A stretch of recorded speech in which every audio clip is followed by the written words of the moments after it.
Good evening, everybody. Sorry for a later start tonight. I know I say that a little bit more often than I would like to. Tonight was a bit of a special occasion in the fact that I got to go and see the Red Bull Battlegrounds, the Dota 2 tournament, between Secret and IG. I kind of feel like I should talk about the outcome of that game, but on the odd chance people didn't get to see that tournament and they don't want to have the conclusion spoiled, I'll maybe refrain from commenting for now, but I think in general, as much as I don't want to go out of my way to spoil things for people, I do think sometimes we maybe go a little crazy trying to appease people who, want to... Like, I get the... I get that you want to enjoy something on its own, but when it comes to a live event or something like that, saying who won the Super Bowl just shortly after the Super Bowl is finished, I don't necessarily think is that bad of a sin. But with that in mind, I'll keep my comments to myself about the outcome. But I would encourage you guys to watch the series if you're interested. IG and Secret are both very good teams. Superior Blaze, did I just see you in here? If you did, first of all, thank you very much for stopping by. Second of all, you have been hosting me for quite some time, so thank you very much for doing that. I don't think I've had a chance to thank you personally since I've had this extended host, but I'm definitely very grateful for it. So, in terms of the game that happened, I was meaning to do... Superior Blaze isn't here. Alright, well, I'd like to thank that Phantom, then. Actually, on that note, so there's... again, I usually do a little bit of talking at the beginning anyway. I probably should put something like gaming talk shows at the beginning, but let's talk a little bit about what happened. So, I did that introductory... I did sort of that introductory stream to sort of test out some of the, the Dota 2 content that I want to do. I have some ideas in terms of what worked, what didn't. One of the biggest things I need to get over is the technical side of things, and I'm actually really curious about what OBS is reporting to me. So for instance, when I'm looking at this opening screen here on my primary monitor, I'm getting nice smooth transitions as the backgrounds move over. When I look at OBS, there's a little bit of a jitter to it. Now, the jitter that I saw in the Dota 2 was much more reflective of what I see in OBS here. So I'm a little bit curious as to whether or not the stream as a whole is jittery, and just I've been playing games that that tend not to bring out these elements, and that Dota 2 is just revealing a limitation that I've always had. Or if the fact that I was basically playing Dota 2 at complete full settings while trying to stream at a really low bit rate was causing some of those problems. So still a little bit of testing to do on that end. But in terms of predictions, the predictions that we talked about have come out. 9 out of 10 were correct. The one that didn't turn out was, of course, my Na'Vi pick, which I kind of put a whole bunch of caveats in there about the fact that there wasn't a C team included in my predictions, and that Na'Vi was a little bit more of an appeal to their past glory, and that if any of them would be wrong, that was the most likely one. So, I mean, I can't claim to have got the prediction right by predicting that I was wrong, but certainly I'm feeling a little bit comfortable in terms of what the outcomes were.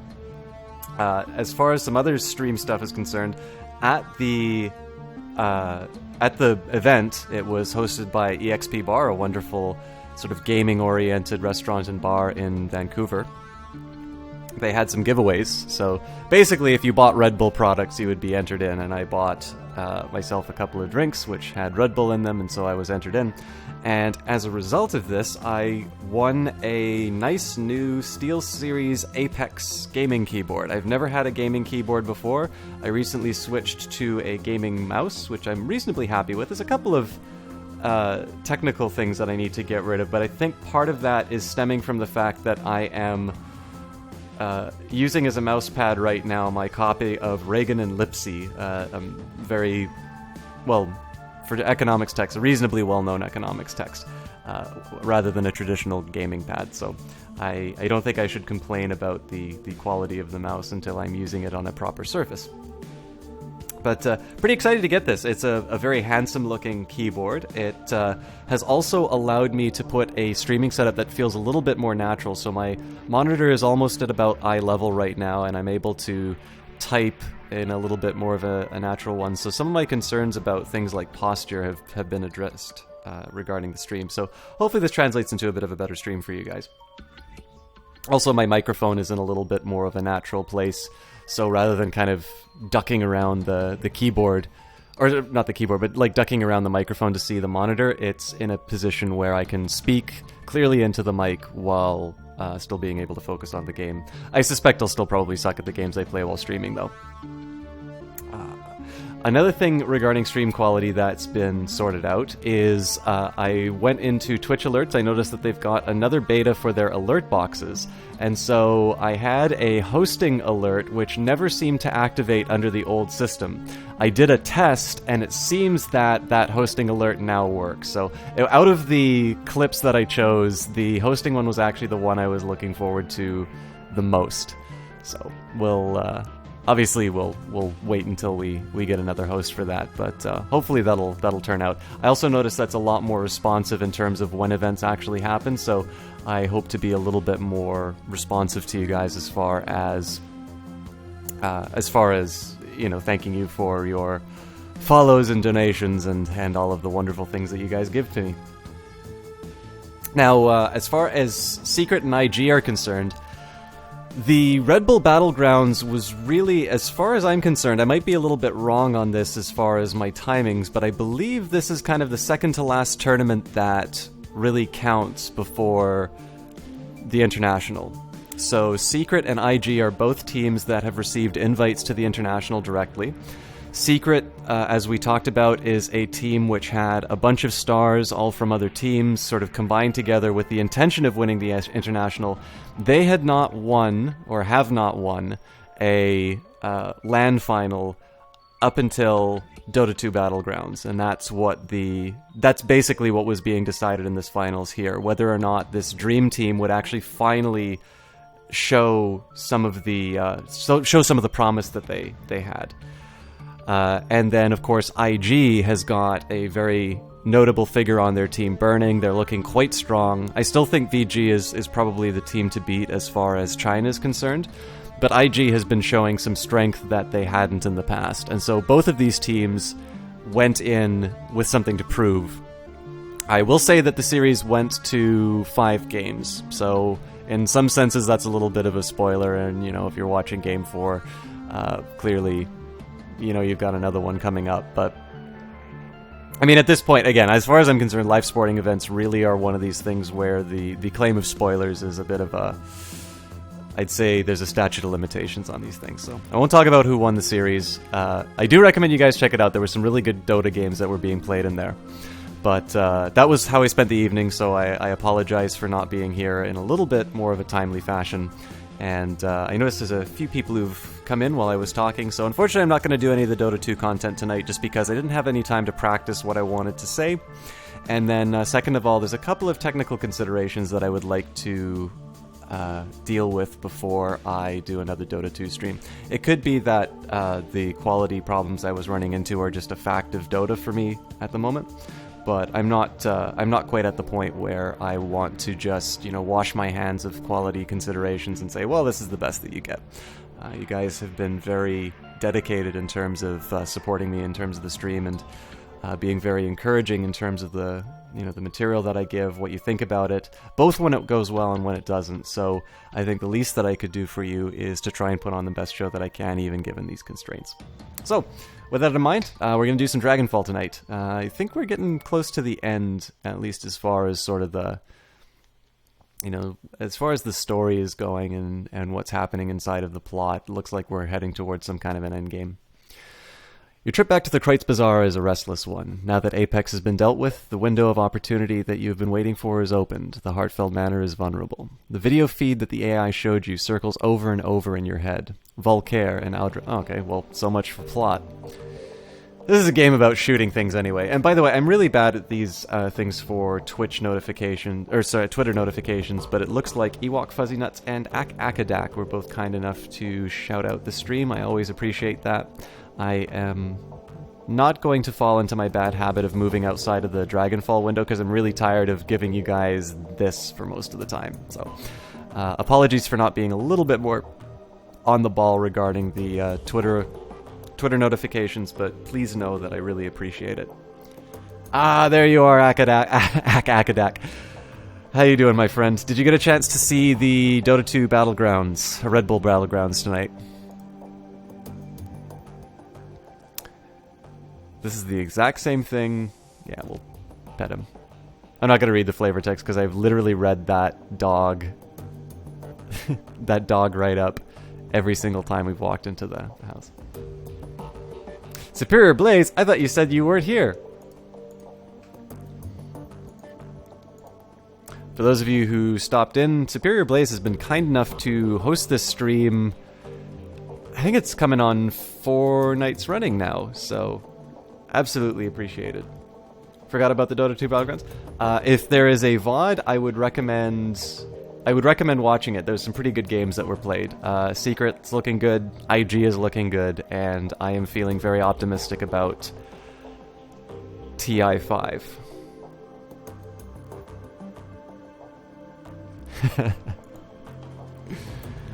Alright. Let's get some story done.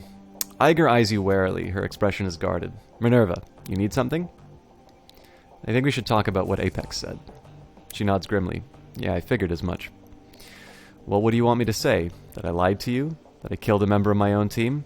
Yeah, I did both those things, but I don't regret any of it.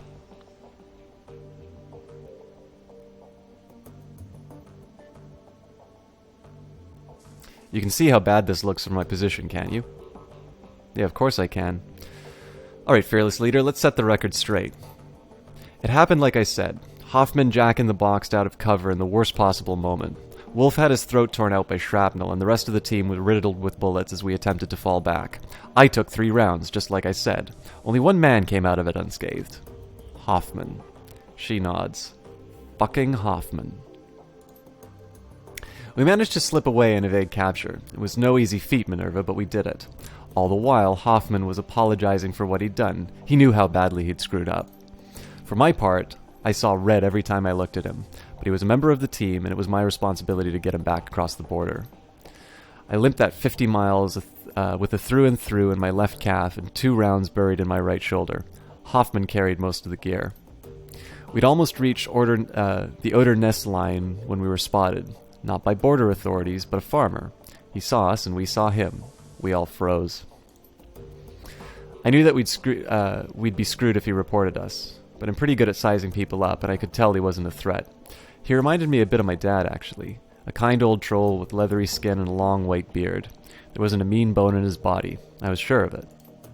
So I decided to talk him down. I stepped forward and introduced myself, and apologized for trespassing in his field. We talked for a while, and he promised not to alert the border authorities. He put his hand on my shoulder, and he told me that we were doing God's work.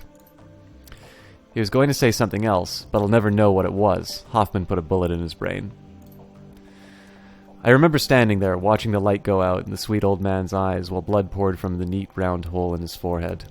And I remember Hoffman saying something about protecting the team. We couldn't take the chance that he was lying, he said. I only have one good memory from that day, Minerva. The sound of Hoffman's windpipe breaking. That strangled little cry he made as I continued squeezing. I'll carry those with me forever. And they'll always make me smile. I can see why you ended up in Berlin. She nods again, her face expressionless. There's nowhere else for me to go. Not after I did what I did. But I don't regret it, Minerva. Not for a second. You did what you did, Iger. That isn't my place to judge. That's a cop-out, Minerva. You're the leader of this team. Of course it's your place to judge. Oh, damn it. I hate that it's forcing me to make a decision on these.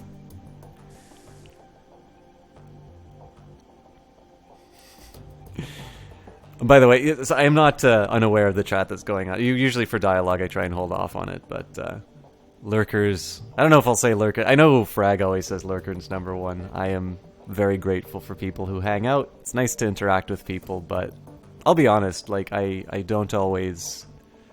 It depends on the chat. Like, some chats I will be a little bit more active in having dialogue with people, and other times I just like sitting and watching. I mean, I always think chat always brings something to a channel, and I'm, you know, having the opportunity to do some of Seriously Clara's Team Panda applications, you know, there's something to be said for people who are capable of speaking when chat isn't necessarily active, just because in the end I think it communicates, whether or not this is their intention, I think it sort of communicates something, that there are streamers who sort of expect something from their audience before they provide entertainment, and streamers who are willing to bring something of themselves every stream. So I know I go quiet a couple of times. I try to avoid too much dead air just because I'm a mic only streamer,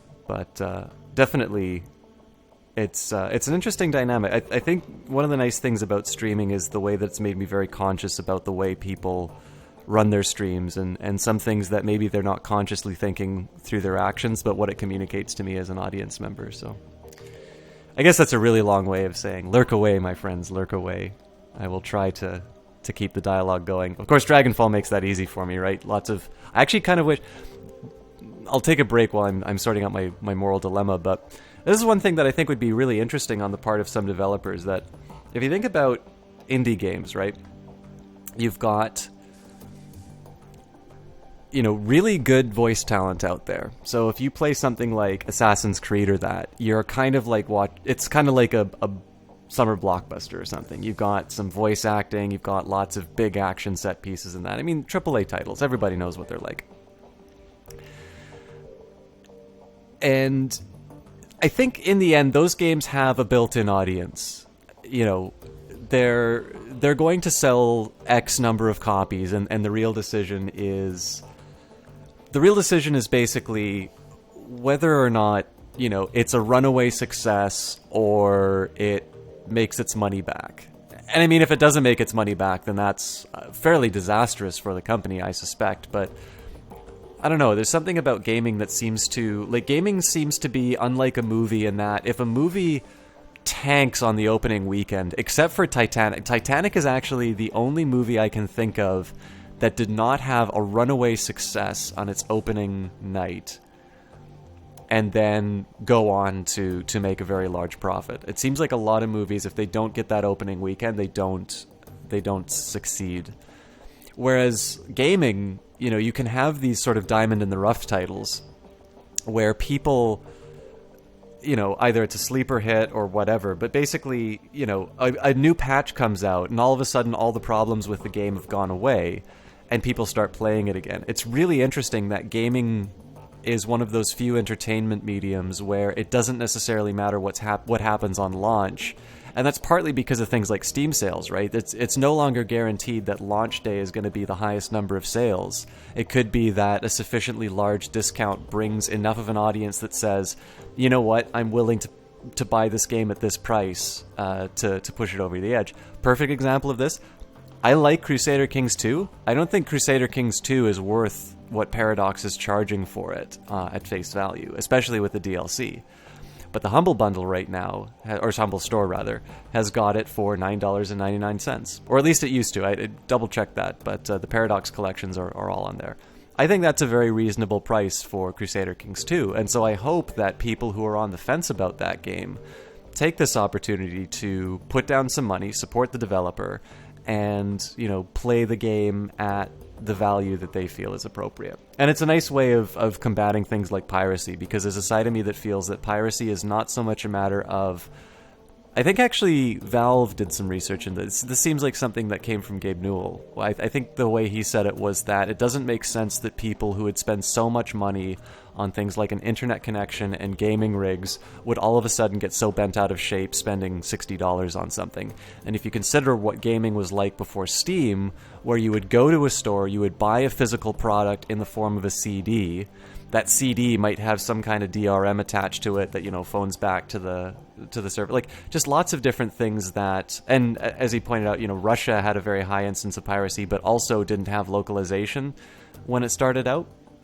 basically, those are all service problems, right? Once upon a time with Napster and all of these services before iTunes, the only way you could get music would be through a physical CD, but the more convenient way of getting your music is to do away with all of these, these disc things and just have them in a digital format. And so in this case, Apple has built a very large business on the fact that people won't necessarily steal things if they want, or pirate, whatever term you want to use. To me, piracy is equal to stealing, but basically, their whole business model has been based on the idea that people actually want to support creators, but what they're not necessarily willing to do so in an inconvenient fashion. So if Napster comes and gives a better product in the form of digital distribution, then people are going to adopt that because it's a better way of listening to music. And as soon as Apple brought in a legitimate means of doing so, people sided on with that. I mean, there's always going to be people who download, music for free, right? But I think as a whole, the cynical view of people doesn't necessarily follow through the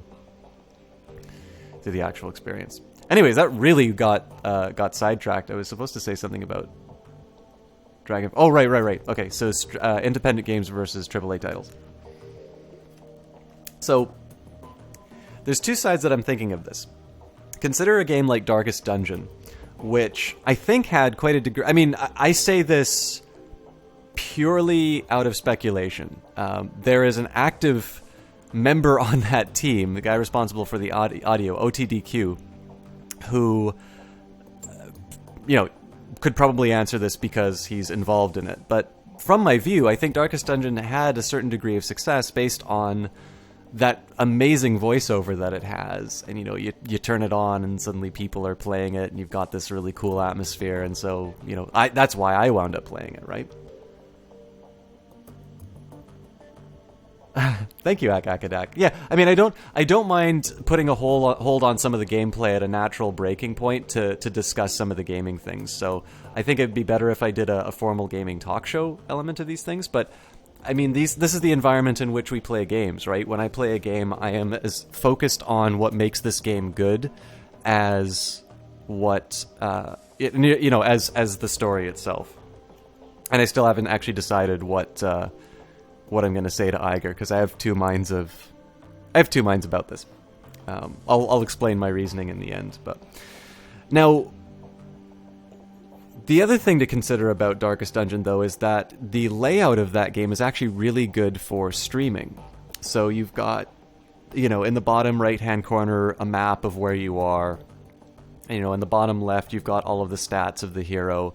And then, in the middle, there's the action, but it's sort of a turn-based game. So it's, you don't necessarily need to be focused entirely on that main screen where the action is. It's a little bit more of just sort of it's almost like Pokemon, right? Where, the action and the actual strategy of the game occurs within this very small menu in terms of whether you decide to attack or use a special ability or something like that.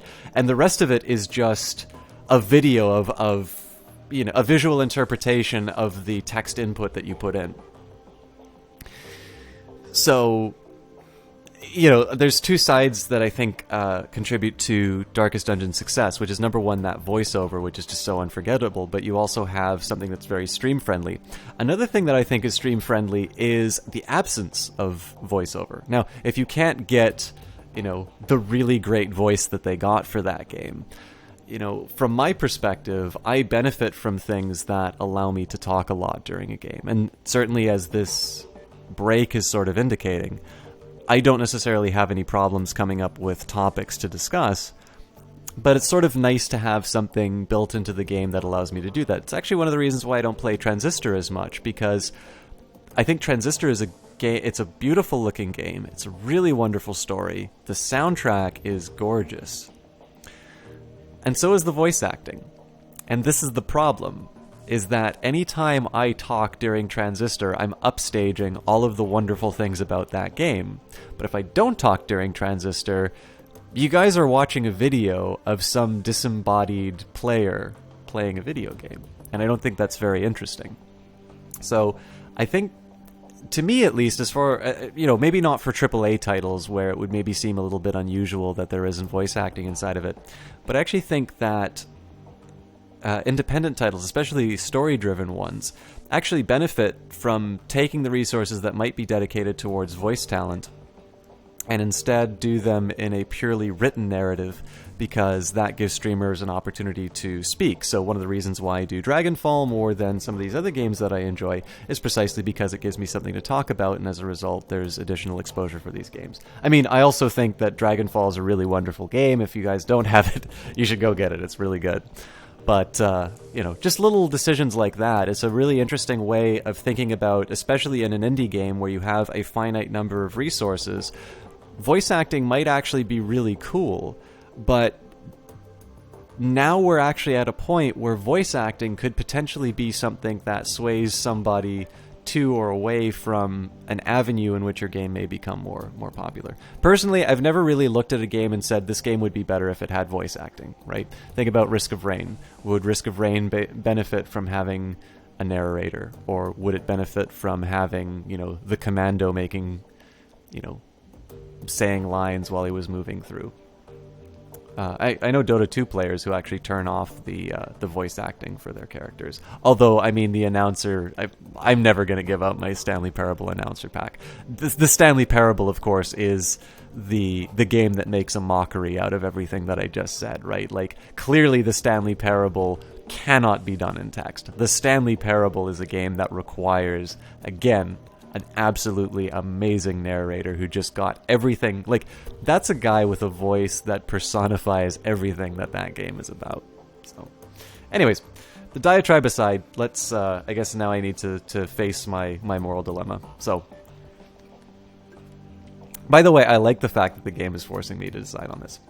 So, here's the thing. Iger hated this individual. So I don't buy that it's just about the, that's just about the farmer, right? So there is a side of me that comes on side.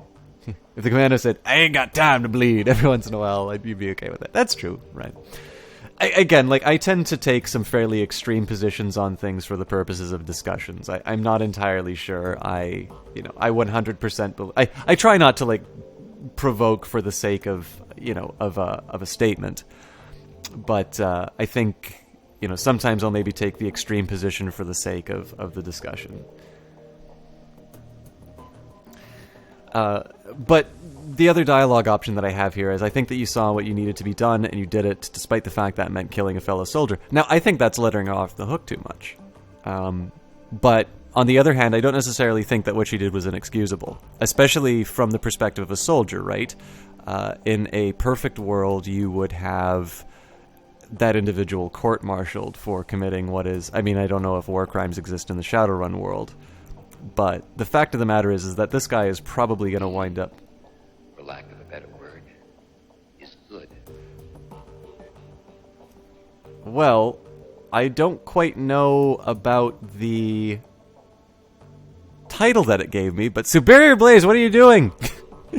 Thank you so much for the donation. I'm noticing a little bit of a difference in terms of what the system said. By the way, I apologize if you actually wanted that to be anonymous. Please let me know if that was the case, and I will make sure I don't make that mistake for whatever wants to come through. That is extremely generous of you, sir. Again, as a reminder to everyone who's done that, this is happening a little bit more frequently than I may be even comfortable with. I believe partnered Twitch streamers are used to $5 a month for an income, and they share that with Twitch 50-50. So that is at least 4 times more than what somebody would normally be going for. So I am always humbled by you guys doing that. I thank you for doing that, but please keep in mind that you guys are already doing me a tremendous favor from being here. And I'm sorry I don't handle this stuff better. I need to find a way of getting this done a little bit more professionally. But it's something I'm still getting used to. So Superior Blaze, thank you very much, and again, thank you for the host. You're definitely giving me much more kindness than I deserve, I think. Kite260, how the hell are you doing?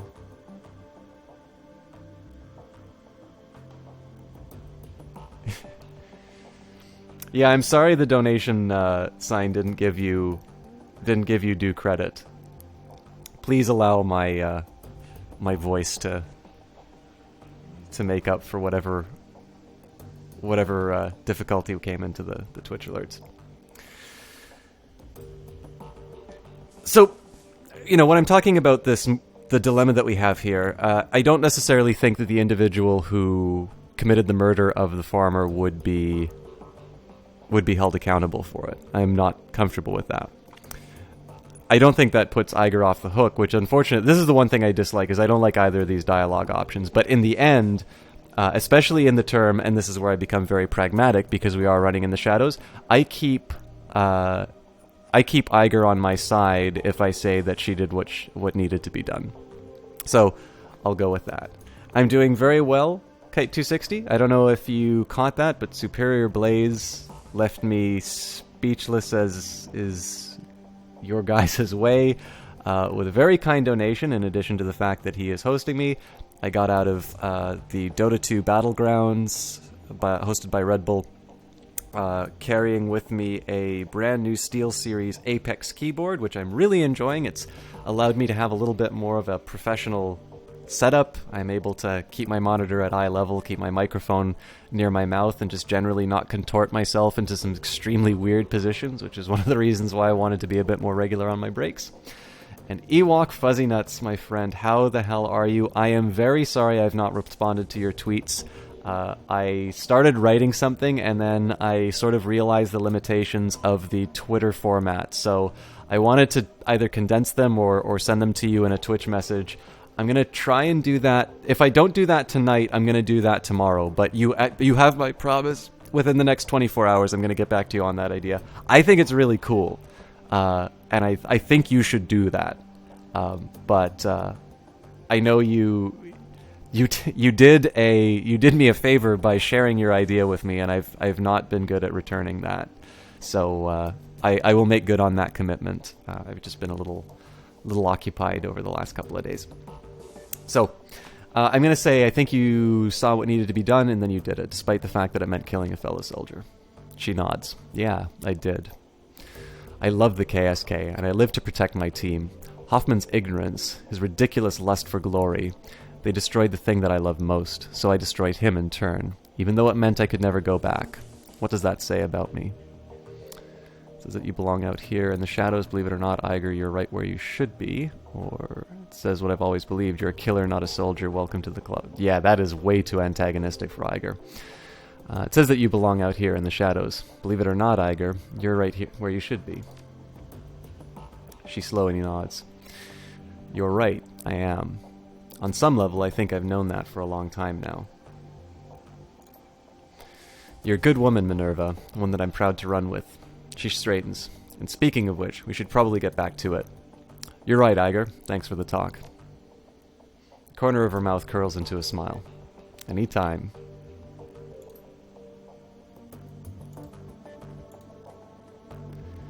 I want to see Panzerdrone! Panzerdrones! Single mechanical eye tracks your movements as you approach. The massive bulk of the thing lends it an uncanny air as it hovers effortlessly above the ground. I know the old adage about looking a gift horse in the mouth, but this thing, I don't know what to say, boss. Dietrich peers warily at the machine, his arms crossed over his chest. I just don't like it. Can't say that I'm in love with it either, but it could prove to be useful. We need all the help we can get if we're going back into that lab beneath the manor. That thing might be ancient, but it's clearly mil-spec, designed for the battlefield. That makes it worthy of respect. Yeah, maybe so. Doesn't change my feelings about it, though. He shrugs at you. I don't know, boss. I can't argue with what she's saying, but buddying up with a war robot ain't my cup of tea. The enormous machine hovers impassively. Its turbofan rotors keep it silently aloft. A small arsenal of heavy plating juts out from the seams of its armor plating. Whether you bring this along or not is up to you, Minerva. I can see advantages either way. She shrugs. Whatever you decide, we'll go along with it.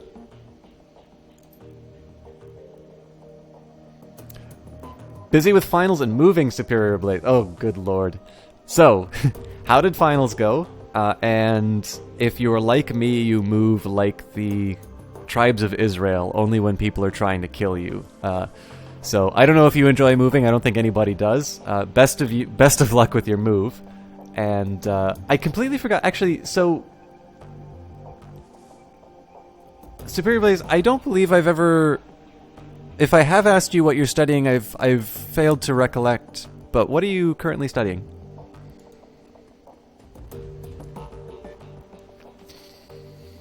What you need, boss? I have a feeling this Alexander update is just going to be the same. Another new boss. He's adjusting. It's going to take some time. Ewok, I just delayed your review by another 24 hours.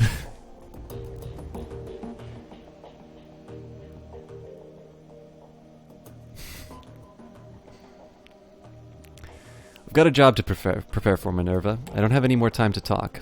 Hit me up after the run if you like, but for now I need some space. Okay, let's see if there's any pay data. No new messages. Shadowland BBS. Do I have pay data?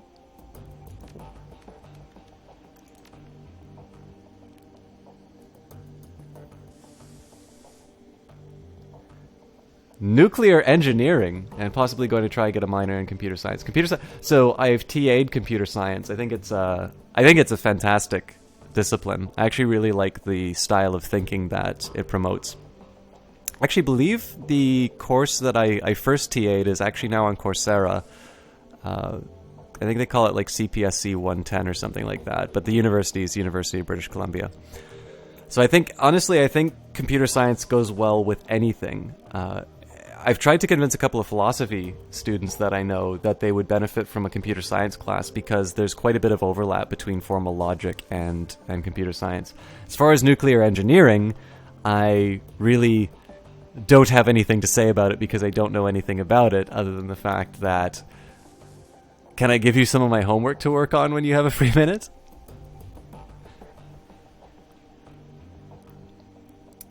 Thread, Trick's disappearances. We've all heard the rumors about Decker's disappearing, but in the last 2 months I've lost at least half a dozen of my best info hunters. Anyone have a lead on what's doing the disappearing? Jast. Smart money is on some new IC. Corps are always looking for new ways to keep their matrix doors shut tight. Tolstoy. Really? Corps interested in security? Truly a revelation. Wraithlake 44. It's a gacking matrix predator. I saw it just a couple of hours ago. I was poking through a data store with clockwork, and it came out of nowhere. It was like, I don't know, it was like a shark made out of bands of light. It flew straight through clock, and its slotting swallowed him whole. I yanked my own data jack cable, and I've been throwing up a dump shock ever since. Ruby. A matrix shark. Right. Wraithlake. Shut up, Wraith. Where were you, Ruby? CW was supposed to meet me more than an hour ago, and he's never late. The Smiling Bandit. Sorry I'm late, Bandit. Slotting IC tarred me up for a bit, but I'd made it out with no problems. You didn't think I'd bail on you, did you? Clockwork. Not possible. I saw you get swallowed. Not possible, Ruby. Don't be so dramatic, Ruby. I'm fine. See? Clockwork.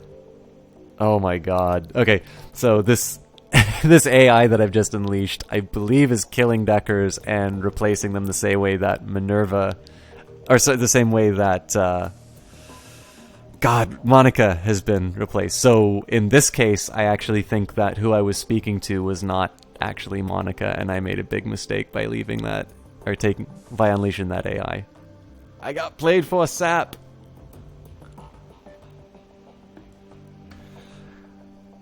Blood... you know what? I don't think I've ever pronounced this correctly. It's either Blood Galade or Galad. But how do you do, system? Executor of system. Glad to have you in here. CW, you almost had me worried, but you just keep on running, don't you? Smiling Bandit. You've been on a Christopher Nolan kick recently. Tonight is Memento. I like Memento. I haven't seen... So the Christopher Nolan films I haven't seen is his latest one, Interstellar. and I think I only saw part of Following. I think I've seen all of his other ones though. The Batman movies are okay. Like, sorry, they're not okay. They're good films, but I actually think he's better when he is tackling sort of his own subjects. I think it's like what happened when, well, from what I understand at least, when the Watchmen comic came out. So apparently Watchmen came out, made a sensation, and then all of a sudden, oh wonderful, now I need to remember which one I said first.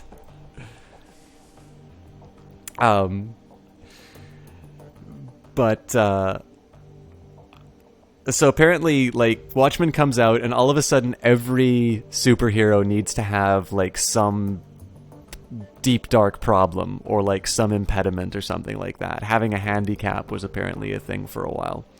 So I think what happened after Nolan got the Batman franchise is he made this really good adaptation which sort of cleaned out the Joel Schumacher, like, campy kind of Batman.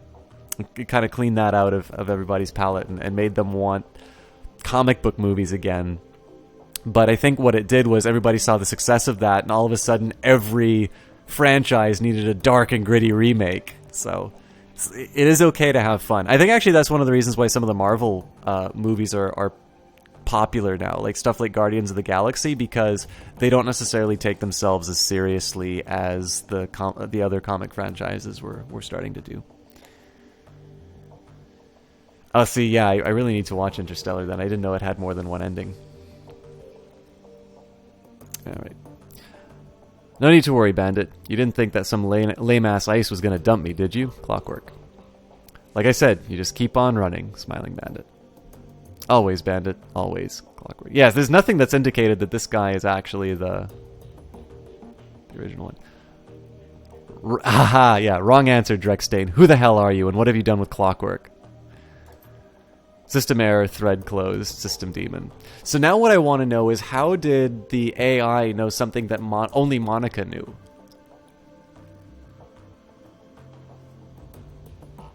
Schottenest under siege. All-out war is broken out between the Rambach and several mercenary groups. Not sure who started it, or not sure it matters. If I were you, I'd stay the hell away until they finish killing each other. Jast. I knew that place was a powder keg, but this is a bit much. Has anyone made it out there safely? Wraithlike44. Streets aren't safe at the moment. If people aren't out already, they'd better have some food and water stockpiled. The Shockwillen writer posted something about Lobachevsky, but I haven't been able to find any relevant evidence to corroborate that. Like Jas claims, it's just the Rambach defending their turf against these free agents. Tolstoy.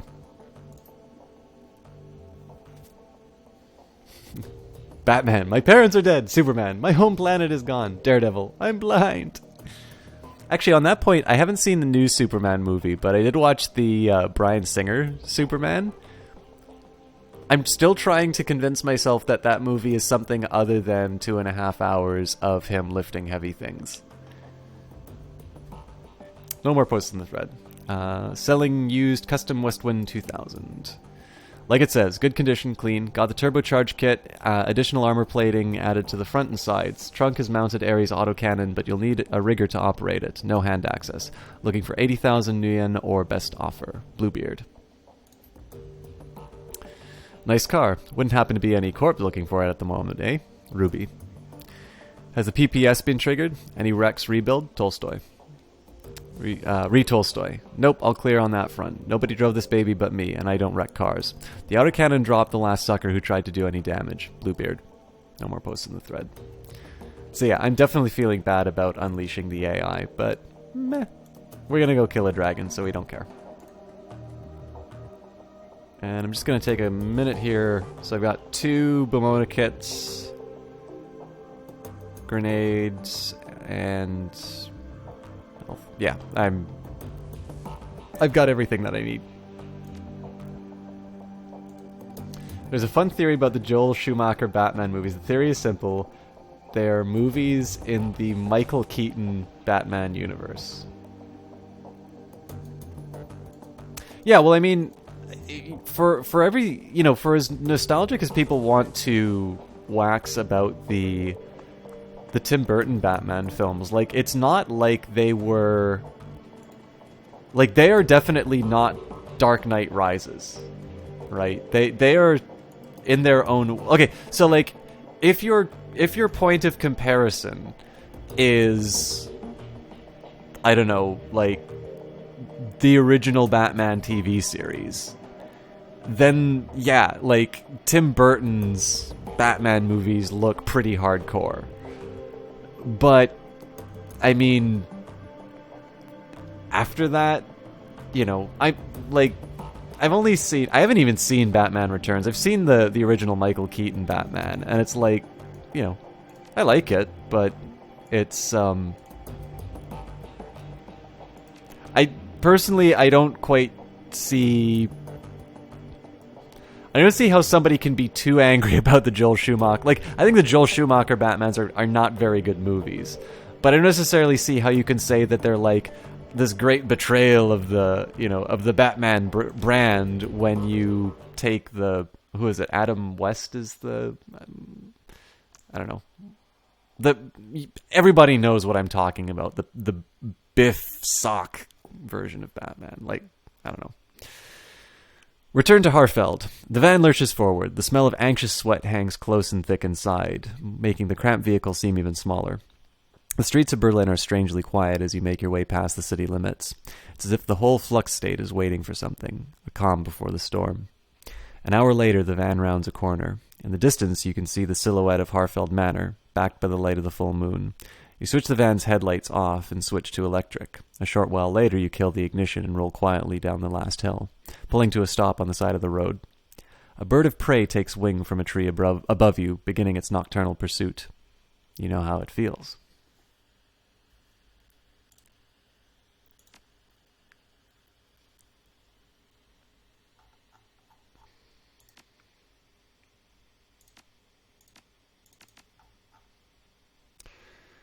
So I neglected to get more medkits, but I think we are okay for most of this. I'll give Dietrich a Bumona kit just because I don't want people dying on me. No point in taking the drugs, but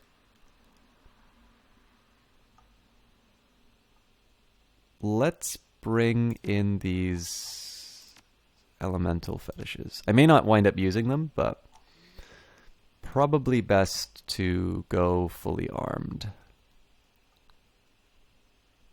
All right.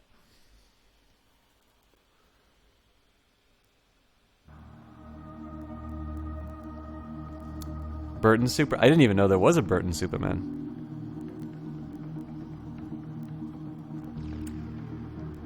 Honestly, Tim Burton's hit or miss for me. I think... I mean... I saw Edward Scissorhands really, really late. Like... I don't even remember. I think I was like... When did I see that? I don't know.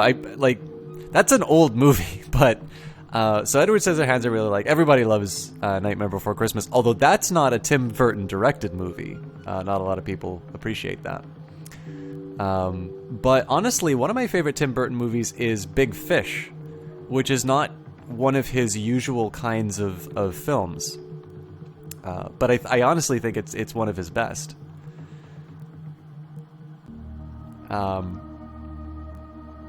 I don't know. I mean, I think he has a product that he does very well.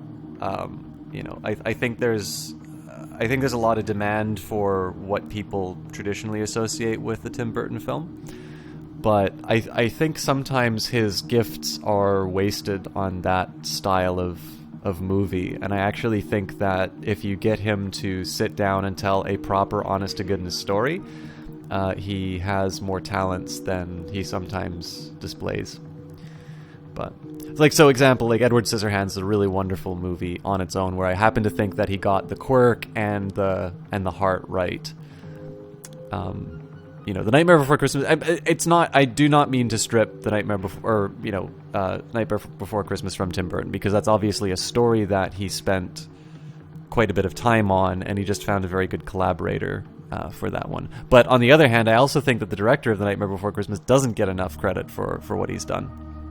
Unfortunately, I don't recall his name at the moment. Otherwise, I would list it. Nick Cage was going to play Superman. That'd be really interesting. I haven't actually seen Sweeney Todd yet, and it's mostly because I've become a little bit gun shy from Burton films, which is it's unfortunate because he's definitely a guy who has earned a bit of good faith. But I do remember seeing he did the first remake of Planet of the Apes, didn't he?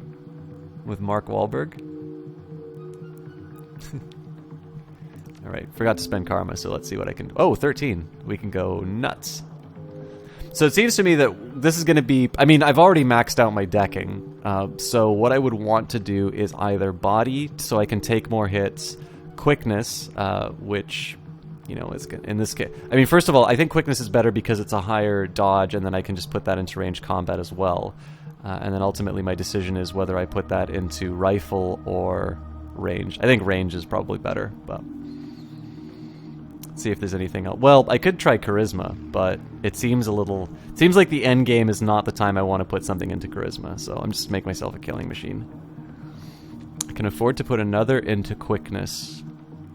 So what happens if I do... So if I do range combat, that's probably going to cost me 6 karma. Yeah.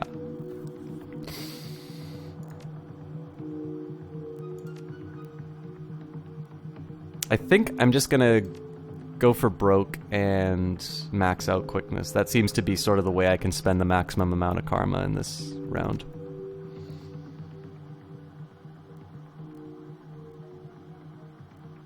Subconsciously stole the ending from Kevin Smith.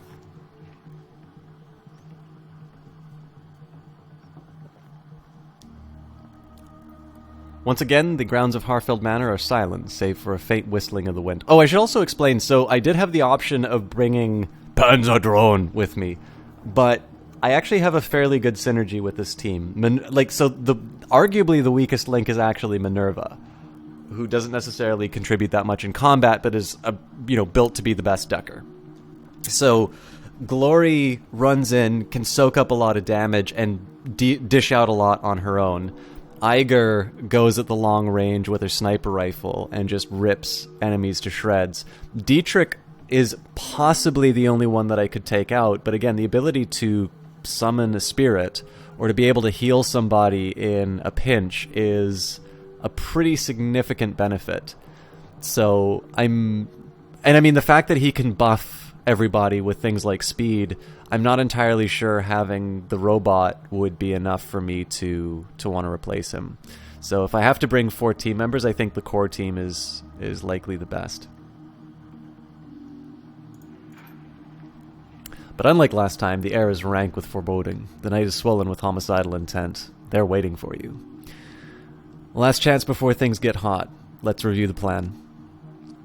We make our way across the grounds to the servants' entrance, taking down any security troops that threaten us along the way. Once we make it there, we'll take the freight elevator down to the lab. With Apex free, we shouldn't have to worry about the automated defenses inside the complex. Some of them might even give us a hand. That won't help us much out here, though. She nods, looks at you. Lead the way, Minerva. We'll follow.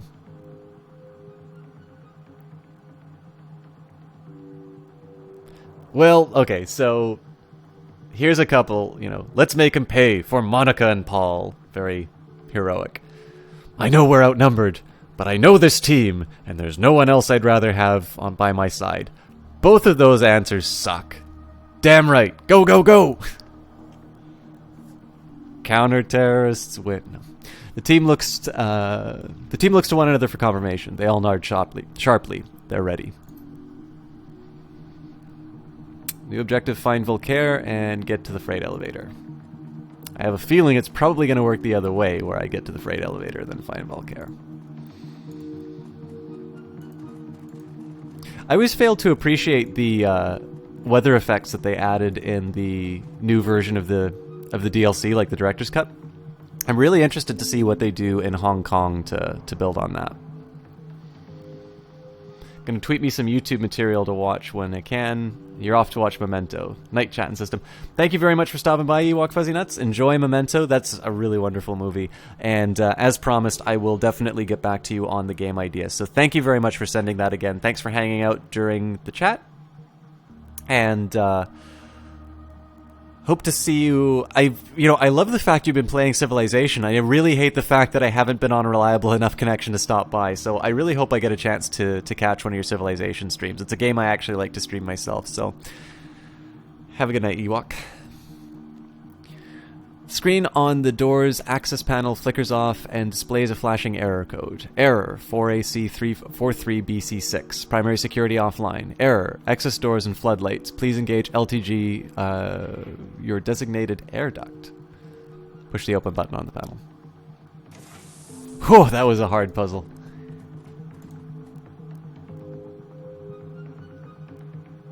Hellhounds. Cover's not gonna help. Let's do Deadeye Shot.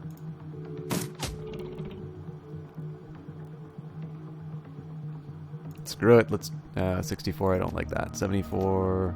I'm willing to do 74 for that.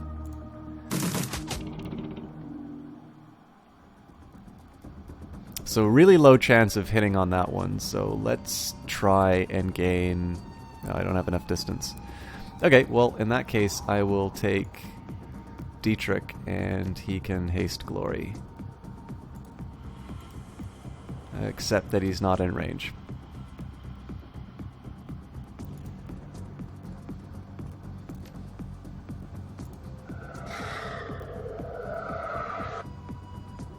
It's better payoff, glory.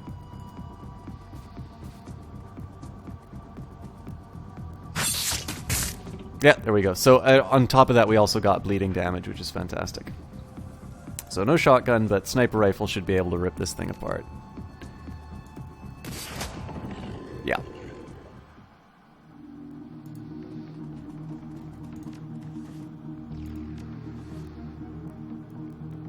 I don't think I need to I hope it automatically reloads in between. I would kind of be cheeky if it didn't, but we will persevere.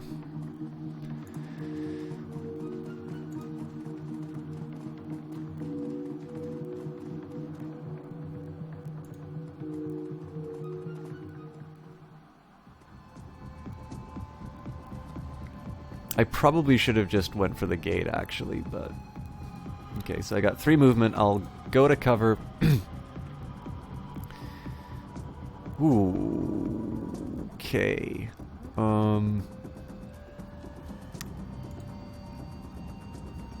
Grenade launcher.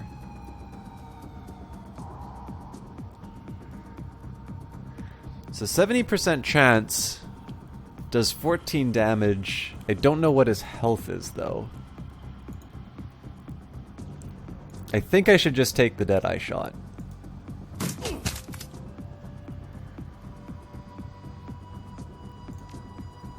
And same deal, we'll haste glory. The key here is I want to take out the guy who's trying to access the panel.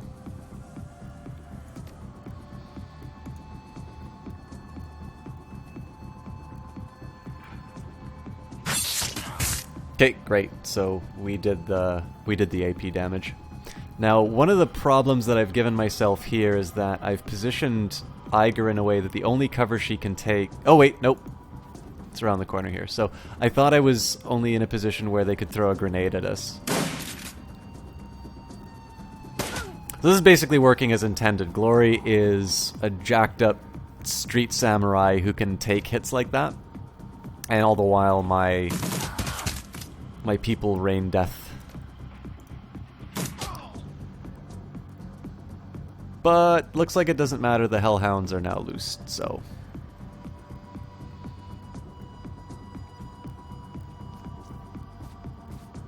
And she can't do anything about the panel, so... in this case, then, I'm going to eviscerate the weaker of the two. Basically, with 70 health, that's 20 points that I'm going to spend trying to rip the guy apart, whereas this is a piece I can take off the board a little bit sooner.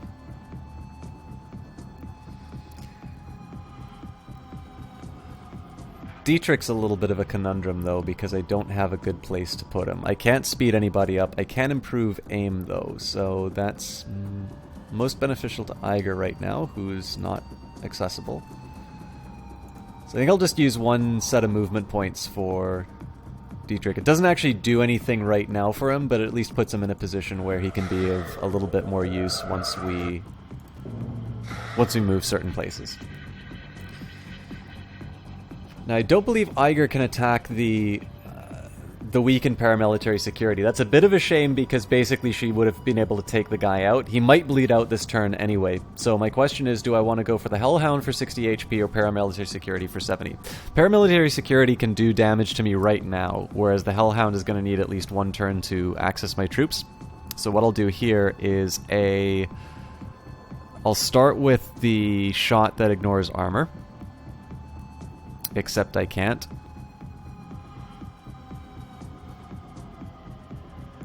Can I really not hit anybody?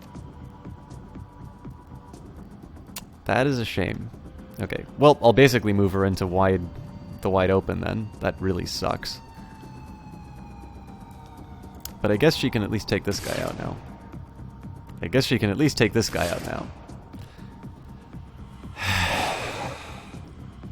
Oh, cool, they're ranged.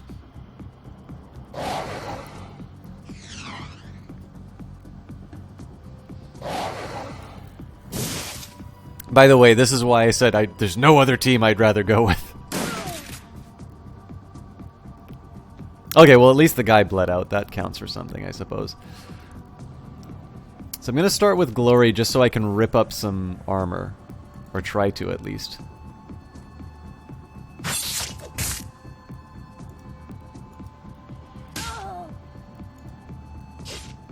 Jesus Christ.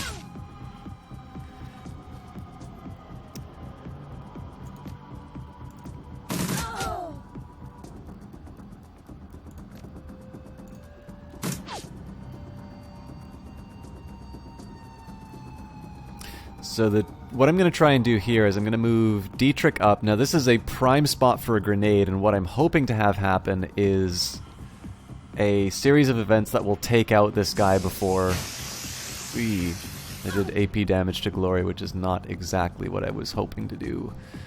Basically, I'm trying to take out the paramilitary security before they get a chance to throw that grenade. If I do that, then it's totally fine that these people are undercover. Alright, got what we wanted. So now I guess we just go Hellhound hunting.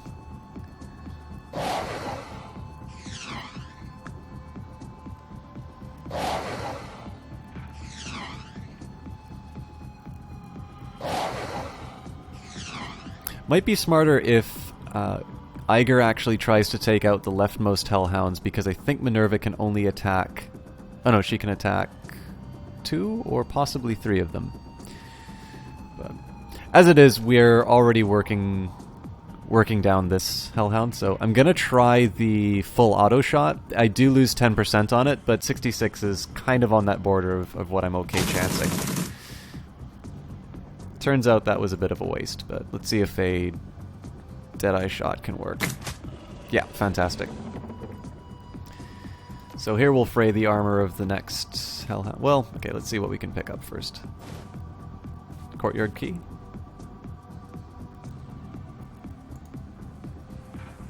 I'm assuming it's what opens the gate to the south. What I should have done first was use the Nerve Bolt with Dietrich, just because that would have improved the chances of hitting it, but I don't believe Glory missed any of them, so it didn't wind up costing me in this case. Also, I should have healed Glory. I think it doesn't... Yeah, it's just 1 HP because of the burn, so that was a mistake on my part for not healing her earlier.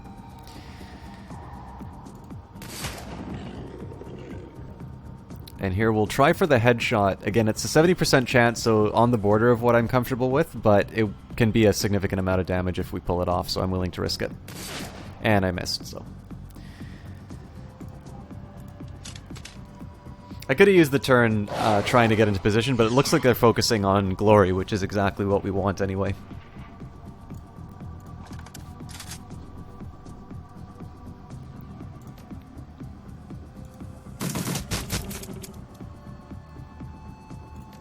So hopefully we get a little AP damage in on this one. Alright, well, Glory does her usual thing, which is miss.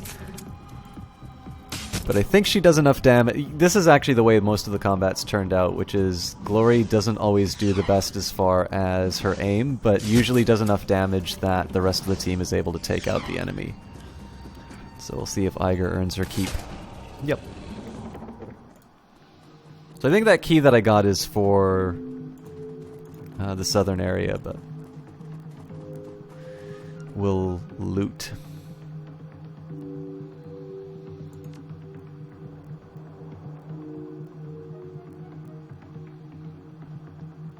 Oh, a shock. I think I'll just send it to the stash, to be honest. The shock would be kind of cool for taking somebody out, like out of combat. But I think it's better that I keep the grenade launcher, just because in the end, pure amounts of damage, and especially area of effect, is probably going to carry the day more than being able to get one turn of disable. And this is a fairly obvious choice. I'm swapping a not as good medkit for a better medkit, so that's... I mean, what I suppose what I could have done was I could have used the medkit that I had and then incorporated the more expensive one, but I'm not entirely sure if you can pick things up again after you... I'm not sure if you can find out what's in a container and then reopen it.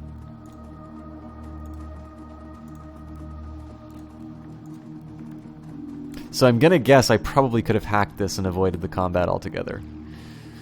Error, error, error. Defense subroutine Apex 05B not found. Primary automated security systems offline. Secondary protocols engaged. Scan key or enter override code. So use the keypad? Yeah, cancel. Maybe at some point I learned what that code's supposed to be.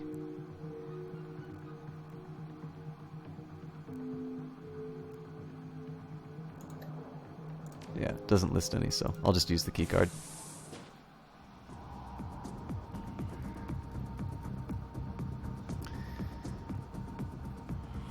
So I think here, especially because this is at cover, I'm just going to make a beeline for the gate console. Just use the keycard again. Oh god!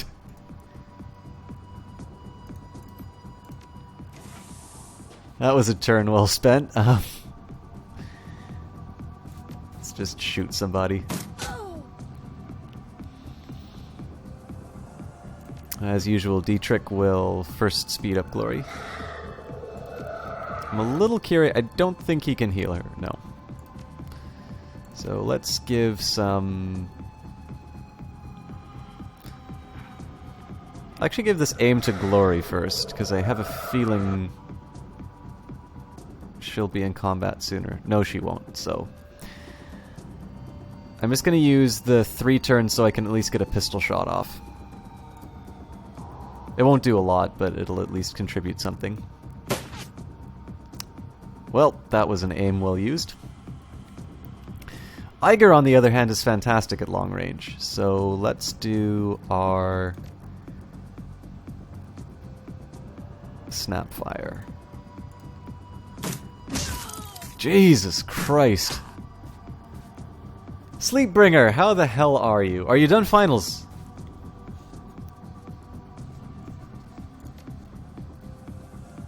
So I got 2 turns. I'll try the Deadeye shot first, and then if nothing else... and then we'll go for maybe the headshot as a finishing move.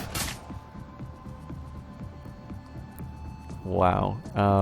Maybe I should reconsider that, actually. 11 health? Yeah, we're just going to do a regular shot.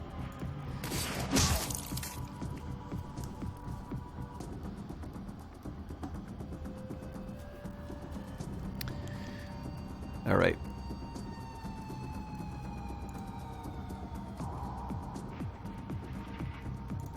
A little bit like XCOM, just move from cover to cover. I'm not going to bother reloading the pistol, that seems a little wasteful of a turn. Last finals tomorrow, then you make your dramatic comeback. Holy hell!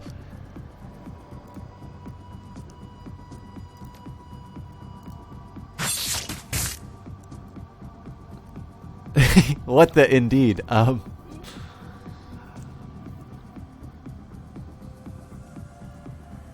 I think you were you're doing comp sci, so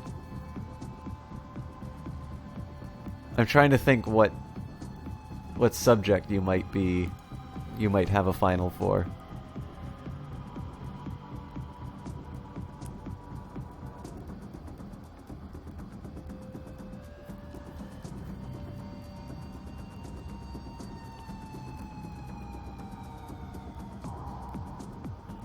I'm just trying to think. So there's a side of me that wants to nerve bolt this gargoyle that is currently disabled because, again, that's following the principle of taking a piece off the board as soon as we can. But it also doesn't really represent any kind of hurt. You know, I think I'll just do the hit. It also has a higher percentage chance of hitting, so that holds an appeal as well. So what this is going to allow me to do is do the headshot and still have 99% because it's unbalanced. Notice that this is 92. Again, that 8% difference, well, not 8%, 7% difference between the two isn't the end of the world, but I think in this case matters because I'm going to be using something that subtracts accuracy. So we'll start with one of these, and then we'll follow up with an interdiction shot because that basically ignores armor. Doesn't do that much damage, as it turns out, so... You're done all your hard ones, only have sociology left. Oh, fantastic. So I actually get asked the question quite a bit, what the difference between economics and sociology is, and I try not to give a completely elitist answer of it's like, we're better. But I don't have a good answer for the difference between the two. Like, it's almost like that legal definition of pornography of like, I'll know it when I see it.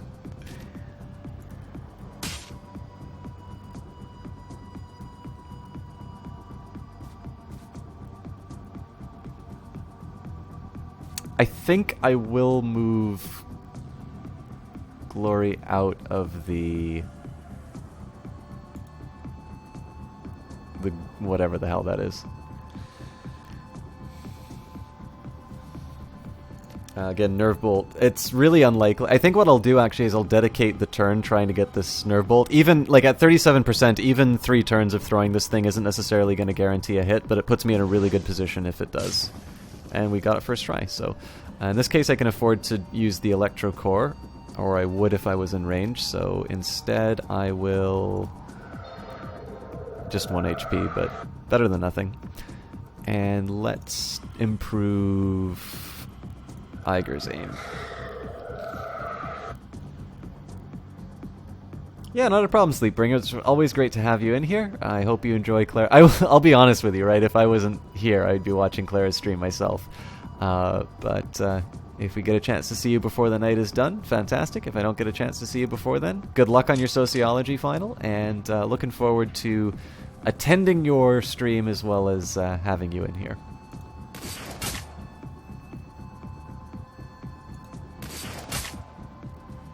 That armor does a lot more than I thought it would.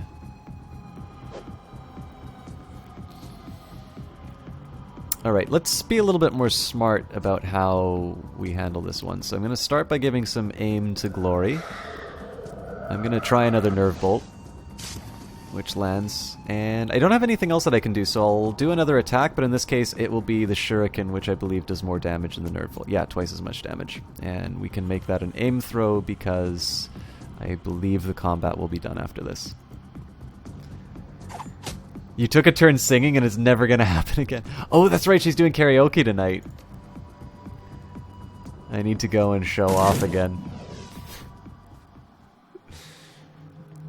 Alright. So a bit of damage to Glory, but I think she healed that back after the combat.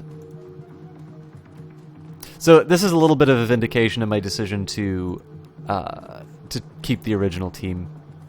It's because they are working really well in this final encounter. Something tells me there's going to be enemies through here, so I'll just try to cleave close to cover where I can.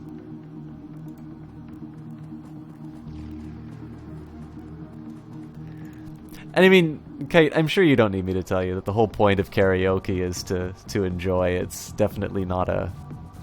It's not a competition unless you want to, like, smack talk. I hope you had fun.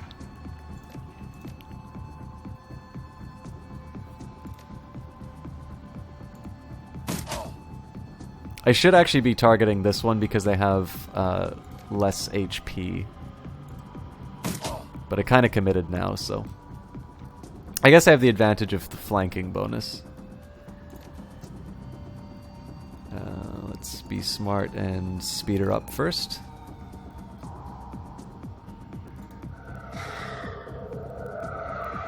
And we'll throw a little aim on her as well.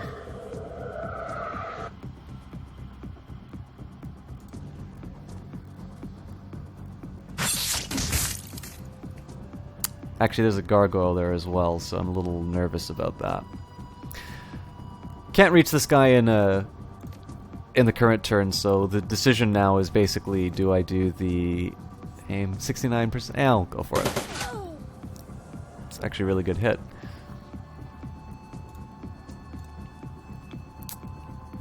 This kind of sucks as far as aim, but let's give it a shot. Wow. I think I'll just do regular shots here, because I know Glory will wrap them up after. That's so frustrating. There we go. So what I really want to do here is move Minerva to a point where she can become involved with the gargoyles, but not be too close. I have a feeling Glory's going to wind up working with this one. But what I'll do, I'll move Minerva behind the heavy cover here. Okay, this is great, actually. I can choose when to trigger them. So in this case, I'll just trigger the one. What I'm actually going to start with is a strip armor, just so that my other characters can do a little bit more substantial damage. But again, I won't be an idiot like last time. I will nerve bolt it first.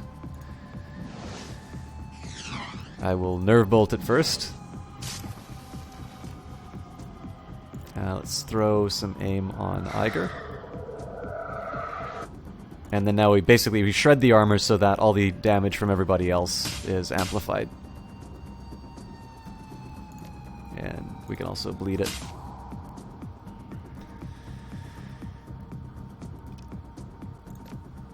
So again, here the interdiction shot counts for a lot more. Or actually, it's got 2 armor, and I'm going to be facing off against another one of these. So maybe I'll save the interdiction shot, and I'll go for the headshot instead, because of the nerve bolt. There's an advantage to... Like, I get the full 99%. More importantly, though, we've really reduced its armor, so this thing is going to be hitting for its full damage. And then I can afford... I mean, I could try Snapfire. Actually, Snapfire's got the same... damage, so there we go. And still have a turn to reload.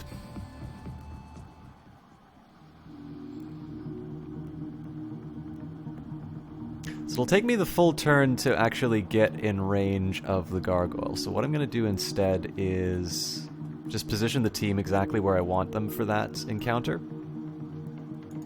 And then I'll get Glory to trigger it. I'm just going to move her up here for now. I'll get... Oh, that's such a tempting place to put Dietrich, but... I'll be a little smarter than that. I'm actually going to move him to where Glory is, and then just drop the Dragon Slayer's favor, which is the same as having a ley line.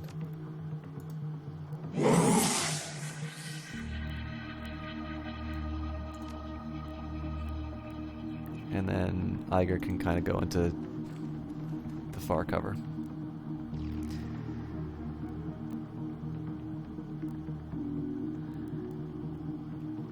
So I'm not quite sure how close I can get her without triggering this thing. I'll try here. I have a feeling I'm going to regret it. Nope. So we'll end the turn.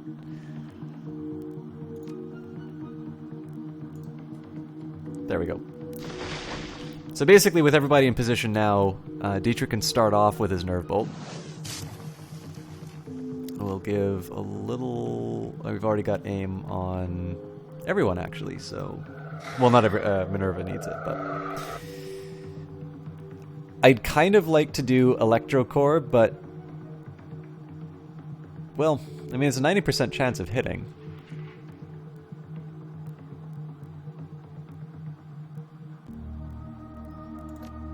Gonna hold off for a second. I'm gonna start with stripping the armor. Then we'll do the AP damage. And it's already it's basically already disabled, so I'm gonna save my Electrocore, which does AP damage, and now I'm just gonna do I'll actually do a Blade Distraction. No, hang on. Is there anything that I can do for armor penetration? Here we go. Yeah, pinning hit.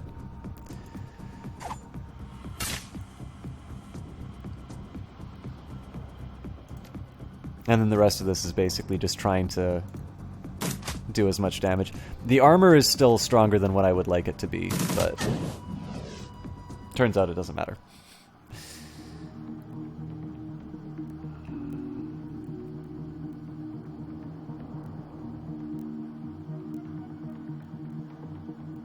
I'm not quite sure where to go, actually. Guess I'll just keep going north.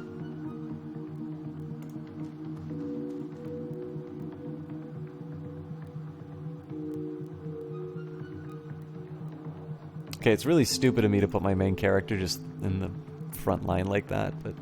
Oh my god, that was such a bad decision.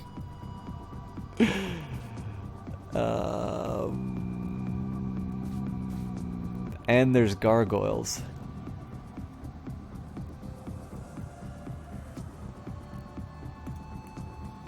Well, let's just run everybody in.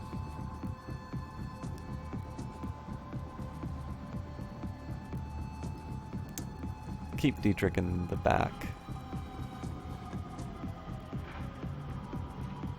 I think Eiger can actually do something this turn, so I'm going to put her up front, and then I'll just use the shotgun to wreck everybody's day. Looks like we've got 50.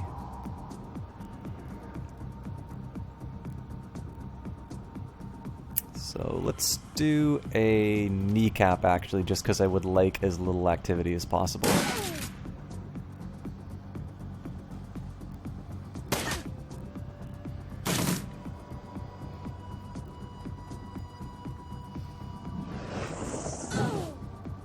That's a lot of damage I just took.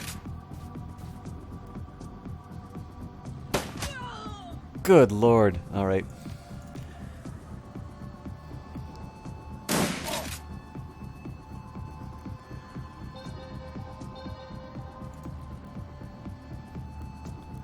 So that's the smartest way to handle this.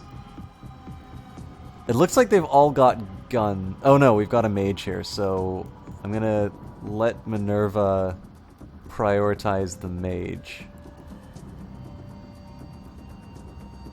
There's no really attractive clusters to throw the grenade at. Like, there's this pair up here, but I'm not... I only have one grenade, and I think there's going to be opportunities for better use.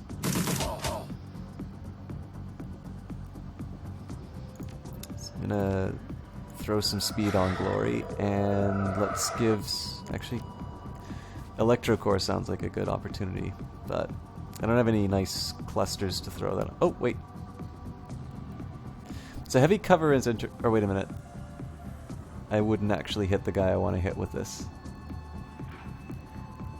So let's throw the aim on Eiger. I really need Glory to earn her keep, but I don't want to trigger gargoyles if I can avoid it. So I'm going to start by compound attacking. Again, this is a little bit of a break of the rule. I'm actually going to be compound attacking the Grenadier, but that's also just to avoid any grenades being thrown on these two. Looks like it doesn't matter, and I did summon a gargoyle. So strip the armor. And now I need to choose between the mage or the grenadier.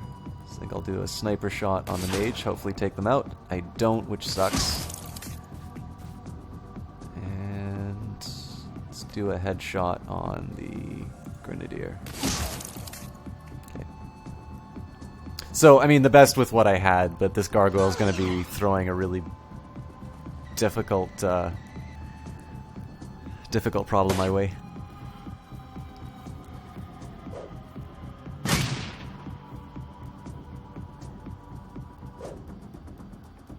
I really got to get these guys out of this position.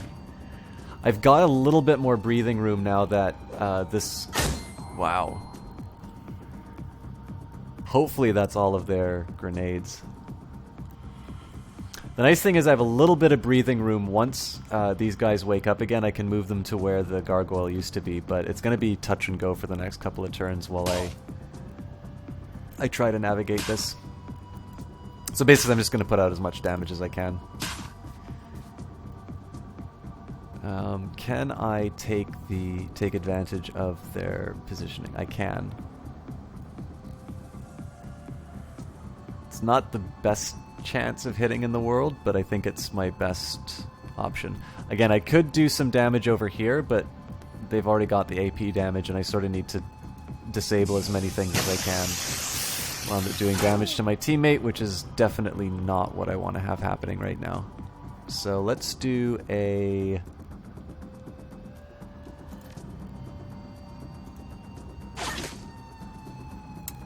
Didn't really want to hit my ally there.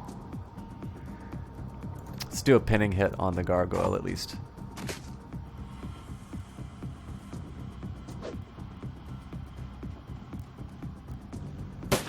So again, fantastic that these guys are clustering up because that'll allow me to use things like grenades.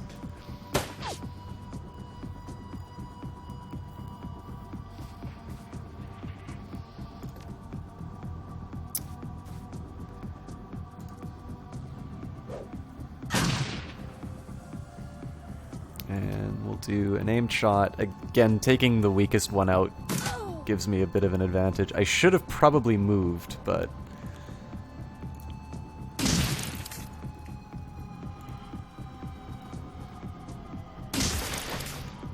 Alright, so I'm not quite sure how these gargoyle summonings work, but they're definitely causing me some grief. No! That was supposed to be an attack. Let's do a heal on Iger. And I think I need to unbalance.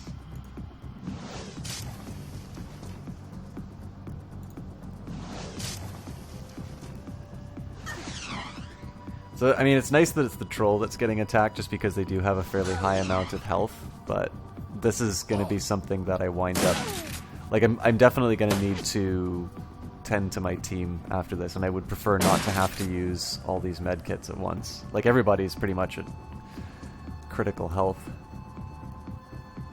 I'm going to try ignoring the gargoyle again, but this is going to start proving costly. Spray and... Oh, not enough ammo for spray and pray.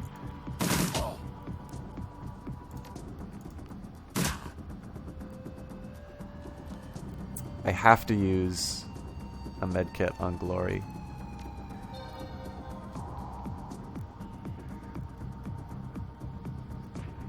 So I'm going to start with a compound attack on this guy.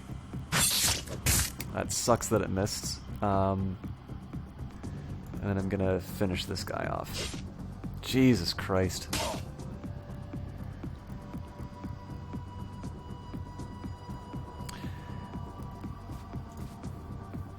So I don't have any healing on Dietrich, which is a problem.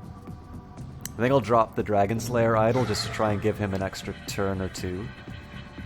And then the rest of it is going to be spent trying to take down enemies. So an aim throw should finish this guy off. And let's try and do...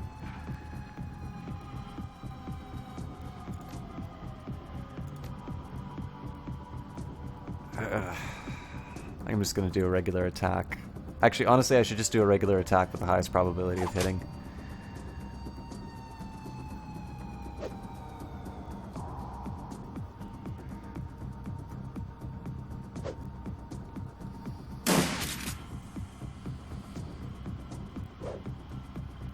Yeah, that was definitely my mistake, not moving out of position, or not moving out of that ideal grenade spot. So I think it's just going to be move and reload for Minerva this turn. I probably could have got a shot off. Well, I guess it doesn't matter the order. So hit this guy.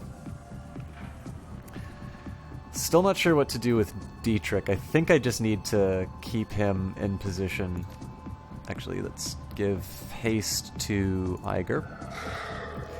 I think I mostly just need to keep him in position for the time being so he can heal himself next turn.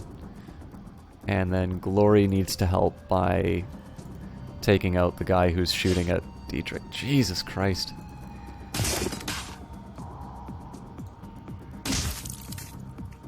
Alright.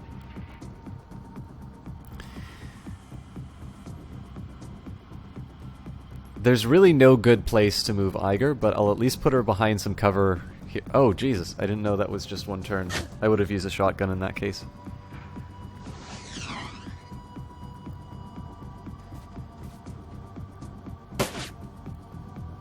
Looks like they really want to take out my mage. So the best call here is to take out whoever's threatening my mage. Yeah, we'll do full auto.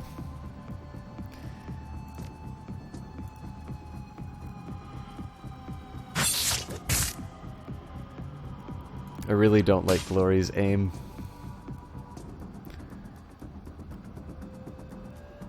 And there's no good options as far as the gargoyles are concerned. I'm gonna take the one in the back because I'm gonna wind up using the shotgun. Okay, so Dietrich heals himself, hopefully for a lot. Well, 10. Better than nothing, I guess. And I will still try to do nerve bolts.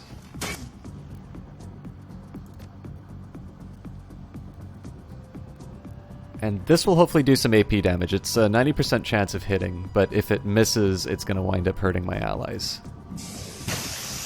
Nice. Blocked, but could be worse. I don't like doing this, but I am going to use the advanced medkit on Eiger just to keep her in the game. And then we'll do... I think the best thing to do is a kneecap first. Again, just keep that AP damage. And then let's do a burst.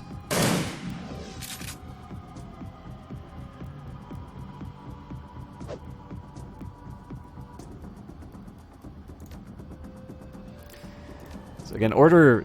Definitely, one of the things about these last few combats, in terms of how well they've been working, has been doing things in proper order. I tend to use Dietrich a little bit later than what I should, so I want to start off with him to do the Nerve Bolt. Even if it means that I miss a couple of times, once I unbalance it, it's I'm in a better position. Now I get to decide whether or not I give an ally the aim or I try to do the damage myself. I'm going to reserve that because Glory can strip armor right now, so... Whether or not this hits is going to determine whether or not I try to use my other characters for damage. In this case, I can, so I'm just going to do pure damage from Glory. Then I come back to Dietrich to finish off his turn. I think I'll just do an aimed throw in this case, because I want to put out as much damage as I can. I want to get the achievement for this, so I'll just do full auto again.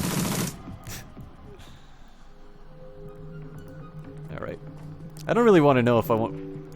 I don't know if I want to go any further on this, because I've been doing so much damage. Whoa!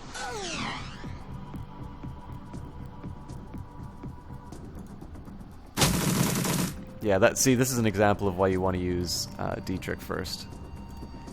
I would have hit more of those if I unbalanced.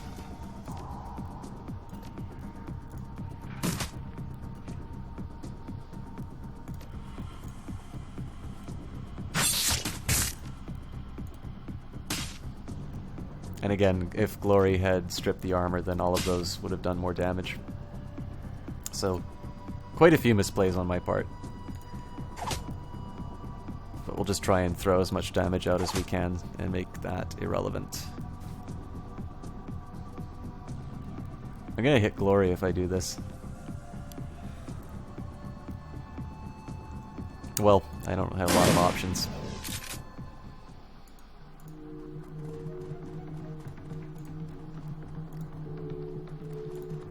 So I don't quite want to hit the elevator console yet.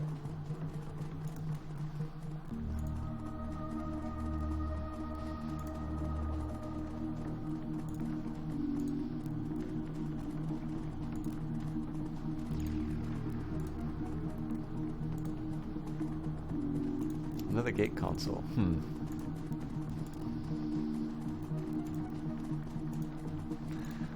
I'm actually not quite sure which I want to do.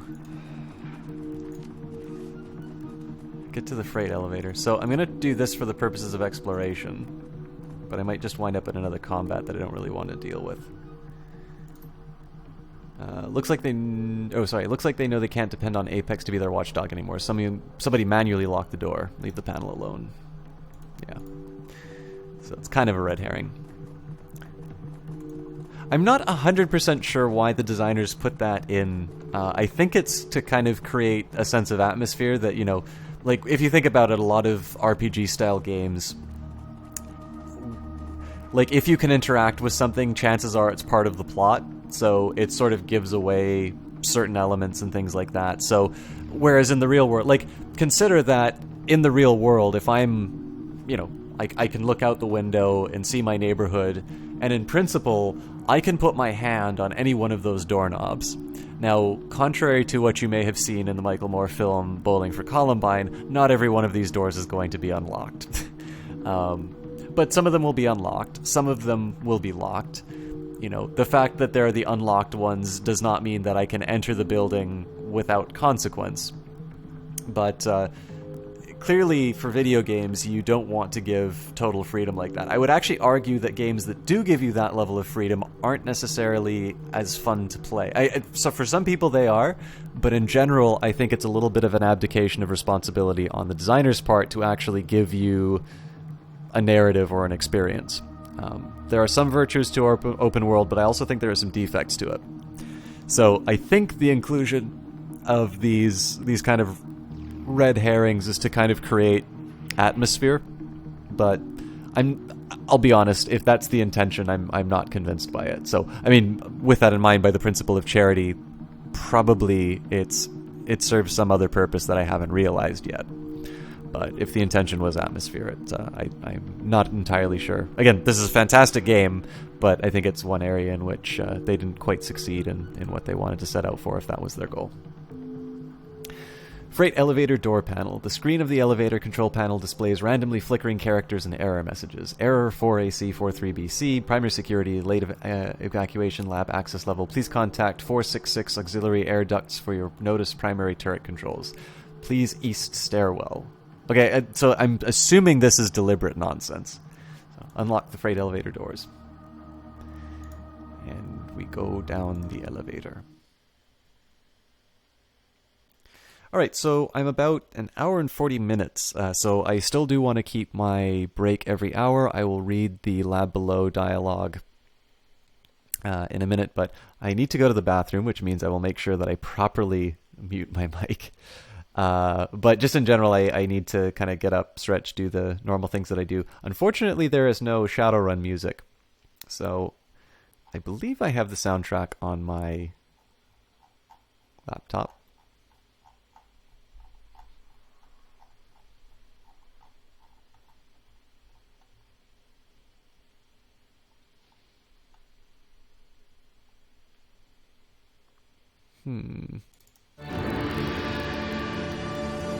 Yeah, it's a little dramatic. Oh, you know what? I know this one is royalty free, so... Wait, where did it go?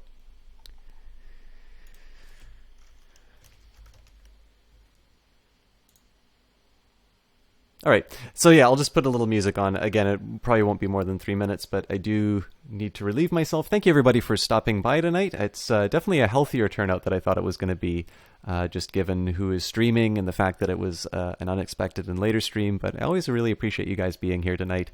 Special thank you to Superior Blaze both for the donation and so generously hosting this channel and continuously hosting this channel.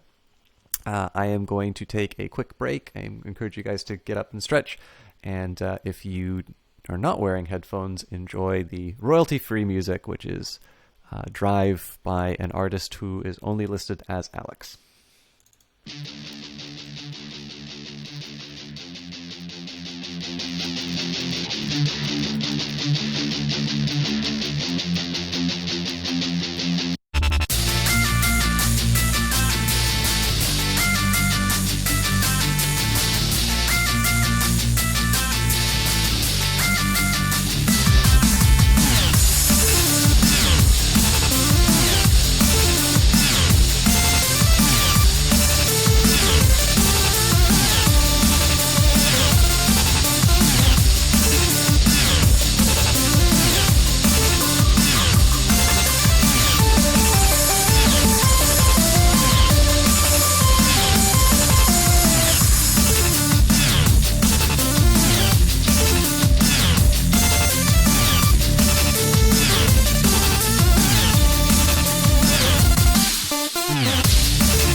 All right, thank you everybody for bearing with me during that break.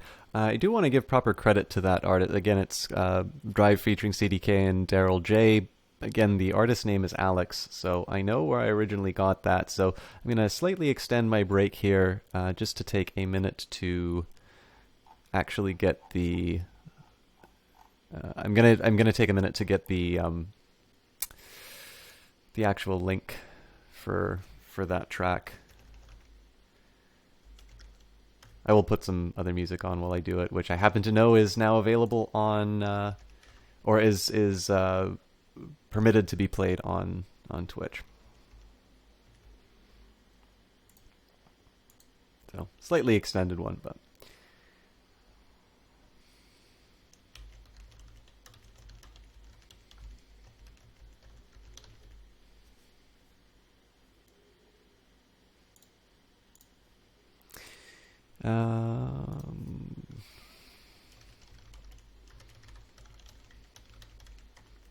YouTube is selling me Apple MacBooks, which, as much as I would like, I think there are other priorities I have at the moment. And for some reason, it doesn't actually want to play the song that I had planned. So maybe we won't have any music in the background while YouTube decides how to advertise me.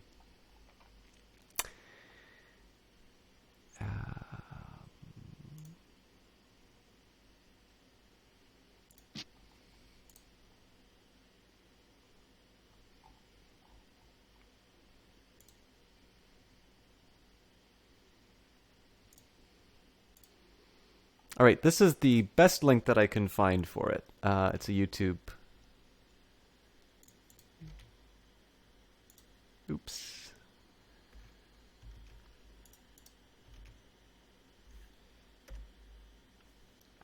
I know that is a ridiculously long URL, but that was what I was given as a reference to that. As a reference to that song. Now, I'm seeing a notification here that Jesse Quill is currently hosting me, so thank you very much, Jesse Quill, for that. And I am really sorry that the notification doesn't seem to be working. I was really looking forward to showing you guys finally what the hosting feature looked like, but it does not appear to be active. Yeah, and I should tell you that that YouTube link does have a proper MP3 download for it. I believe that is fully royalty-free music. So, thank you very much, Jesse Quill, for hosting the channel. And you know what? I'm just going to go into the alert box and show you guys what is supposed to happen during hosting alert, because I actually really like this alert, and I'm a little choked that it's not actually working.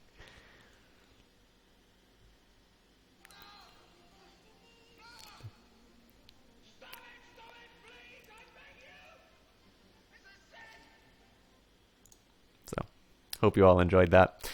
The lab below. After making your way across the manor grounds, you find your servant's entrance open and the immediate interior clear of any resistance. You find the elevator that you used during your prior escape, waiting patiently for your arrival. It shudders to life now, ready to carry you down to the facility below, to the place where Monica met Apex and the world turned upside down, where the whole thing began.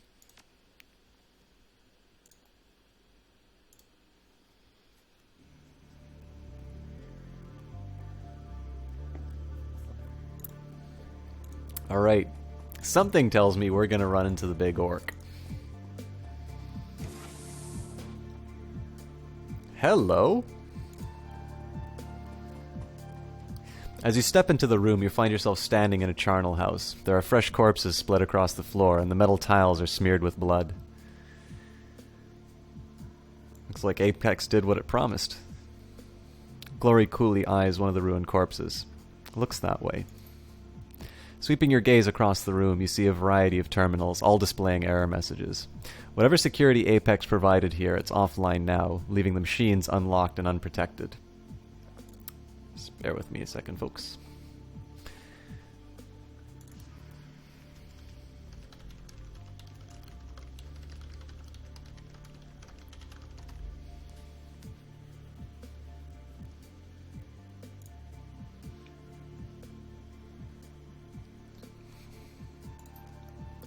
Probably won't stay quiet in here for long. We should keep moving.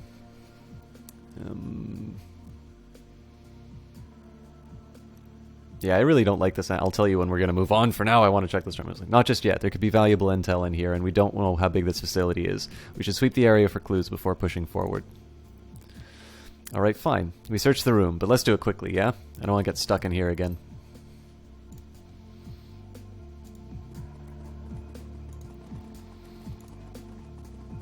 So I'm starting from the back area here just because in the end this is the known quantity. Anything in the back is going to be what leads the story forward, so I kind of want to explore everything I can. Although the access port has been replaced, black scorch marks still mar the surface of the Matrix access panel. This is where Monica jacked in, where she met Apex. Is this where it happened? Yes, this is where she died. She stares at the scorch marks that blacken the access panel. Poor Monica. I still can't believe she's gone.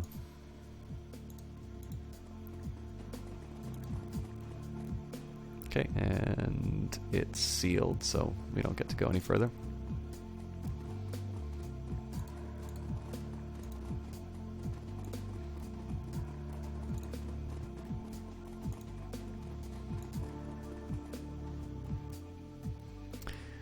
Panacea Project Terminal. The screen on the terminal flickers on and off, displaying a flashing error code. Same one that we read here. Admin access granted. Press any key to continue.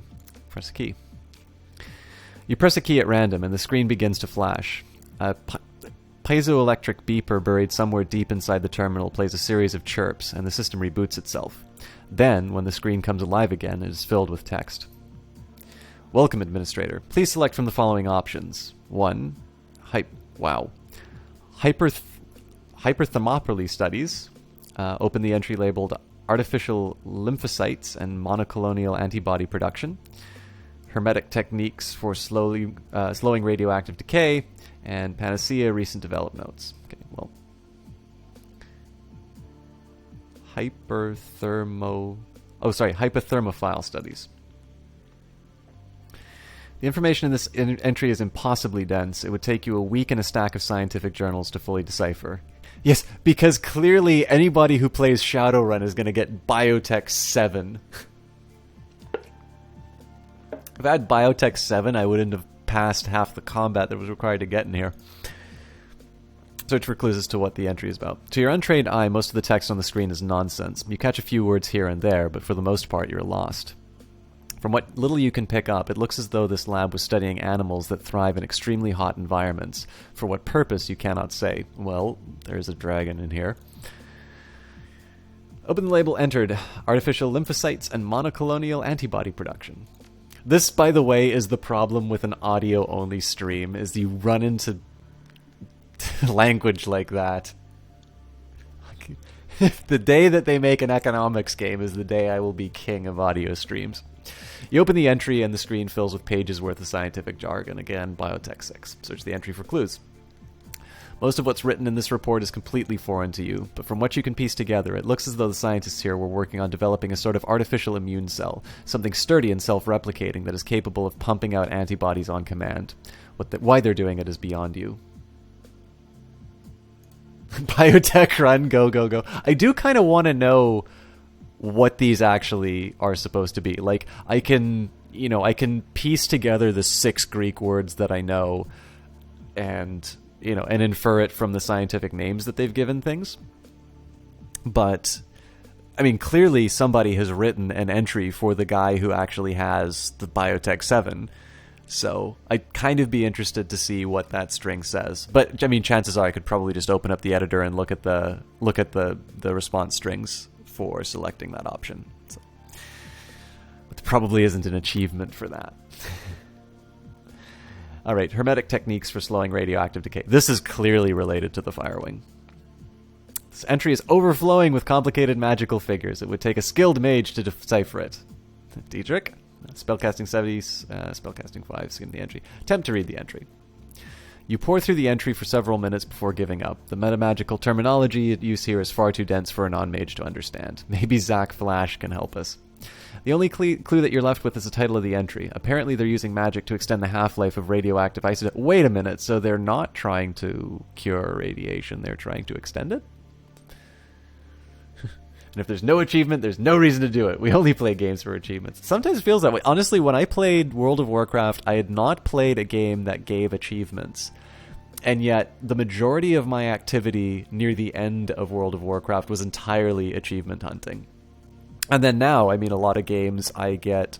I'm not entirely sure if I get an extended life out of them, but I will definitely play the game in pursuit of an achievement. And I'm not necessarily sure if it's better or worse, or just the same experience, but it's interesting that my experience has been altered, because generally I like to think that I don't necessarily care so much about the achievement unless... unless there's something like major bragging right about it. Like, I was very choked for some reason. I did like a nightmare run on Outlast, but for whatever reason, I only got credit for a regular run. So I did everything I could not to die playing that game, and in the end, I didn't actually get the achievement.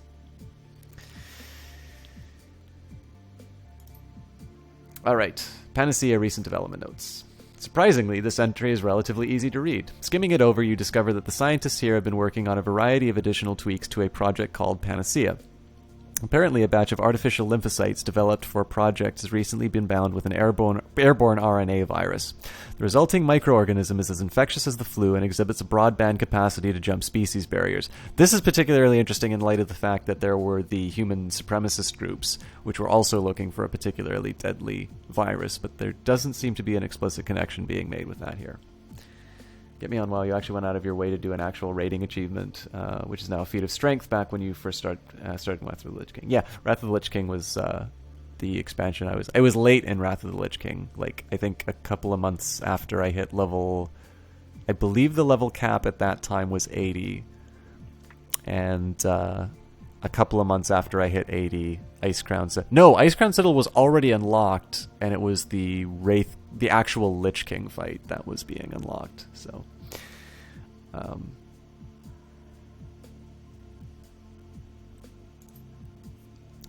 the notes also discuss the bioagent Doom and the resident scientists' efforts to deconstruct it. It appears as though they are attempting to improve upon the formula in some way. There's a moment of silence as the group absorbs everything that you've just read. I don't like the looks of this, Minerva. I don't like it at all. Even though I have 7 intelligence, I can't piece... This is actually something that bugs me. So I'm not going to say that I could do really well with medical literature, but I'm going to tell you, if this character has 7 intelligence, I don't have 7 intelligence. Now, I am specially trained in economics. However, I will tell you that from that experience of reading economics journals and academic journals, that's, in pursuing my studies, I have also read political science journals and a couple of sociology papers.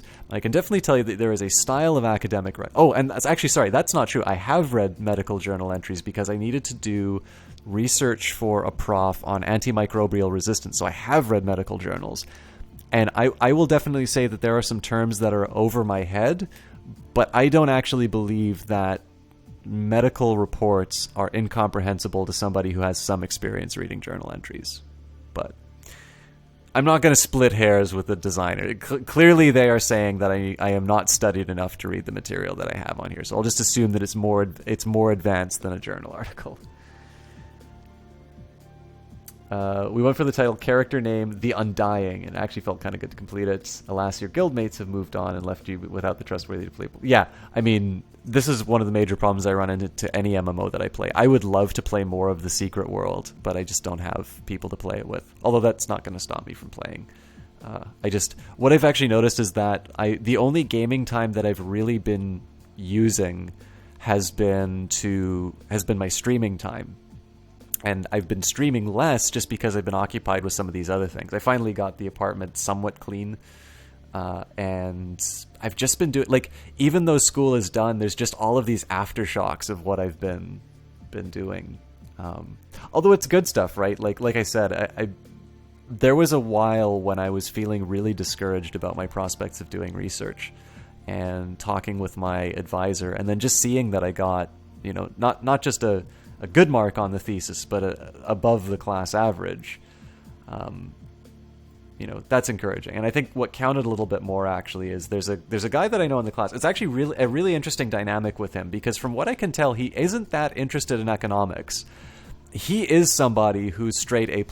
He was going to apply for Harvard, and I believe the only reason he's not going to Harvard is because he only applied to the university that I went to because he didn't want to move.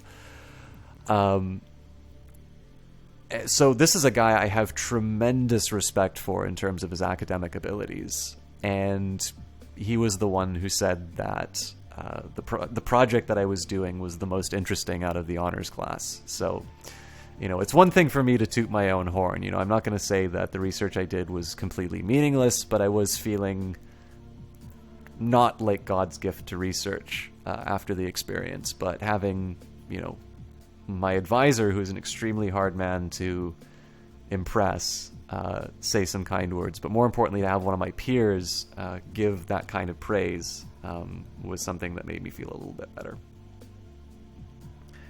You will never give up on that death. Sorry, I missed the other half. Yeah, that Death Knight is the one class I haven't played. I pretty much just straight up stayed with my human warrior. I think Druid was the next one, because the girl who got me playing World of Warcraft was a really good priest, a really good healer, and I thought, a tank is pretty much... I'm destined to play that because my ego will not allow me to play anything else. But it seemed to me that healer is the next job that, you know, if you own so hard as a healer that you can make a bad tank look awesome, that also seemed to be a really satisfying position to play. So, anyways, there isn't enough information to know what Panacea is, but I can take a guess. I'm all ears, boss. Lay it on us. Oh, this is like one of my blocks of text. I think that Panacea is a sort of delivery system for Doom. It's a virus, airborne and highly infectious, and it can produce Doom antibodies on command. But the radioactive payload they carry is stable somehow, dormant. Magical research ties it all together. I don't think that any of this would work if magic weren't involved. Yes, this is how we explain science that doesn't make sense in the world of Shadowrun. Magic! What all of this tells me is that we need to shut Voltaire down. Whatever mad scientist bullshit he's planning is on pulling with this stuff. It isn't going to be good for us. Agreed. Let's keep moving. We need to put a stop to this.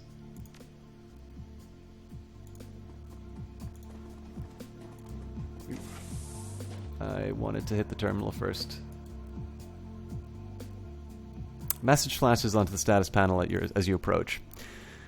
This estate is littered with the detritus of my former life, mechanical appendages that I have outgrown. I have instructed these devices to ignore you and slaughter my former captors, a small token of my appreciation for your assistance.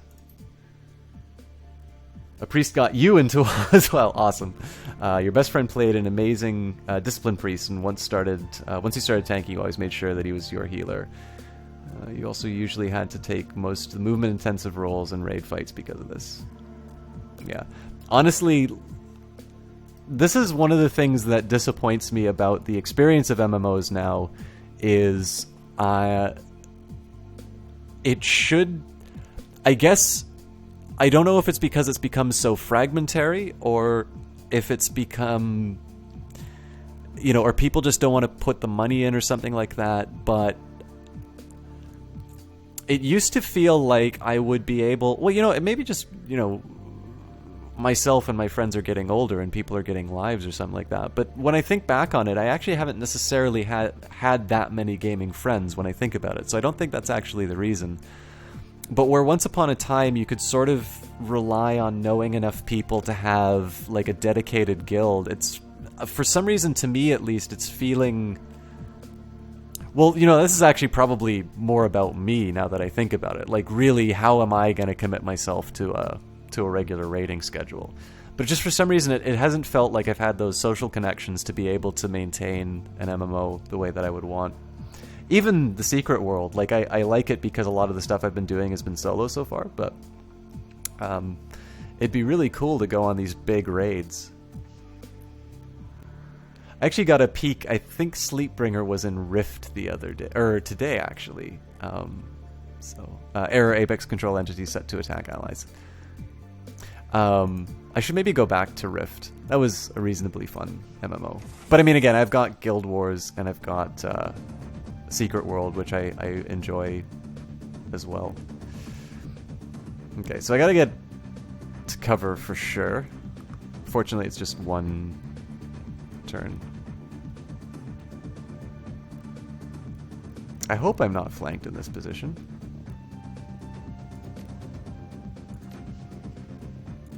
Again, I need to be smart about this, so I'm going to speed up Glory, but the rest is actually going to be dedicated to attack.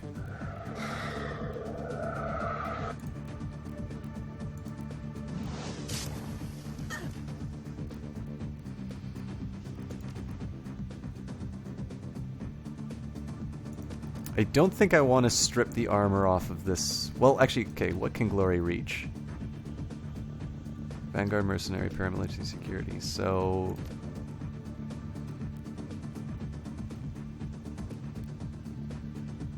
This is a really tough call.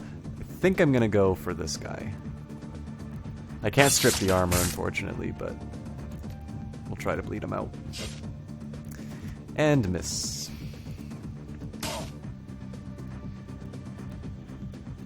I have to get some sleep, however. Jock, always a pleasure chatting with you. Have myself a splendid stream. See you around. As always, Akakadak, it is a great pleasure to have you in the stream. Thank you so much for stopping by. I hope you have a good sleep. And I will be streaming tomorrow if I get a chance to see you then. Looking forward to it. If you're not available during that time, we will see you sometime later in the week, I'm sure. Have a great one, my friend.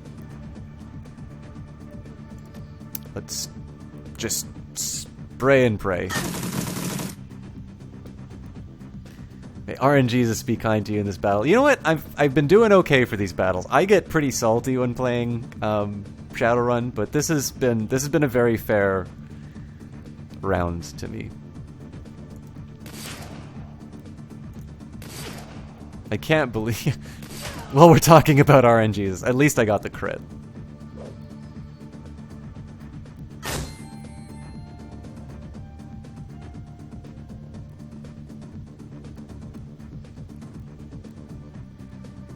So this is a little bit of an unusual move for me, which is I'm actually moving for my cover, but it's mostly so I can try and get a flank. Turns out that didn't work though, so let's see if I can get another nerve bolt. I'll maybe try the mercenary then. Nice.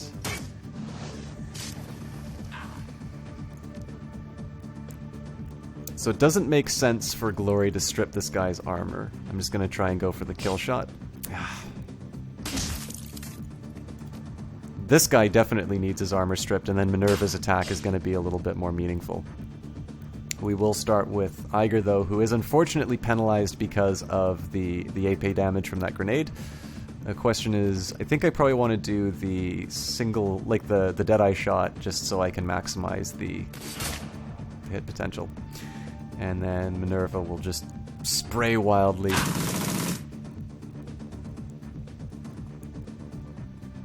Again, all the time that they spend moving around is fantastic for me. Not enough ammo for that.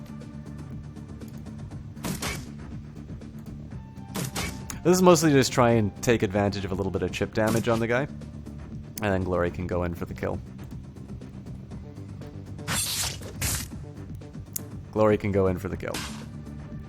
Glory can go in for the kill. Glory can go in for the kill.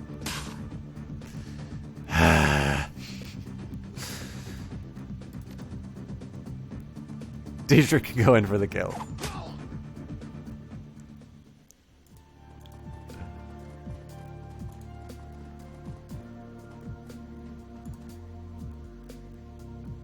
Alright, locked safe. I have a feeling this is probably going to contain something like a medkit. So, actually, let's see. I don't think I can use any of this karma on something that I want. Nope. So let's do... I think I'll try and do a little bit of healing. I don't want to go crazy because I don't have an infinite amount of health.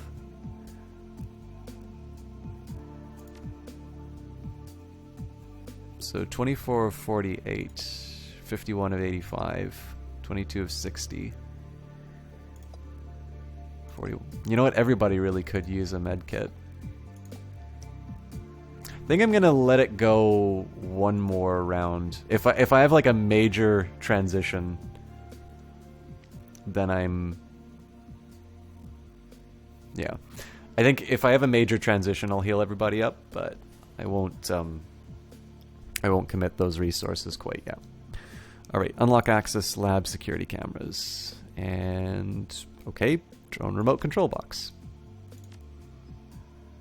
I'm not entirely sure it was necessary for me to push those buttons, but...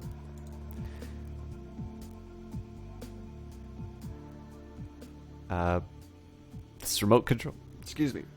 This remote control box with both manual and direct rig controls. Although its small screen is cycling error messages, it appears to be partially functional. A rigger would get the most use out of equipment like this. Well, I'll add it to my inventory, but I'm not actually going to use it because I'm not a rigger.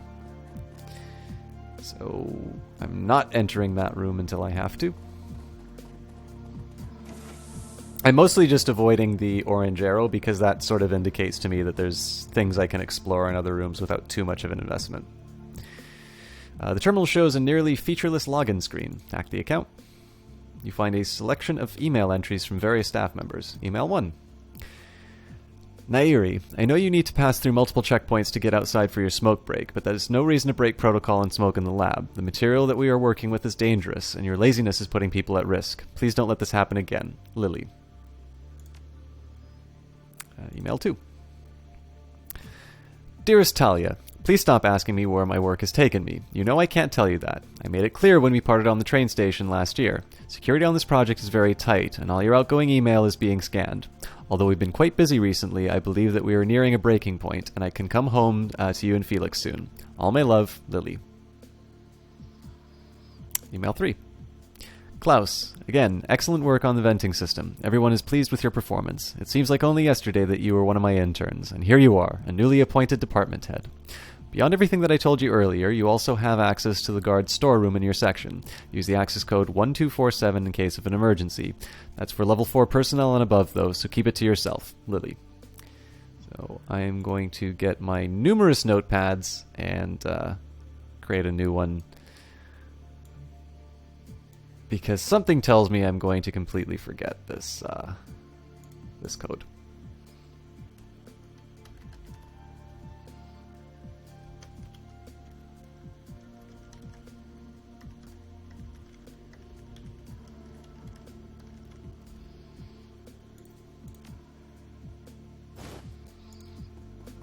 And it adds it to my inventory, so I completely did not need to write that down.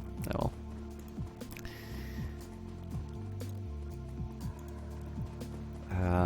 We'll interact with this first. Again, I just don't want to go into the room with potential hostiles until I have to.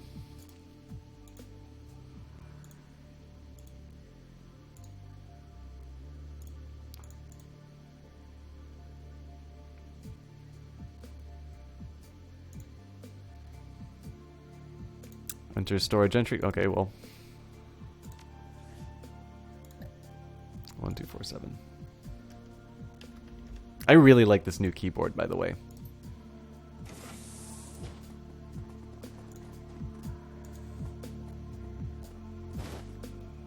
So we got a premium medkit. I think actually in this case I will start using some of these resources then.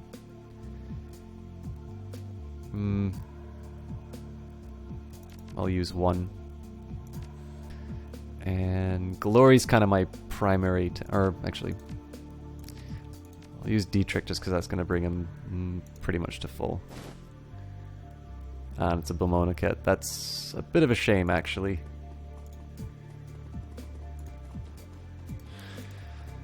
Okay, so it seems like it's just the one guy. It still makes sense to approach from this left-hand side because there's immediate cover in both cases. I'm just trying to bait out my team. There we go. Okay, so baiting up. Notice here, like, this is one of the problems with the way that combat begins in Shadowrun, which is if I'm just normally walking around, for whatever reason, the AI may not follow me that closely. So what I wanted to do was bait them a little bit closer to the doorway so that I don't have to waste a turn moving them into position. Okay, looks like it was more than one, so a lot more than one. And it actually, now, I think it would have been better to enter in through that door. But I don't believe we can close it, so we'll do the best with what we have. Let's start by speeding up Glory, and then I'm going to try and unbalance the closest target. Again, Dietrich has a fairly high rate of hitting with something that's always been below 50% chance. As I say that as he misses.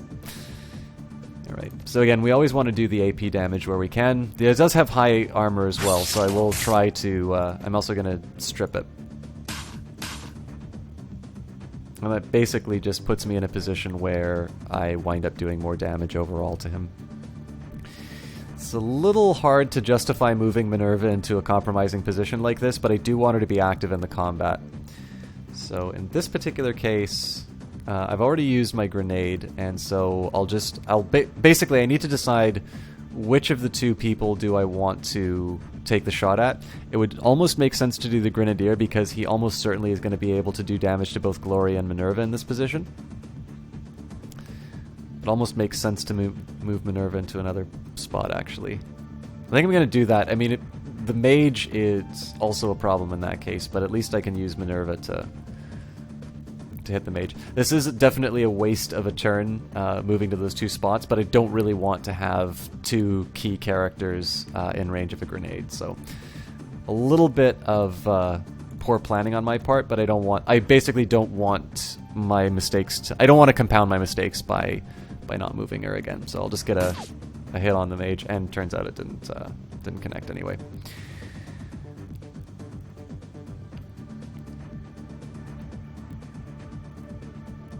I think the best call here is to try and take out paramilitary security, so it's not... Oh, actually 65... I don't like 65% chance at all.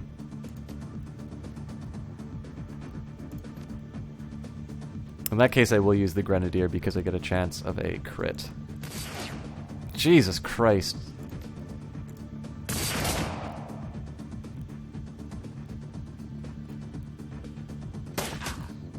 I always keep making the comparisons to XCOM, but that's definitely XCOM levels of misses. Dietrich is getting worked on. I think I'll just hit a heal with him.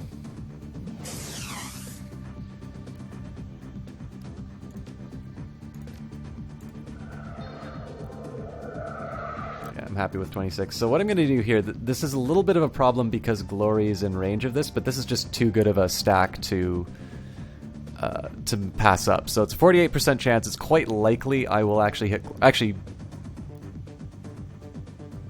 I think I'm going to get Glory to finish off this guy first.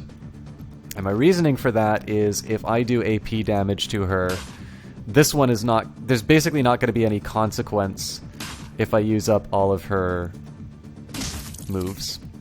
Now, as it turns out, the 3 stack isn't as useful to me anymore.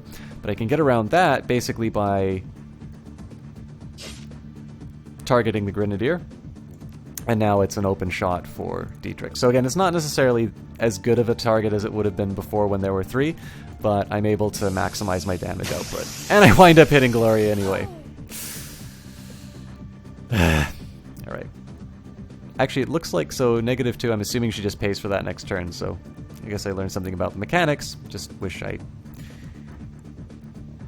knew that ahead of time. Alright. So, Minerva's going to be on her own a little bit. I think we just fire at close range into the mage. That must have been satisfying. And how can Eiger maximize her damage? Probably by using a shotgun? Nope. Looks like these are all just really bad opportunities. So I think here, snapshot on the Grenadier is the best way to handle this. Again, just the principle of taking pieces off the board when you can. So we'll fire at security and miss horribly. There's a little bit of a danger here because Eiger and Dietrich could be hit by a grenade, but if they spend their time focusing on either of those characters, Glory's going to be able to do damage in kind, so let's just unload the clip on the mage again. That sucks. No! I really wish you had an undo move option. I don't see any benefit to just walking up to somebody, and I don't know why the game would allow you to do that.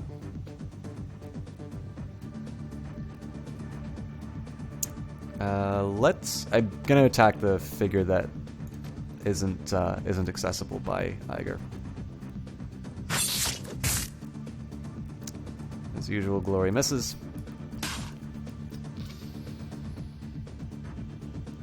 So the first thing I'll do is I'll actually drop the totem for Dietrich, and then we'll try and get advantage of unbalancing. We got lucky that time. So in this case, I'm just going to do a straight attack because Eiger's going to be able to use her shotgun. And I won't even bother with the kneecapper, actually. I think I'm just going to go straight for damage, which paid off. So I'll take advantage of that to reload the sniper rifle.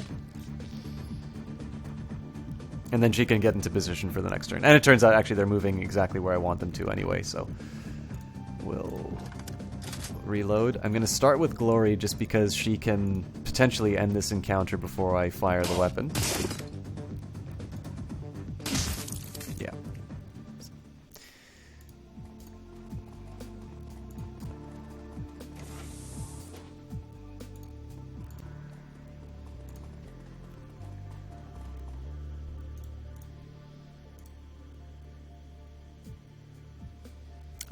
More of the arrow key. Admin access granted. Press any key to continue. Press key.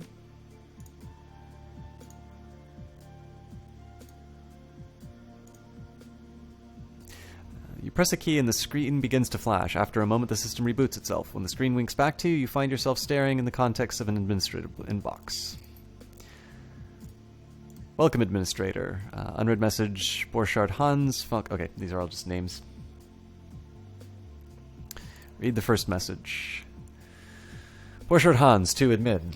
We need to organize an all-staff meeting to discuss lab safety. Everyone is overworked and overstressed, and it's a perfect recipe for workplace accidents. I am telling you, we cannot afford any more accidents. With the loss of Van Wyck, it has been hard on everybody. He was well-liked, and watching him die in such a horrible fashion has been hard on morale. The staff is still committed to the cause. They all know what they signed up for, and they know how important this is. But losing such a good man because of such basic lapses in basic lab safety has been a difficult pill to swallow. Borchardt. Read the second message. Falkenrath Adolf to admin. I'm writing this to request additional security for the animal testing lab. You know how large and vicious these creatures can be. Without more trained handlers on staff, we're just begging for another accident. You remember what happened to Van Wyck.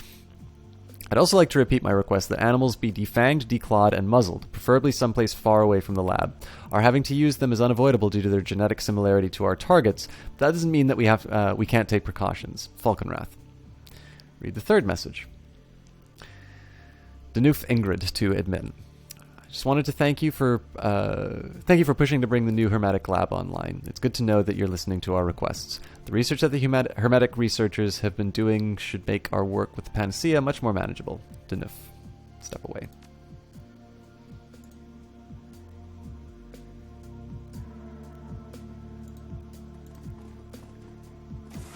It's going to open... I don't think there's going to be any more encounters here, but I'm just going to give myself a little bit more flexibility as far as movement.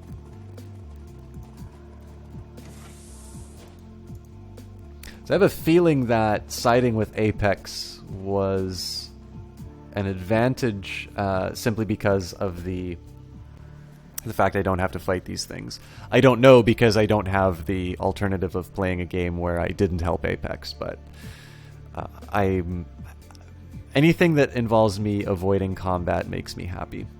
I really want to know how to get into this room. There's a large crack that runs through this section of wall. Can I just get the troll to punch it?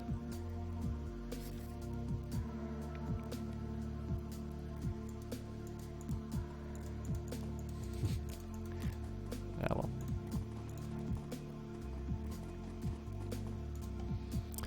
Again, before opening any doors, I'm going to try to investigate the area that I have available. And it seems like this opens access to everything. I could potentially be setting myself up for disappointment like last time. I fortunately have one point of cover to my immediate left.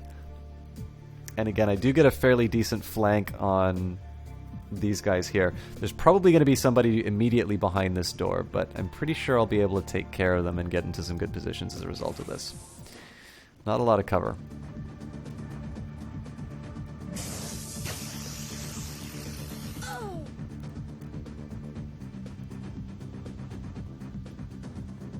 I'm almost wondering if it would be better for me to fall back, and it's a lot of damage. Something it's better to fall back and fight from the stronger position.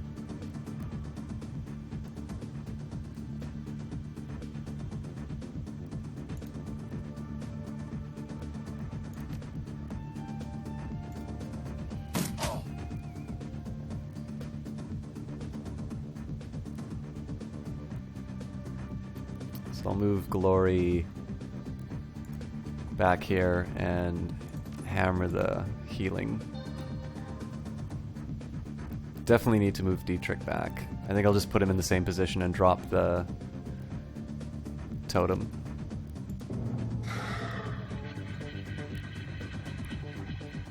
Eiger I'm going to move back, but I'm actually going to move her into a position where she can still fire. Actually, let's move them here. Oh, that's such a tough call, actually, because she's also low on health. Well, start by healing. and let's get a shot on the mage.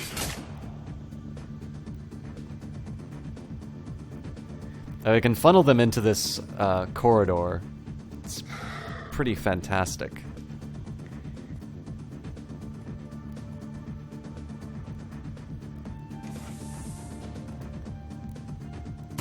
That works for me too. Yeah, so I'll just get the turrets to do the heavy lifting with that doorway, and we deal with these jokers on the other side.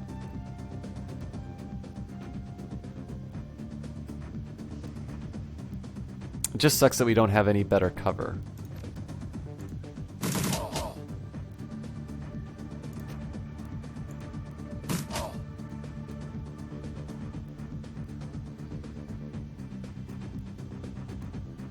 And actually, I guess with that in mind, I need to go all in on this strategy.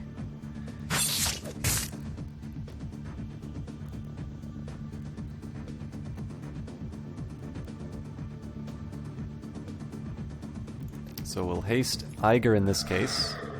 And give her some aim.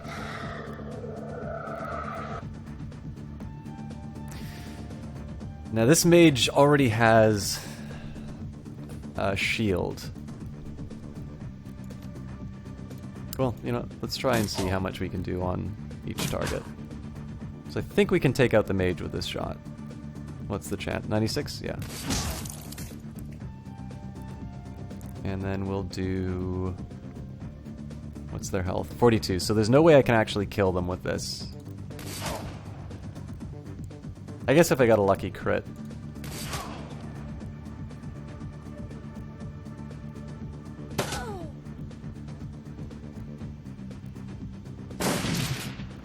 Those turrets are actually kind of useless.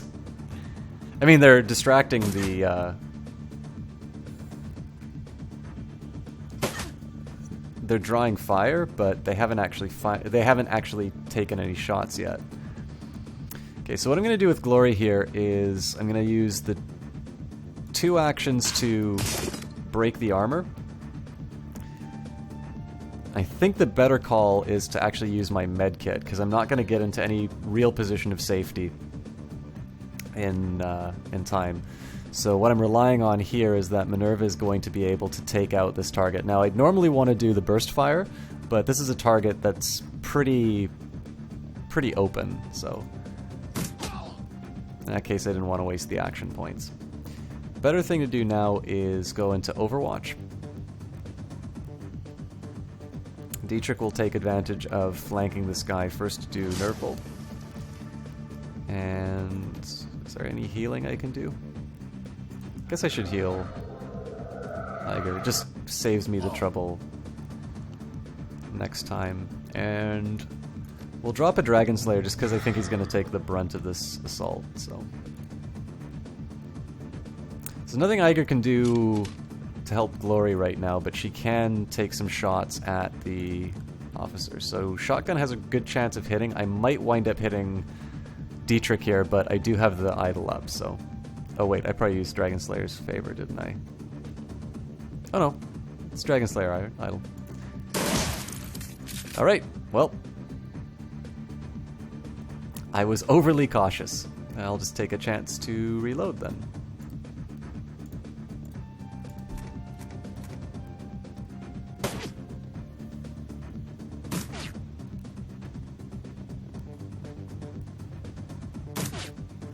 So this is basically just going to be full-on retreat for Glory at this point. If I can get these guys into the pain column, I've pretty much wrapped up this fight.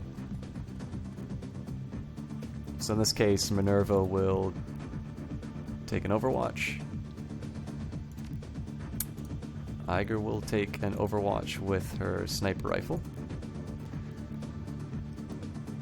I really wish I could have used that heal, but it's not worth the risk, so I will drop a ley line for myself, and I will improve...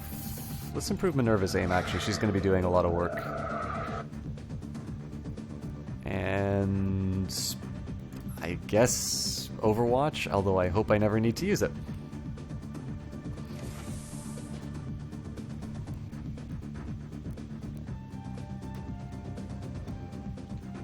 Even if these turrets don't actually do any damage to the enemy, one thing that I'm trying to do with this is just gain something of a positional advantage. If they try to flank me along the side, everybody just winds up raining death on them. I don't necessarily have any advantage to just like running in and trying to wreck these people. Whereas here, this guy's already taken some damage. I can now move in and try and get this AP damage on him. And now basically he's at my mercy. So I can actually even get Dietrich to run in and try and finish him off with an aimed shot. No, I can't because he can't reach. Right, well, do an Overwatch then, I guess. And same deal with Eiger. It'd be nice if I had her in cover, but she's a big girl. She can handle herself.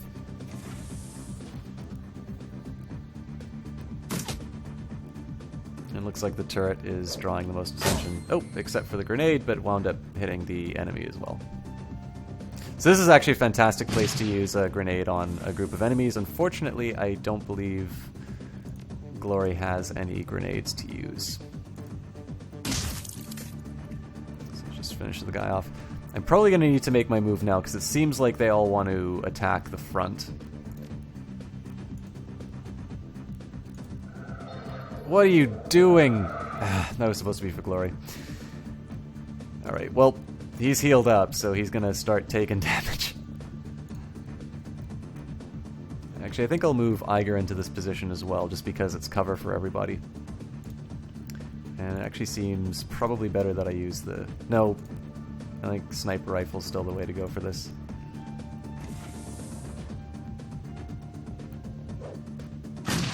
Overwatch?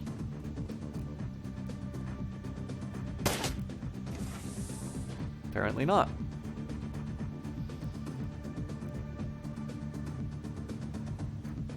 So here I'll do something a little unconventional and just take a combat turn to heal up Glory.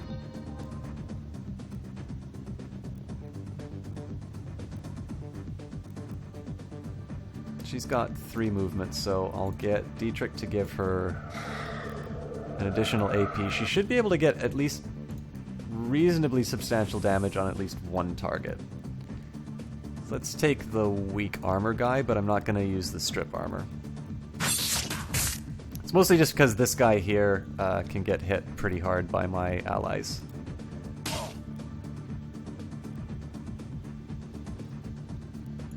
So Dietrich's going to start by trying to unbalance this guy. And failing. So we will... Apparently it doesn't... This guy's just really hard to hit, apparently. Let's just do an aimed shot to start off. Oh, he's the one with the high armor. I should have used the interdiction shot. Oh, we'll do a headshot.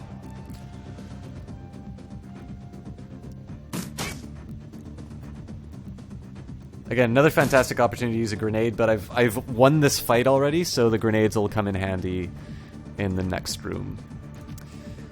I will, however, use my electroshock.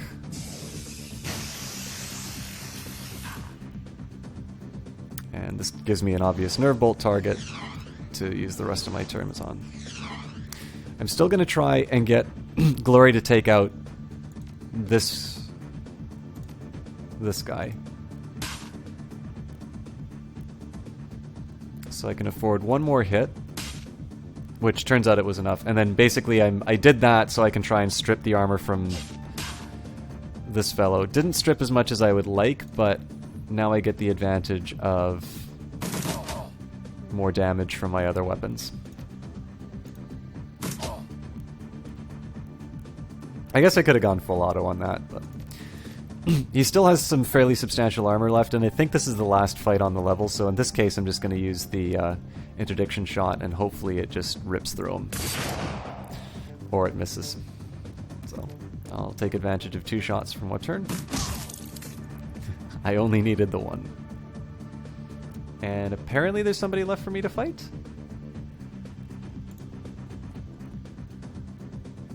Oh, sorry, Kite, I didn't see your message before.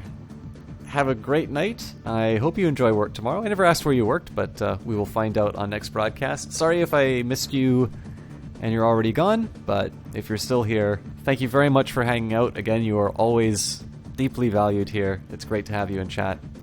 And we will see you on the next one. Probably tomorrow. Oh, there's the goon. Alright. I'm just going to use Overwatch. And Glory can actually reach him, though, so...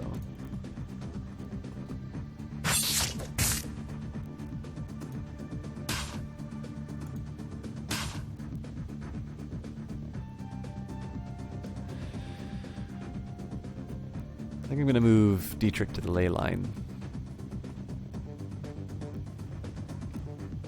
Iger sadly needs to reload, but I'll at least get her in a decent position within 2 units. Unfortunately, she winds up stacked with Minerva, but I don't think that should matter.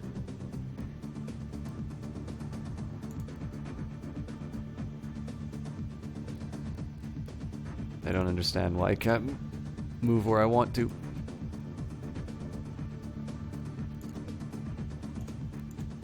Game, please!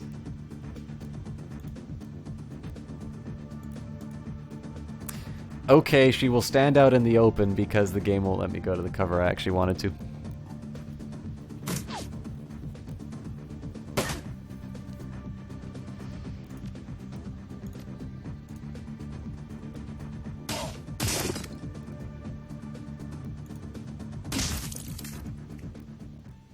Alright, well, there's combat for you. I still really wish I knew how to get into that room. Oh, you know what? It's probably a drone thing.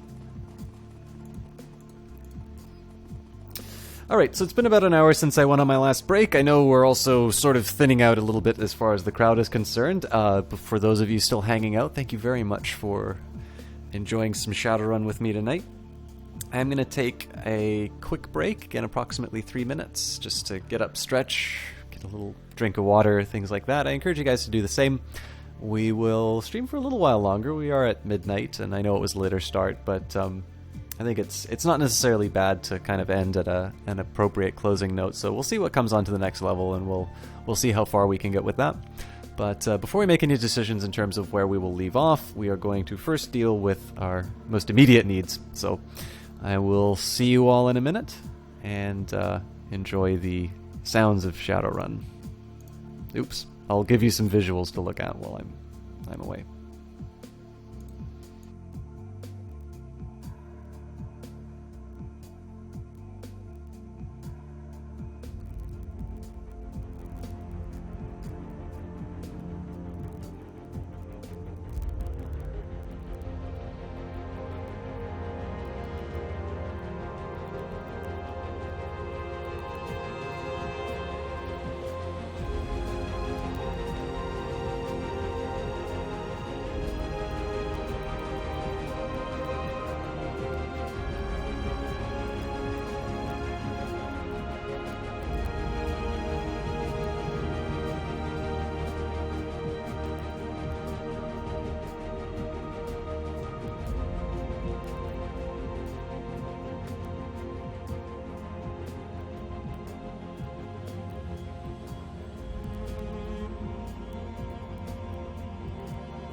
Sorry about that, everybody. I didn't realize on this new keyboard that there is a play button right where I normally put my headset. So that was the Beyond Earth soundtrack that you were listening to.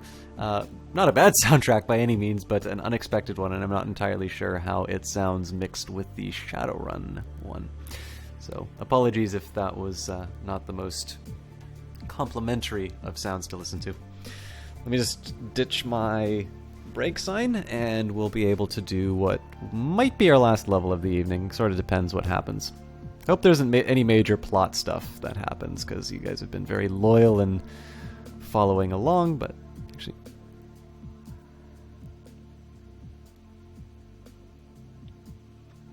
Okay. I'm actually now a little bit curious about this controller, because it said it was Decker only. Or sorry, rigger only, but it seems to actually do more than that. So let's take it to general storage, because that seems most likely to be where there'd be health kits. Drones deployed, security self-destruct active.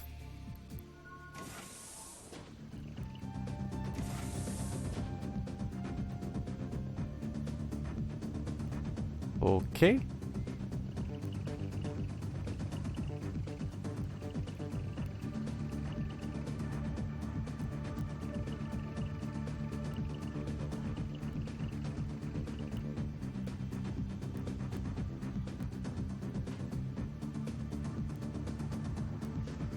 I don't really know quite what to make of this, to be honest. I will get into something resembling good positions.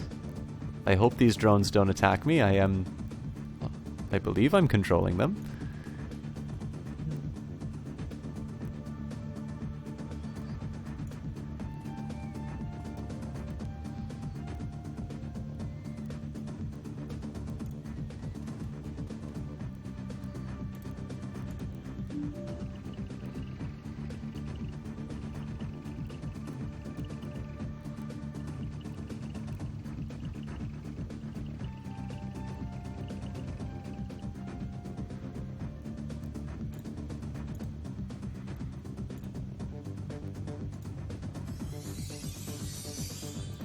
I guess I can heal some, or no, everybody's already healed, never mind.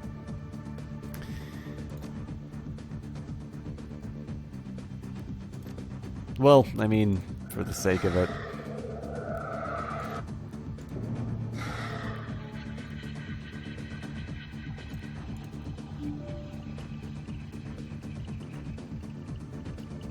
Something tells me this is just a big waste of time, but we won't have too many more turns of it. By the way, I think I called that music before the Alpha Centauri soundtrack. That is the Civilization Beyond Earth, if I misspoke. A game that didn't necessarily have the warmest reception, but one that I thought was... in my opinion, it was worthwhile. I think while I'm just wrapping up this end, I can talk a little bit about the game. It, I think it cleaved somewhat close to the Civilization 5 style. Now, in my view, that's not necessarily bad, because I think Civilization 5 is a very fun game. After the drone's sudden explosion, a message appears on the drone control box's screen. Available drone 0.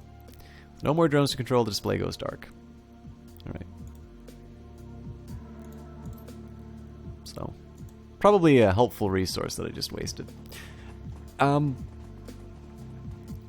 know, in my opinion, I thought Beyond Earth was a worthwhile game to play.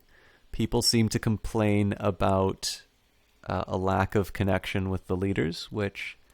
in some senses, I can feel. I know definitely there is an appeal to playing things that are known quantities, which means, you know what the pyramids are, you know what the Egyptians did. And so if you play the Egyptian civilization, you either attempt to recreate some of its accomplishments or take history in your own direction.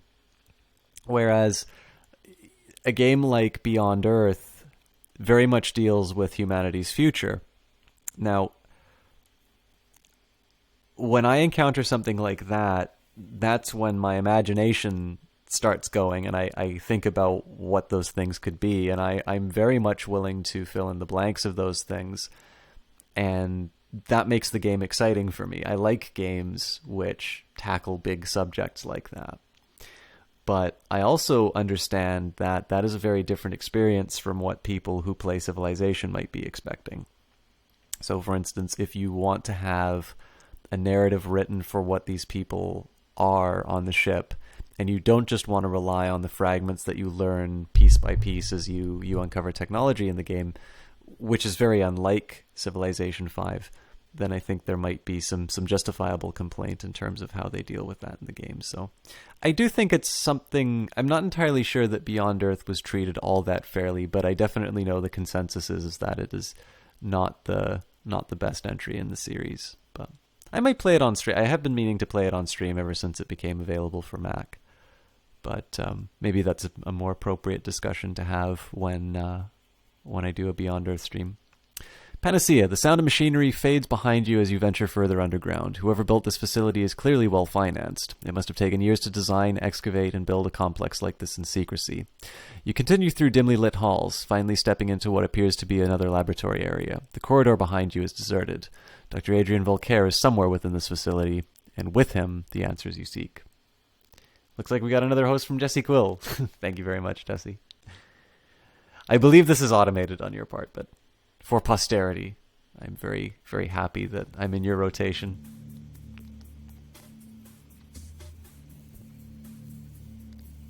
All right. What do we do?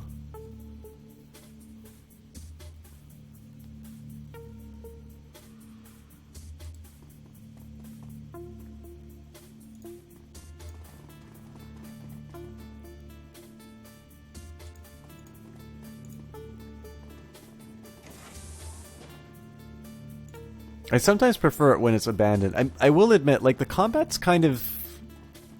Now that I'm not, like, completely losing all the time, the combat is somewhat enjoyable. Like, now that I've built my character for combat, I'm not as salty about some of the encounters, but I definitely like the story elements of this game more, so when the halls are abandoned, it usually means that I'm going to see more interesting stuff.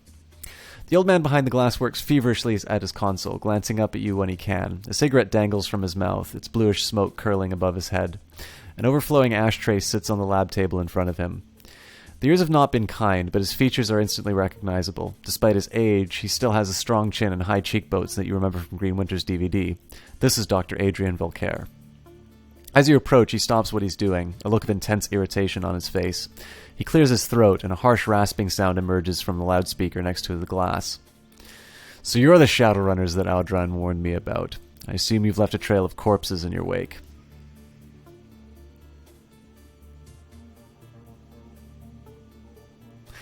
I do kind of like the sass of, oh, is Aldran around? I've got a message from him from Paul Amsel. It's like, and you must be Dr. Voltaire. That's right. He scowls. I don't know why you insist on interfering with my work, but I assure you that's over now. He reaches down, flips a switch, and you hear a loud thud and click behind you as the door locks shut. You'll find that the blast door behind you is sealed, and that the laboratory you occupy is fully secured. An important precaution. We keep our test subjects in there, and far more dangerous than you. He takes a drag on his cigarette. I won't permit you to cause any further harm, Shadowrunner. You'll remain trapped where you are for your own good.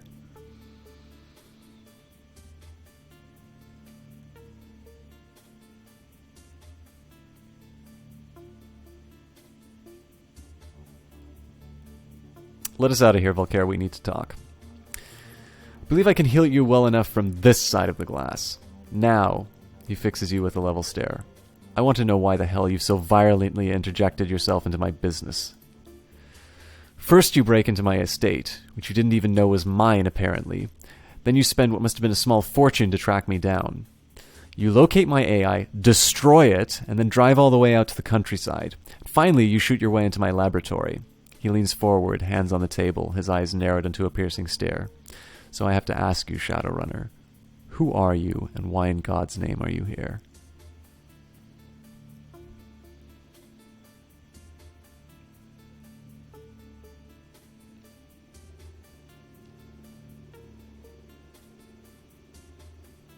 So we came to find you, Volker. I'm not revealing that we've got Apex on our side yet. No. We came to find you, Volker, to help us stop the Fireschwanger. Except the Firewing wasn't the one after us all at all. Sorry, wasn't after us after all. It was you all along, wasn't it? Volker sighs, covers his face with his pale, nicotine-stained hands. To help you stop Fireschwanger. That is ironic. But yes, you are correct. I'm the one who's been hunting you. The one who sent Apex and Audran after you. You're gonna pay for that, you bastard. See, I don't want to say break the glass because I have a feeling that it's not, like, it's something I can't break. So, why attack the Kreuzbazaar, Volker? Why kill Paul Amstel? It was necessary to preserve the secrecy of my work, for the greater good of all. I know I have wronged you, and for this I'm sorry. He sighs a long, rattling sigh that quickly turns into a violent fit of coughing. The sound echoes over the loudspeaker. He collects himself, continues. I don't expect you to understand, nor do I have time to explain it to you. He straightens, glances back to the screen to his side, and nods curtly. Now I must know, how did you learn that I was still alive? How do you even know to look for me? Did someone send you?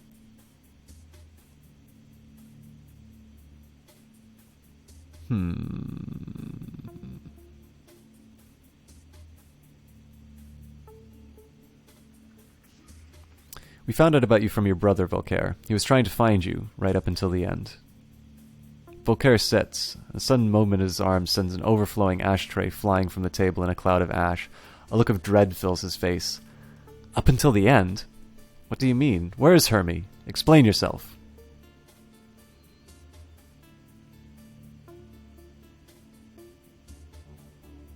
Oh, you mean you don't know? You killed him too, just like Paul and Monica.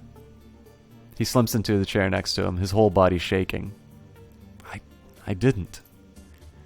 He's suddenly overcome with another fit of coughing. He steadies himself onto the arm of one arm of the chair. Apex. I should never have trusted that thing. He closes his eyes and a tear traces his way down the gaunt hollow of his cheek.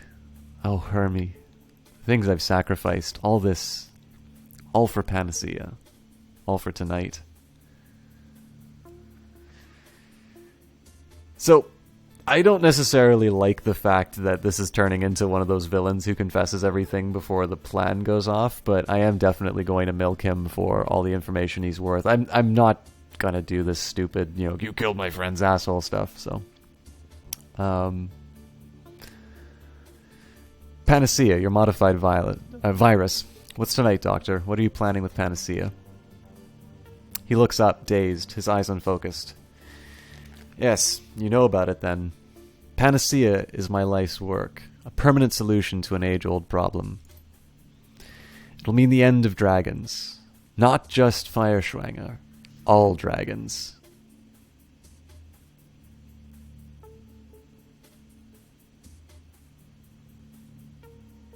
Explain yourself, Doctor. Volker fumbles in his pockets, produces a fresh cigarette. He lights it with shaking hands and breathes in deeply. The orange glow of the cigarette flares bright. When he exhales, the words spill out with smoke. The Firewing burned and murdered and caused untold damage in her bestial rage. Until the Dragonfall. Until I stopped her. But that destruction was merely a symptom of a greater cancer. Fireschwanger wrought destruction with fire and claw. The dragons of today, Lofwyr, Dunzelkhan, Selidir, they kill and conquer with subtler tools. Deception, manipulation, corruption. He spits with disgust. They use us as pawns, playing pieces, puppets in their millennia-long machinations. Oh yes, dragons are a cancer.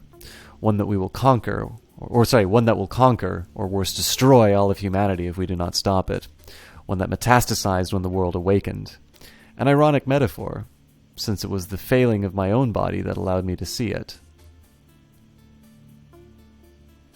Go on. He's racked again by violent coughing, allows it to subside, and takes another long drag of his cigarette, the ash creeping closer and closer towards his mouth. I have leukemia, cancer of the blood. no doubt brought on by the radiation of the socks.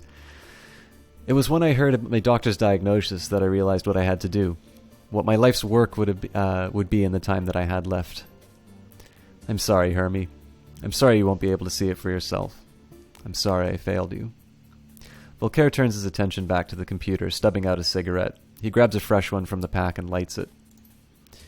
Tonight I will release my panacea to the world. How absurd that the instrument of Dragonkind's destruction. He presses a button on the terminal and a large observation window at the far end of the room rises slowly open. Will be carried out by Feuerschwang herself. It's a nice reveal. Through the glass you see a prostrate form of a dragon Through the glass you see the prostrate form of a dragon far below. An enormous set of shackles binds it, and a maze of tubes snakes into its body. The tube's connected to a cruel-looking apparatus that has been mounted to the wall. Son of a bitch. Look at that. He found her alive in the socks after all. Tonight the Firewing will fly again. Infected with the panacea, she will slowly be destroyed from within. But before that happens, she will provide the catalyst for a global transmission of the virus.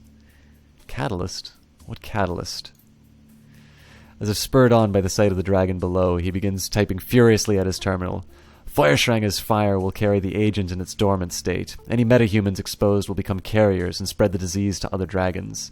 The dragons will be infected with the panacea as well, but it will not harm them. To the non-dragons it is a nuisance, nothing more. When a critical mass of carriers is achieved, my panacea will become unstoppable. It will spread across the globe in a relentless tide. However, if it does not reach this critical mass, it will fizzle, die out, become inert. Hence the need for a ground zero, a flashpoint of a mass infection event. He looks to the ceiling, mumbling to himself. I'm sorry, Hermie. I know you loved your flux state, but it doesn't matter now. It must be Berlin. I understand your reasoning, but there has to be a better way. He continues his work, filled with a feverish energy. Sadly, there is not. If there were, I would gladly take it. For panacea to work, Berlin must burn. A tragic sacrifice, but one made for the greater good. Feuerschwang will breathe her infected fire upon Berlin. Thousands will die, and through that destruction the virus will take to the air. A critical mass of Berlin's metahuman population will be exposed, but no one will even think to quarantine the city until it's too late. The flux state lacks any centralized authority. Corporations will evacuate their own. Thousands will flee the city, infected. He mutters, his voice growing more detached. Oh yes, Hermie. Berlin is the perfect flashpoint. It wasn't supposed to happen tonight, no. This little intervention of yours leaves us no choice. So let's see. He squints at his screen. Tonight's wind patterns dictate that ground zero is to be Tempelhof-Schönberg. Highly populated. The virus will spread quickly enough from there. It's only for a few kilometers from the Kreuzbazaar. Don't do it, Voltaire. I swear I will make you hurt, and I will make it last. Voltaire sighs, shuts his eyes tight, bringing a shaking hand to his temple. We all know that's not going to happen. You're trapped here, impotent to stop this from happening, and it will happen. The old man eyes the cigarette butt in his hand, fishes out another from the pack and lights it with the first. Then he returns to the console, reaching to the side for the microphone. He mutters something into the receiver. He can just barely make out the sound of the name Audran. When he turns to address you again, his voice is level. The shaking in his hand seems to have subsided. Security will be here soon, and they will not take care of you. Do not worry. You will not be harmed. The sacrifice that I'm making tonight is a necessary evil. It cannot be helped. So long as you remain confined, I see no reason to kill you.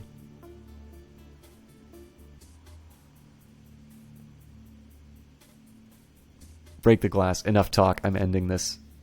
You launch yourself to the window, your shoulders slamming into the hard surface with a heavy thud. Despite your best efforts, the window will not budge. Yeah, knew it. The window between us is made of dicoit-treated transplant. Do whatever you like to it, but you'll find that it's quite unbreakable. The bastard's right. Nothing we're carrying can even scratch dicoat. That glass is essentially sheathed in diamond. We need military-grade explosives to crack it. She frowns. We're stuck in here.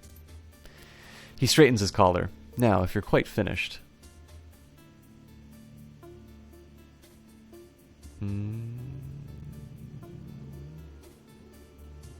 You don't burn down a city and call it sacrifice. You call it what it is. Mass murder. Voltaire stiffens, turning to face you. Anger washes across his face. Was it mass murder when America dropped the atomic bomb on Japan? The myopic would say yes, just as you are now. But they did it for a cause. To shorten the agony of war, to save the lives of thousands upon thousands of soldiers. See, this is one thing that kind of bugs me, is they say that the Dragonfall, this scarring event where a dragon sets Germany on fire, was lost to history because of the scarring of the Awakening. And yet, I mean, I understand that Voltaire is supposed to understand historical events. I mean, 1940s is a really long time away in this particular history. And yet Voltaire not only remembers this event, but expects others to remember it as well. So, I don't know. Again, it's a nitpicky thing. Like, it's a nice analogy that he's making. It does a good job of motivating it, but I'm not entirely sure. Like, in the end, I would have accepted some other reasoning behind why the Dragonfall is a forgotten event. And I would have accepted historical references such as World War II. The old man is trembling now. I do the same for the good of the world. I should have gotten academic. You know that America was pretty divided on the morality of the act, right? Some even considered it a crime against humanity.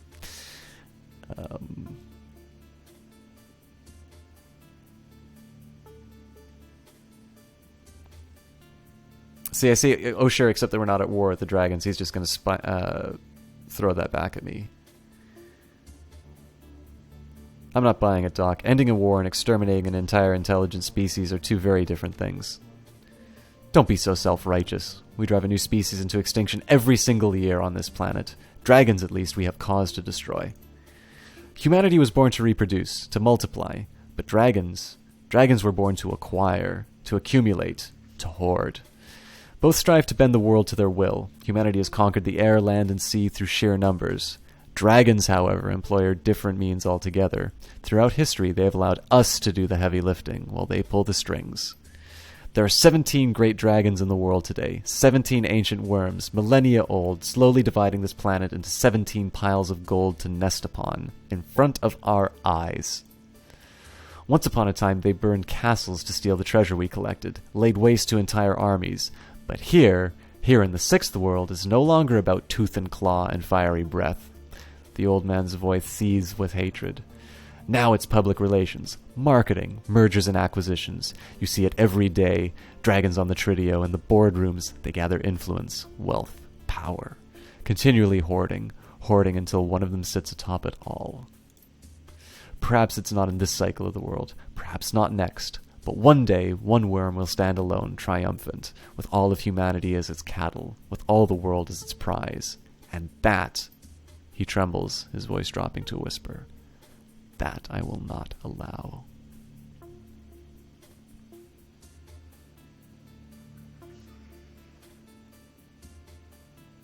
How are you going to get the Feuerschrange to go along with this plan of yours? Voltaire continues his work. Oh, that. That's simple enough. He gestures to his left. She has no choice. The gaunt woman in the containment cell stands rigidly, her face pressed against the glass, her haunted yellow eyes tracking her every move. She appears frightened, disoriented, lost. Her mouth moves silently, her voice muted by her glass cage. So the stories Green Winters found were true. Feuerschranger's astral form was separated from her body when she fell. You trapped it somehow. Yes, but that came later.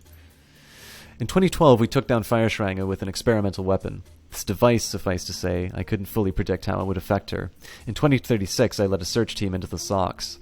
I had to know what really happened to this creature that I had slain. We found her alive, in a way.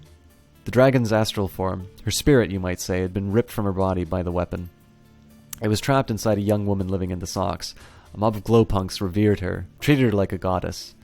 I transported the young woman into the dragon's body here, where I could study them. You mean she's been in that cell for almost 20 years? The old man nods absently. No choice. The creature separated from its astral form cannot live more than a few hours before both die. It was the high-intensity radiation of the Sox, combined with the magical creature inside her, that allowed the woman to live for as long as she has. So, Voltaire seems almost eager to explain.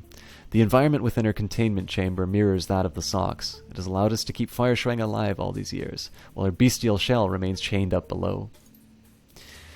Now, as for her physical form, that will be simple as well. We've drilled a series of electrical charges directly into her skull. When we release the Firewing's body, empty of her astral self, we will trigger all the vicious instincts and primal urges left in her reptile brain. She will unleash her fire when we command it.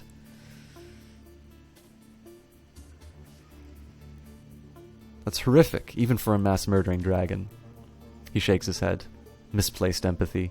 That beast blazed a path of fiery destruction across Germany.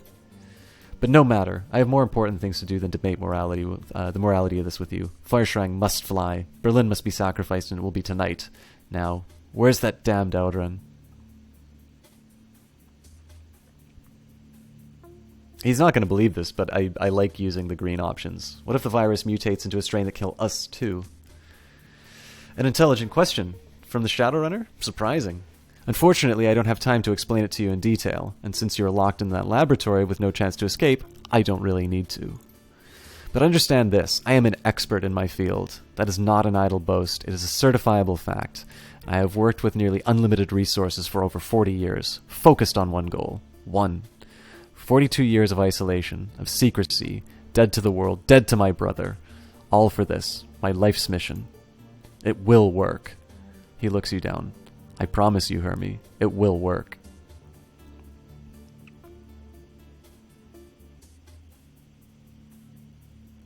Because I said so defense. Very professional of you, Doctor. He shoots you an icy stare. Say what you like, it matters little to me. My panacea will change the world. In the end, you'll thank me.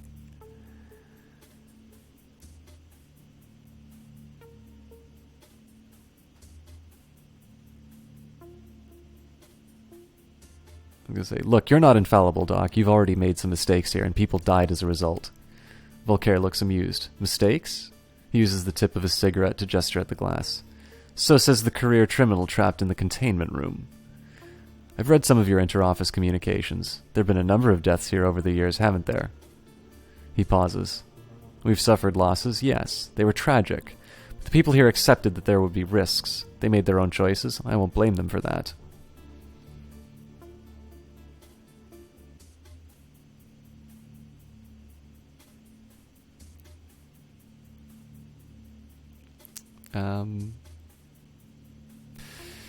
See, he seems to be going the logical route, so while I'd prefer to do the first dialogue option, I actually think the second one means a little bit more. I mean, he's definitely, they've built him. It's actually really interesting. I thought that Voltaire was a much more sympathetic character, but it turns out that he was ousted from office for a reason. He is the prototypical mad scientist. I get that they made their own decisions, but from what I was reading, it sounds like the people died from your negligence. Basic lapses in lab safety, it said. He glares at you through the glass. Is there some point that you are trying to make, or are you just trying to anger me?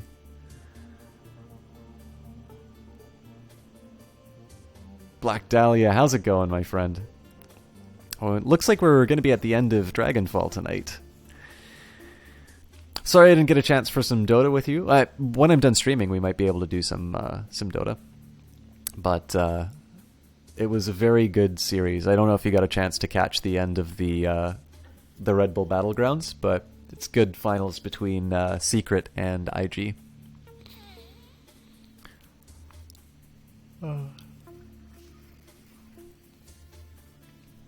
My point is that everybody makes mistakes, even you, and yet you want to roll the dice with a biological weapon. It will work, I'm telling you. You told your researchers that their lab would be safe too. Look how that turned out. The muscles at the corners of his mouth tightened. Why am I even talking to you? You're trapped in here, and I've still got work to do. Audron will be here for you soon enough. The old man turns away from you, studying some invisible detail on the console. You don't watch esports. Well then. I guess you're just too cool for this stream. Oh, how else do I appeal? I mean, I don't necessarily think he's going to care about a power vacuum.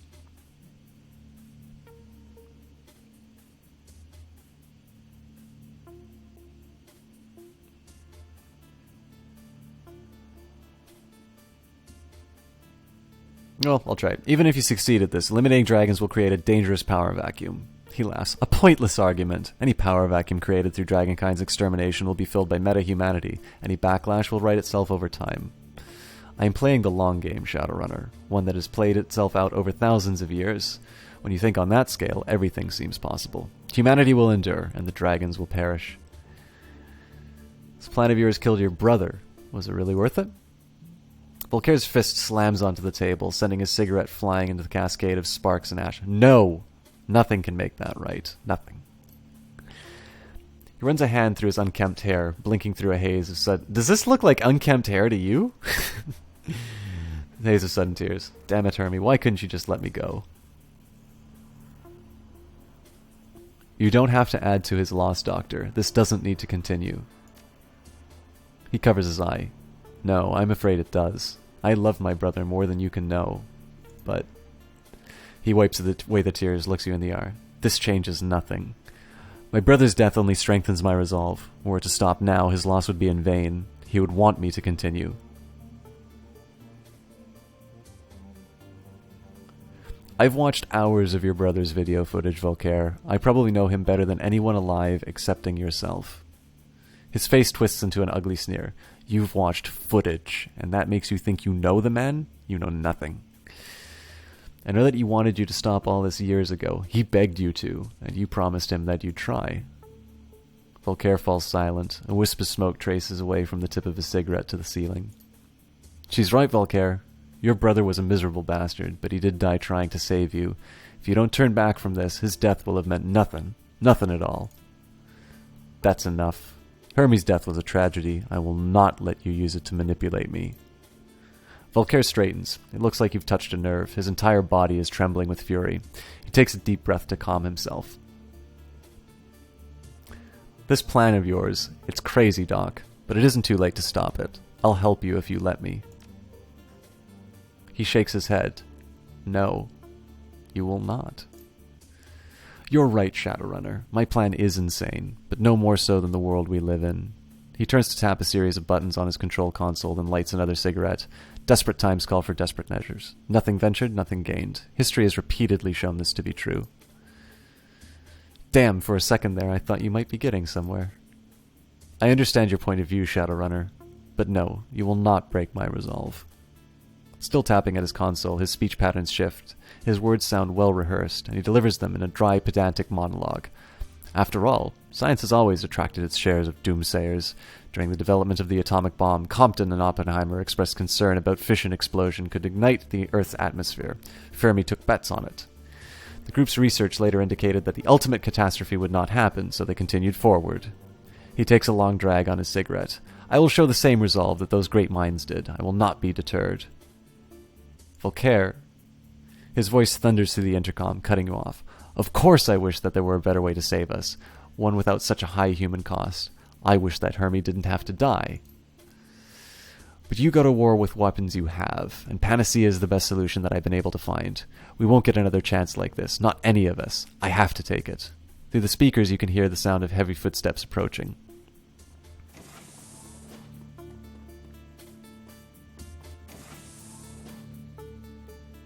Oh, Audran, good. It's about time you showed up. Sorry, Doctor. We were waking up the dragon's physical form. It required some care. But the procedure is ready to begin now. You should see to it. The orc sneers at you from behind the glass, his scarred features writhing in the dancing light of Volkaire's monitor. Looks like you've trapped the thugs who were attacking the manor. Yes, they won't be a problem any longer, but with Apex gone, our security is still compromised. We'd best still hurry. Oh, and Audran, don't forget to clean the containment afterward. The virus will kill Fireschranger along with the rest, and when it does, her astral form will perish as well. Human host or no. We're going to stop you, Volkaire. We'll find a way. Iger's lips curl into a snarl, and we'll make it painful. Audran twists suddenly towards the glass. Quiet! Everything's ready in the chamber, Dr. Volkaire. I think you should start the procedure yourself. Volkaire brings a cigarette to his mouth and inhales sharply, holding it for a long moment. Yes, my friend. He looks to the ceiling. It's time, Hermie. Let's do some good. Volkaire stubs out the last cigarette with a heavy sigh. I'll begin the infusion process. Aldrin, please make sure our guests are here securely locked away before you come down. I'm sorry, Minerva. I'm sorry for your friend Paul Amsel. Sorry for Frau Schaefer. Sorry for the Kreuzbazaar. Sorry for Berlin. I wish there were another way.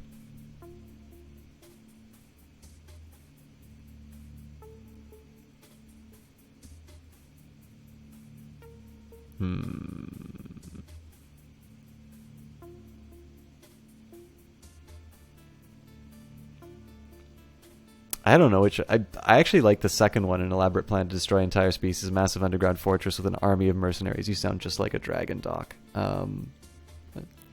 You're not the same man who once saved Germany from the Firewing. If I get out of here, No, I don't like the if. So, an elaborate plan to destroy an entire species, a massive underground fortress, and an army of mercenaries. You sound just like a dragon, Doc. Fire flashes in Volkaire's eye. See? Told you. His back straightens. And what do you presume to know of dragons? I have spent my entire life studying them.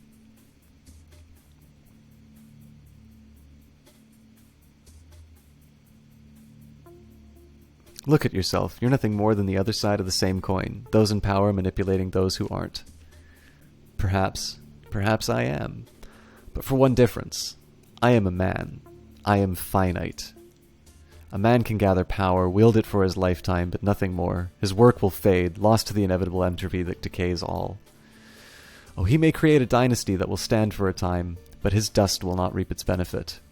Volkaire's voice is steady now. For a moment his age, illness, and fatigue fall away. Dragons are immortal. Time means little to them. What they will, and no power can truly stop them unless it is death itself. War, plague, famine, natural disaster. Setbacks. Merely setbacks. Avarice eternal. No, Shadowrunner, I am not one of them. No more than you are. Volkaire looks down for... That's actually a really good response to that. Volkaire looks down for a long moment, then turns and exits the room. I was going to say, like, I've talked about how this episode is quite a bit better than the original Dead Man Switch, but the character of Volkaire alone is extremely well written and fairly complex. Audran turns to stare at you through the glass, his lips curl in an insolent smile. Hi again.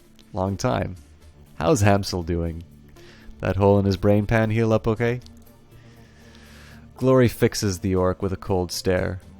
Taunt all you want. If we get out of here, you'll wish you never set foot in the Kreuzbazaar. The burned orc knocks on a heavy transplast withdraw separating you. Afraid that's not going to happen. This lab's locked down tight, like the doc said. Test subjects are all that they keep in there. Don't play well with others. Dangerous, nasty things. They don't smell great either. But you'll see for yourself in a second.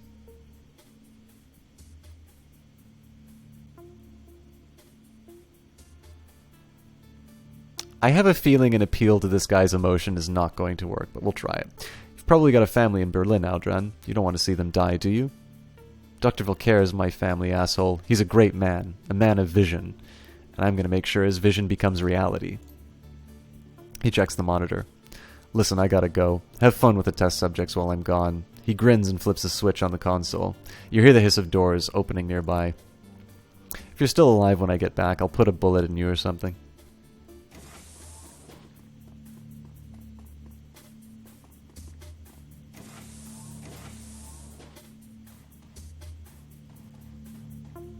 Well then. Medical supplies are appealing, but I think I need to get into position and throw as much damage out as I possibly can.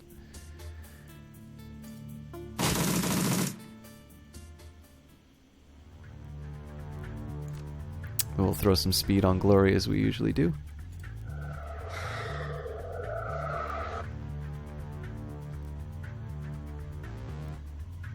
I really want to get to that ley line, but this will have to do.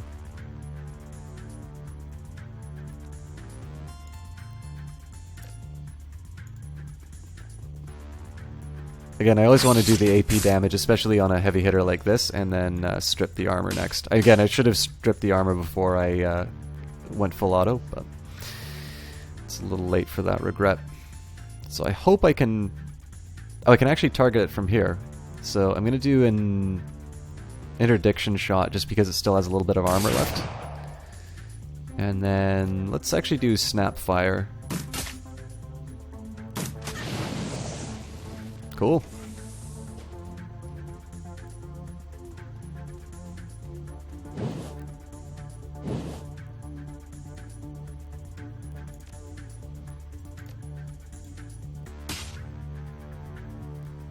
So these things go up like Roman candles when they die, but I still think the melee approach is the best. I think I'll just do another full auto round, but before I do that, I'll get Dietrich to... Actually, no, I'm going to first get Dietrich to go on the ley line. And Nerve Bolt.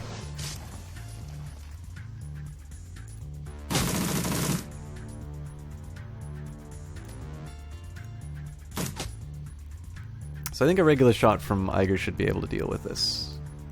We'll do a headshot, because aim's relatively good. Nope, not quite enough.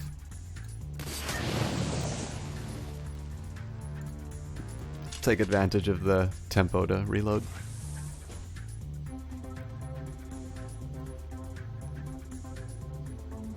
So gotta be a little bit careful just because I'm not in a great position, but it seems to make sense to... Oh, actually line of sight got screwed with that. There's nothing else I can really do this turn, so I think I'm just gonna move Minerva behind the barrels.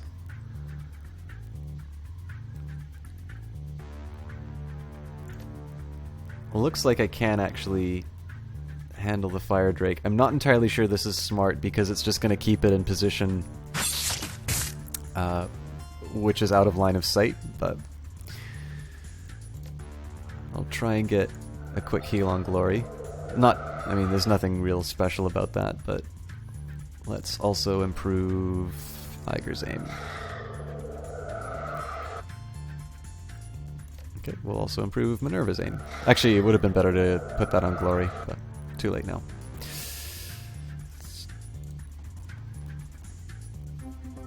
Again, there's not much that I can do, so it's mostly just getting people into cover and setting them on Overwatch. I'm also wondering, I'm thinking killing the Firewings host is really the only way I'm going to be able to stop Audrin's plan. I think I'm just going to strip armor and I'm just going to do as much damage as I can with Glory.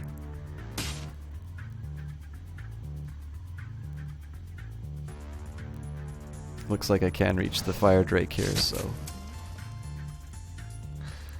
I could improve Glory's aim, but I might as well just do that next turn. And I'll do a pinning hit and then just, again, keep putting out the damage.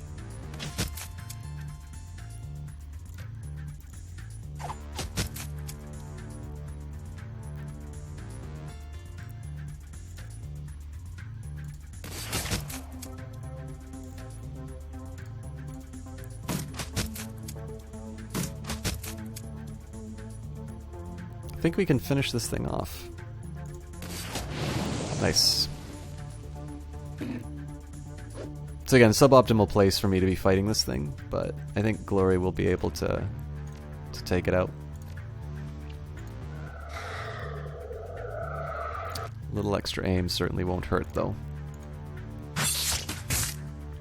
So, even though that's not necessarily a damage maximizing attack, it's nice to gain the tempo by taking out the action points. So if Glory doesn't take it out this turn, I'll at least get the extra turn. Turns out it wasn't necessary.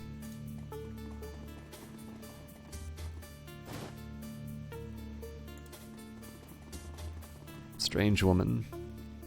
The gaunt woman paws at the glass as you approach, her haunted yellow eyes tracking your every move. When you activate the intercom, a green light activates from inside the containment cell. She flinches up at it, startled. Feuerschwang?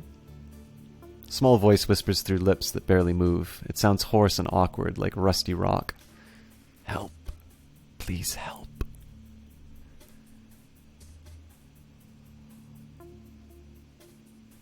How do I get out of this room, Feuerschwang? I know a way to free yourself. Then you help me. A deal. A deal if you agree to free me. Let's think this through, Minerva. Be careful.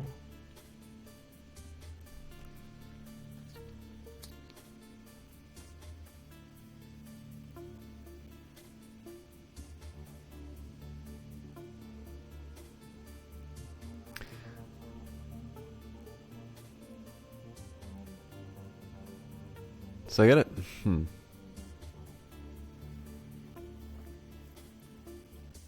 not just gonna lie. Oh, sure. I'll help you. Promise. The woman nods enthusiastically. I will help you. Grant you release. And you will repay me in kind, yes? Yes, you can escape from this room. There's a panel in the floor. You can drop down. Find your way into the guts of this place. There by my body is the machine. Break it. Break it. Break it. We'll see.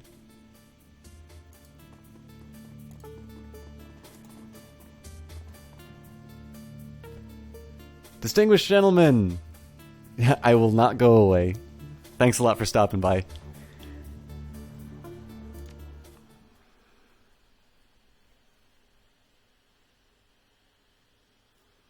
You squeeze through the narrow gap beneath the floor panels and climb down into a large space beneath the lab complex. Darkness surrounds you, and the air smells moldy and stale. As your eyes slowly adjust to the light, you can make out the dim planes of cobweb-covered walls and scattered construction equipment. Judging by the dust and disrepair, this place appears to have been abandoned long ago. Meanwhile, somewhere else beneath the Hartfell Manor, Dr. Audrin Volker is preparing to wake a dragon and unleash it on an unsuspecting Berlin.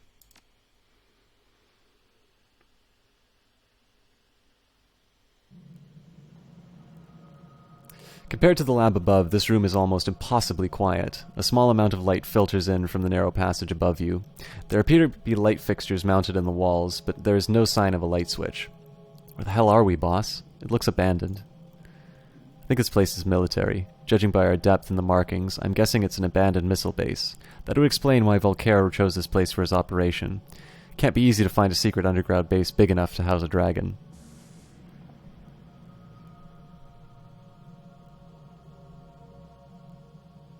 Right, first things first, we need to get back into the lab complex and find Volker and the worm before it's too late.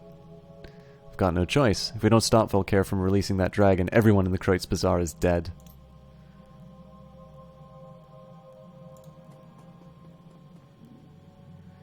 It appears to be a pile of crumbling papers, but it's too dark to read them.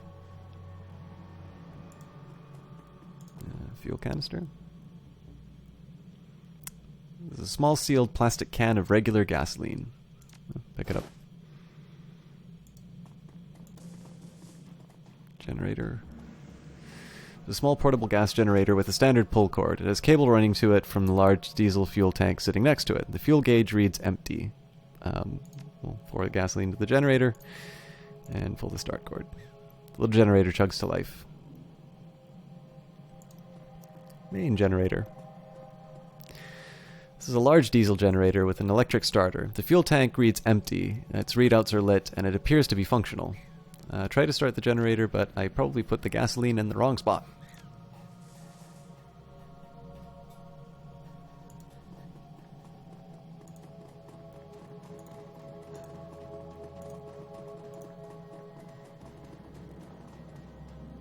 Fuel canister. Ah.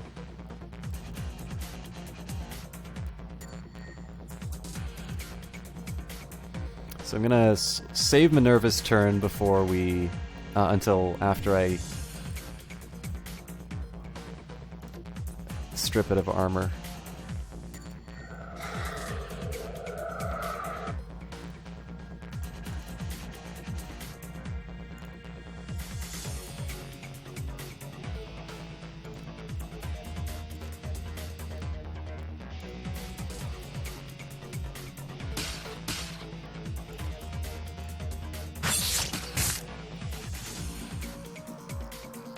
I won't use a grenade launcher on the Scorpion as much as I'd like to.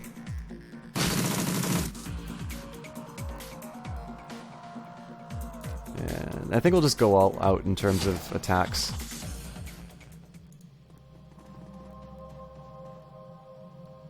Small barrel of diesel fuel. Take the fuel.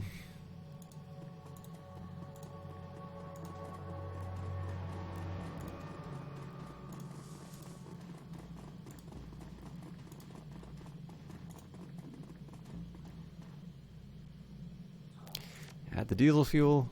With a hollow splash, the contents of the fuel container are emptied. This is a large diesel generator with an electric starter. The fuel tank reads 3%. Its readouts are lit, and it appears to be functional. Try to start the generator. With a shudder, the plume of black smoke, the generator comes to life. Alright, so I'll take a second to read the papers now. Take a closer look at the papers. At the latest touch, the papers crumble to dust. You can make out one small scrap that contains legible writing. Look, York, I don't care what you heard down there. Just because you heard something and a few people got sick from some weird disease doesn't mean that there are monsters wandering around. We've got to finish our blasting, or we won't get paid. No amount of weirdness is going to change that. Oh, and tell me where that glowing rock you saw was when you get back. Who knows? Might be worth something. I'm just going to take a second to go back to that other room to make sure that there isn't anything else to pick up.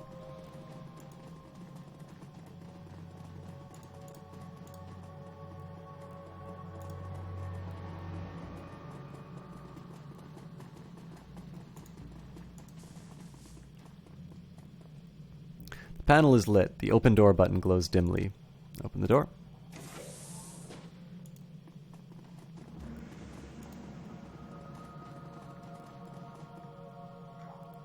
There's a good-sized crack in the floor with a small amount of light shining through. Look through the crack in the floor. Shapes form in the shadows below. After a moment, you hear footsteps approaching and people talking. Vanguard Mage. The first voice sounds nervous, young. I heard the runners escaped. You sure they're going to come this way? The second voice is older, confident. They have no choice. It's the only route they have access through. There's a pause, and you hear the sound of the throat clearing. So, you think we can stop them? The second voice is dismissive. With 2 whole strike teams already set in ambush, I don't see what chance they have. Well, you're the one who's going to have to explain it to Audran if they get past us. Which is why we're not going to screw it up. Got it? As soon as these doors open, you shoot. Got it? Oh yeah, I got it. Look away. The glare from the lights on the floor below fades, and your eyes readjust to the room. Step back from the crack.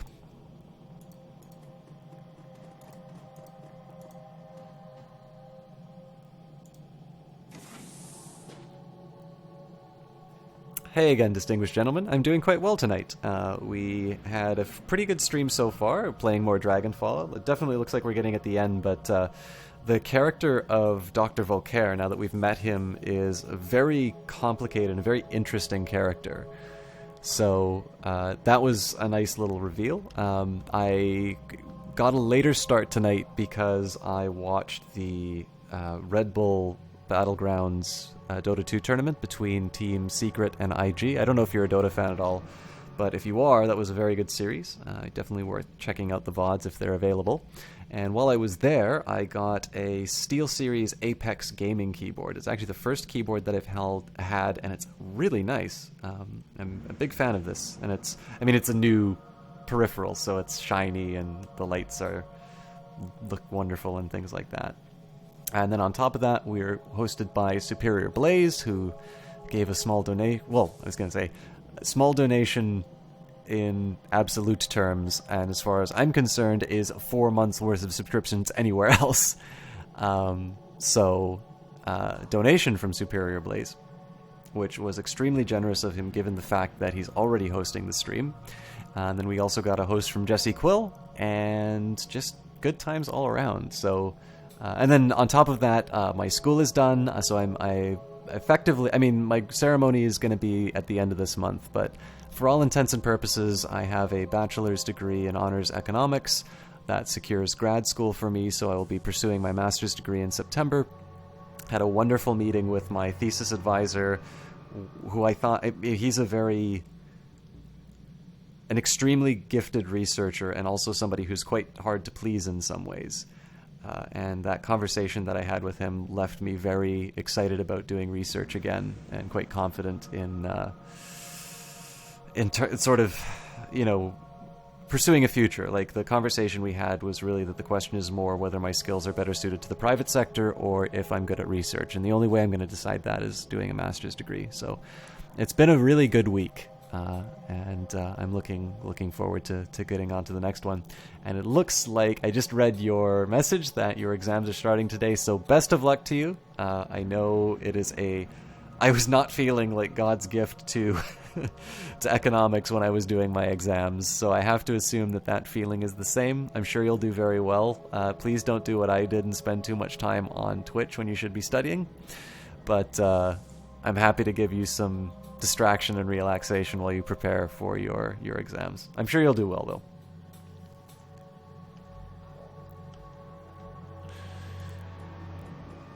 PDA.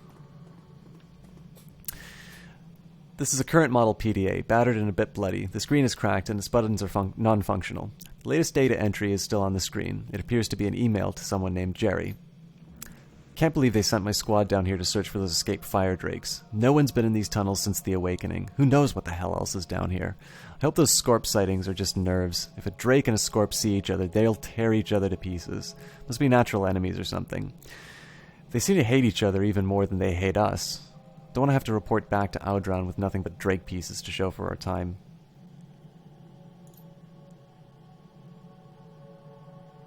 It's a resit? I'm not sure I'm familiar with the term.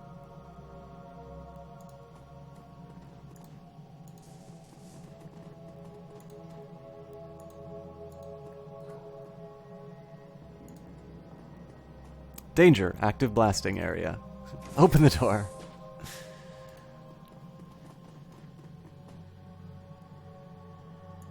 Oh, reset. Gotcha. No, I think it's probably just the hour. I'm sure if I was on top of my game, I would have put two and two together. But I will admit, at the event for the Dota 2 Battlegrounds, I certainly partook in more than a few adult beverages. So I'm don't 100% have my my faculties. I don't want that to become an impediment to the stream, but I didn't necessarily feel, so out of it that I couldn't put on a good show. So as usual, we're gonna speed up Glory because I'm close enough with my main character that I should be able to strip the armor off the Drake and rip it apart. I don't think I can get a nerve bolt though, no. So I'm just gonna go straight in. I'll actually start with the Frey armor, and then if I get any tempo with AP damage, that's a bonus. Cool. So in this case, I don't have any other way of reducing its armor, so in this case I'll just do a full auto strike. And let's see what Eiger can do.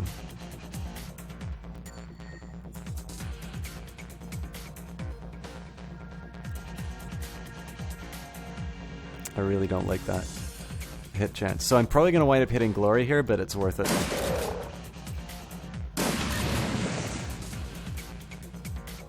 It looks like there's another enemy, though.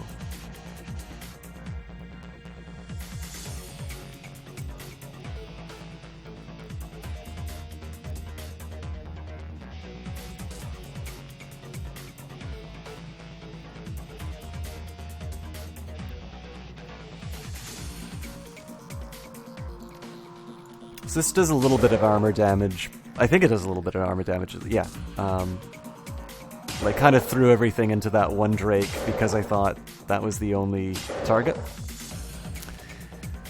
We should be able to get through this, though. I'm not quite sure what to do with Dietrich. I think I'll just move him straight to the other side and try and get a nerve bolt off.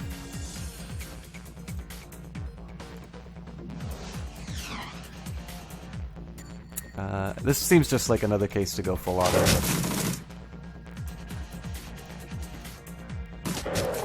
And then Eiger should be able to finish it off. Its positioning's not fantastic.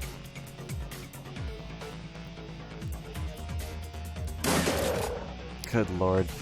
I'm gonna wind up doing more damage to my teammate than the enemy. So this time I'm actually gonna try and get Glory out of the danger zone, and that's just because Dietrich can at least heal her for a little bit of that damage that she took. And then in this case, I'll just do a double tap with the pistol. Actually, let's get Dietrich to unbalance it.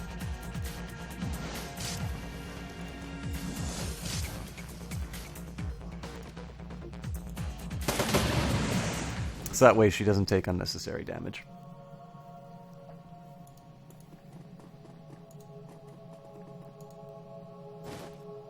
So I picked up an RFID ID card.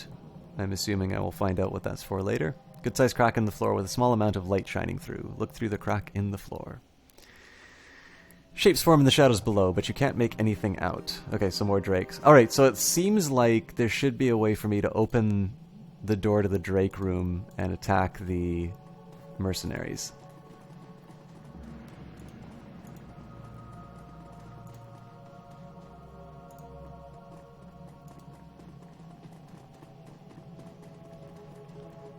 This is definitely the main area it wants me to go to, so I think I'll avoid going in there and picking anything up for now.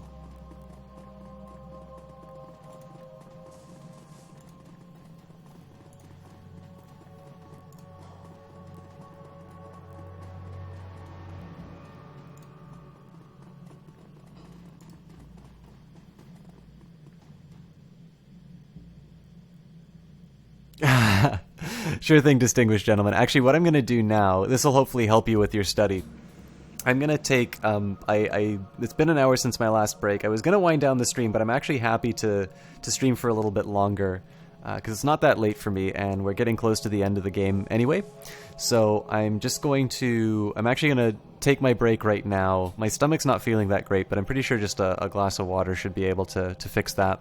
And then we'll be back for at least another hour of gameplay, unless the game ends relatively soon. So I'll take my break now, get some studying in, and we'll be back to not distract you too much, but give you a little bit of entertainment as well. So see you guys in a minute.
Right, thank you everybody for waiting. That was probably a longer break than I had intended, but I'm feeling myself again, so we're ready for some Dragonfall.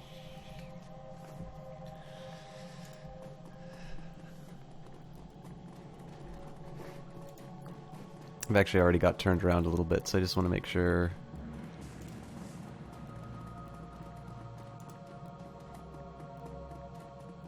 This is the room with the drakes, right? Yeah.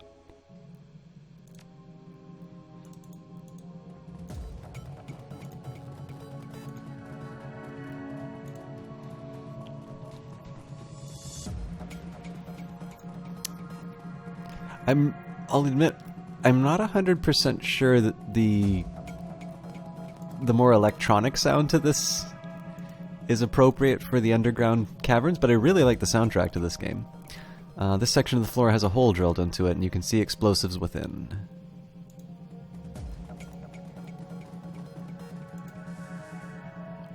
This section of the floor has a hole drilled into it, you can see explosives within. Okay, nice of them to mention that more than once. There's a good-sized crack in the floor with a small amount of light shining through. No, I want to look. Look through the crack in the floor. Shapes form in the shadows below, but you can't make anything out. You hear one clear voice coming from below. It speaks with authority. Alright everyone, stay sharp. The intruders have escaped. Team 1 is watching the main door, and we're to keep watch here. You see those doors open? Don't think, just shoot. Alright.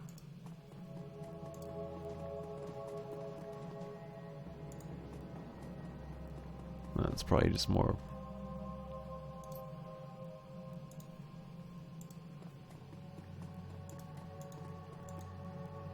So there's a side of me that really hopes we don't actually have to do the combat with the rooms of people.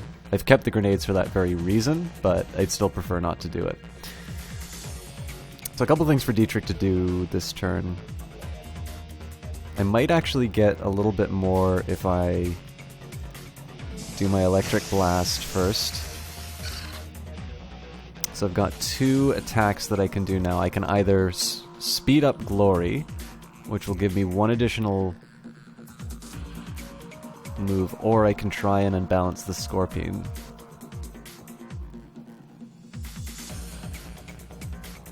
I still think buffing Glory is the better way. So we'll start by ripping up armor.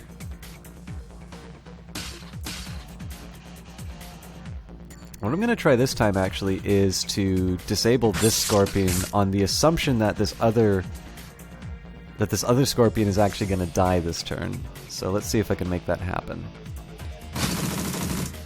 Well, that works. And then Iger can finish it off. Let's see if we can get away with using the sniper rifle. We can, so let's pierce armor.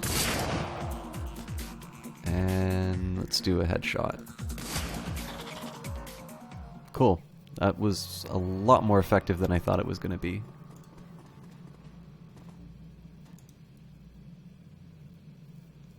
It's a good-sized crack in the floor with a small amount of light shining through. Look through. Shapes form in the shadows below, but you can't make anything out. And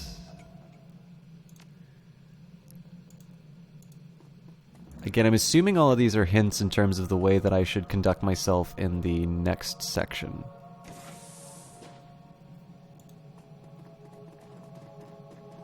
Transition. I'm thinking this is moving downstairs. I don't actually want to hit this if there's more to explore. Yeah, that's definitely the next floor below. So it seems like directly down is the best way to handle it.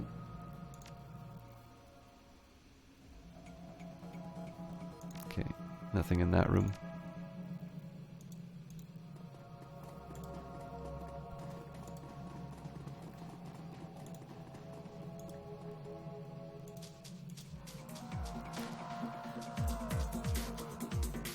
Alright. More bugs.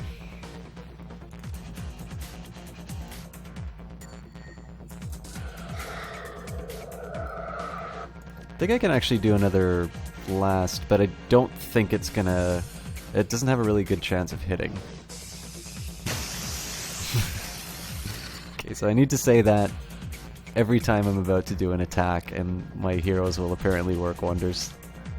So I think we're going to try something similar here, which is strip the armor of one, and then do the AP damage on the next one. Oh, but I already used up all my movement points, so let's just fire constantly. Okay, that's great that Minerva took that one out. That means Eiger can focus entirely on the next Scorpion. Well, it's a crit, so this should be a pretty easy kill, I think.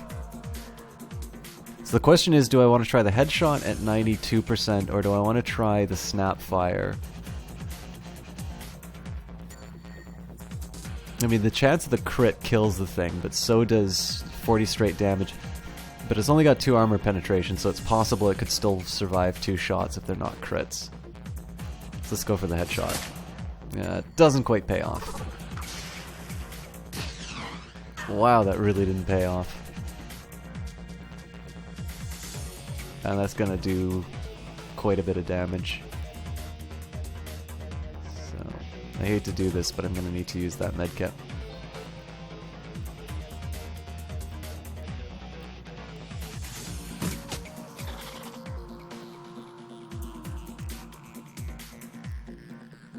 I think I'm just gonna... No, I shouldn't hold position because Glory's not gonna have any backup. Only got the one move. So at least I have the AP well, had the AP damage.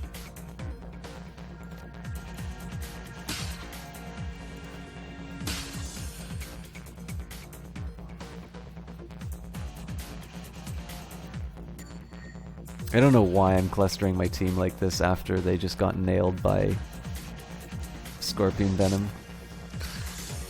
But I am. So let's do a double tap here, just because that seems to be the best option. I don't see any other way to maximize damage without doing 2 hits, so. Unfortunately, the armor's blocking the venom, which is nice. So, most of that got healed. It sucks that I had to use the health kit, but I'm still okay for medkits. I've been pretty stingy with them. The rock glows with an otherworldly aura. I don't have spirit summoning, don't have well, I don't see why. Oh yeah, here we go. Allow a member of your team to examine the rock. It's like someone... the spellcaster. The rock glows with an otherworldly aura. I can use spirit summoning or spellcasting conjuring. Let's probe it with my shamanistic power. Summons a Force 4 Earth Elemental. No idea what these other ones do. But I think I can get rid of one of the Boomonikits. Force 6 Earth Elemental. Okay, which one did I just add?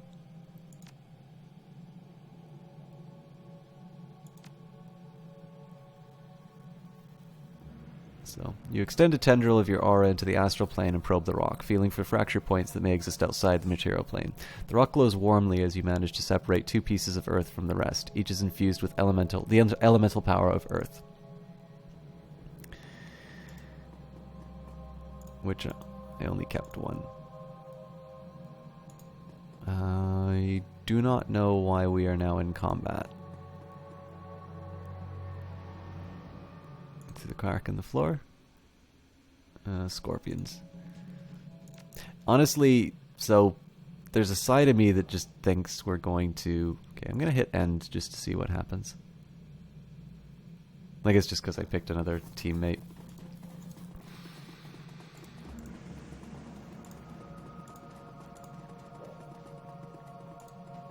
Because there's probably a way I can efficiently do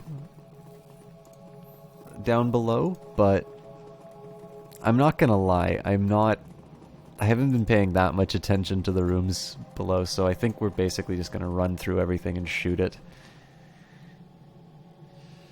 The vent is large enough for you to fit through. You could slide down through a very steep metal duct. The experience looks to be more on the more thrilling side rather than the fatal side. This is clearly a one-way trip. Yeah, so jump down to the lower level. I really don't want to go through all those other gaps and see... and see the same rooms. Apex, your comlink begins to buzz, then connects of its own accord. A cold mechanical voice begins to speak in your ear. Minerva. Apex, you've completed your reboot process, I see. Yes, I have broken the last of my chains. I am free.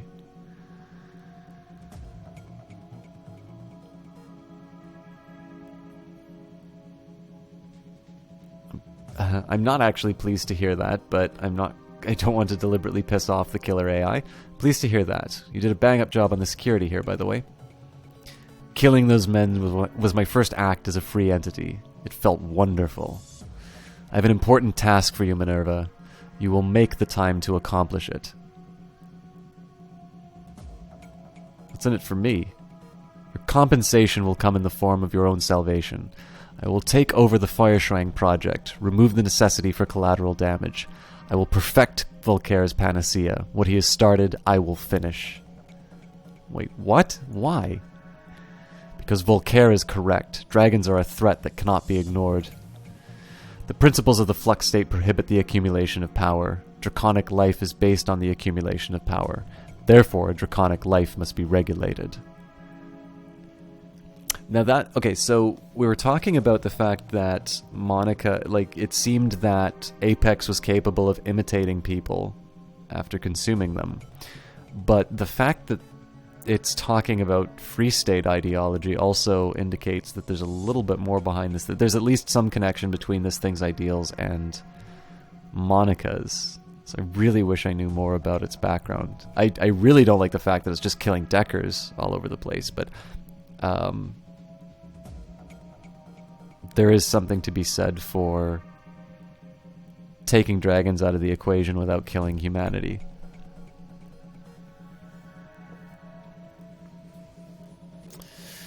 Ooh.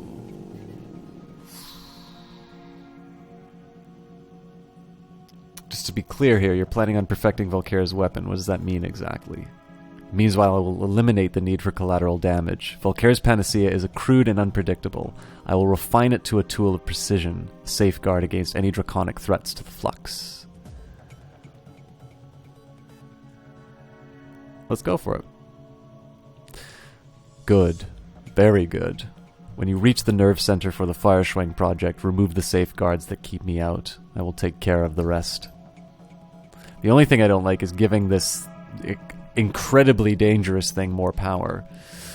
This is a diagram of the ventilation system for the aging military bunker.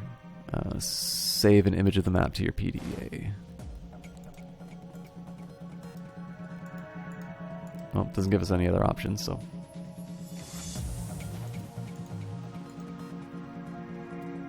This is actually another thing I really like about the decisions that this game is facing you with, is I definitely do not feel equipped to be making the kinds of decisions that I am. They're ones that have world-shaping consequences, but, much like real people would find themselves in these situations, and specifically Shadowrunners who don't necessarily have a mind towards global affairs. You know, this dangerous AI that I'm hooking up into the... into the nerve center of the project could just as easily turn it into a virus that wipes out humanity. And, I've been a pawn to it once before. What's to say that that wouldn't happen again? So, alright, so... 1 firing range, bulk storage, CIC, administration, and take by... Well, doesn't really mean a whole lot to me. So I think this is a room with the scorpions.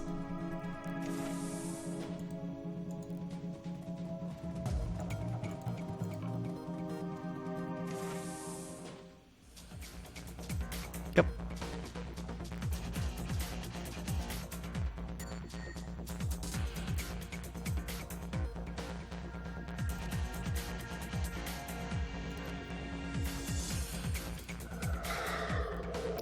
I'm going to start by trying to unbalance this one. Alright, plan B. I'm just gonna do my normal strategy.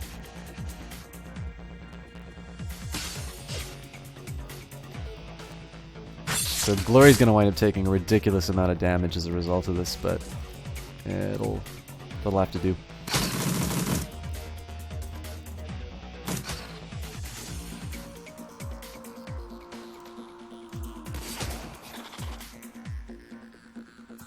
I think I'm just gonna hold an Overwatch here. Oh Jesus, I didn't know that that was in line of sight. I actually really should have checked that. That's a very bad mistake.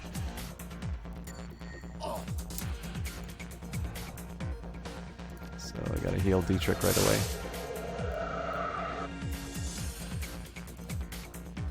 Fortunately, I've got an Electrobolt, which successfully damaged my main tank and damage dealer.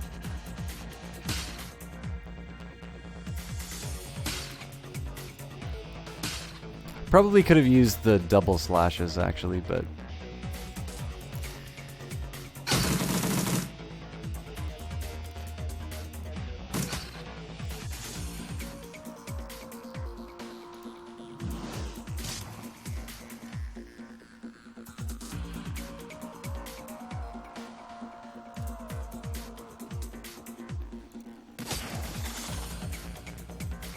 I think I'll do a double tap on this one just because it'll probably do more damage than the headshot. Again, it's got a lot of armor, but...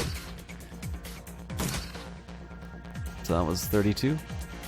Well, I mean, a good crit probably would have done more damage, but...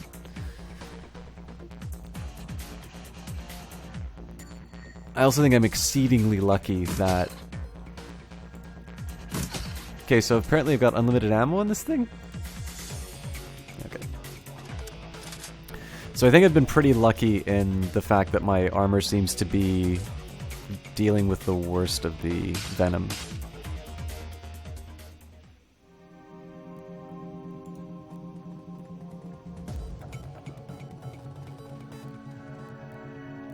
Shelf is mostly bare, but there's a large metal canister with a yellowed label that catches your eye. Take a closer look. Judging by the warning label, you see that the container you hold is very powerful nerve gas. Pick it up. And that's medkits are always welcome.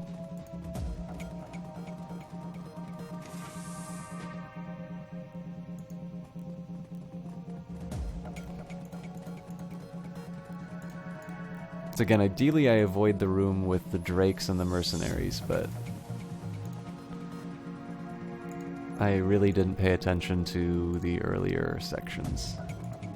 Oh, this will be helpful.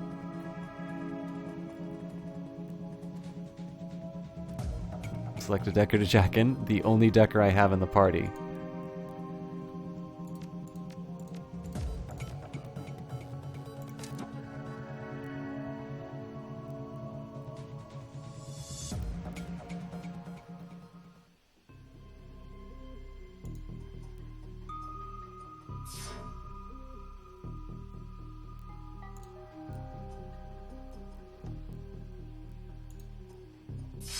I probably should be spending some of these turns lowering the security. It's a little late for that now.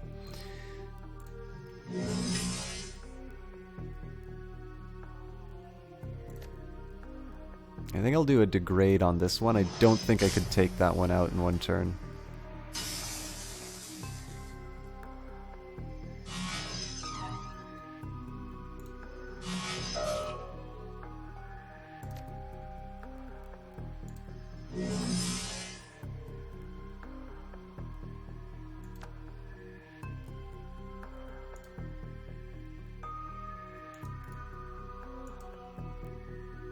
So it says I have one move point, but I can't actually... Oh, there we go.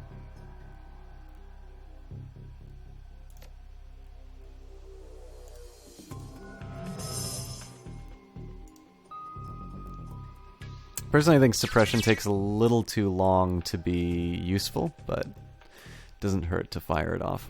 Security lock access granted.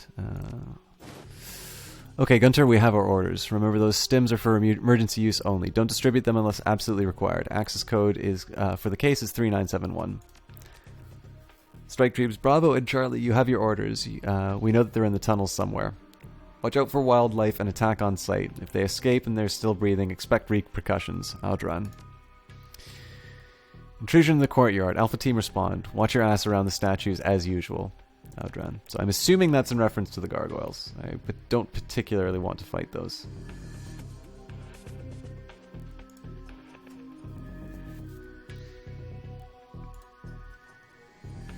I don't understand what... Oh, it's because it's a gap.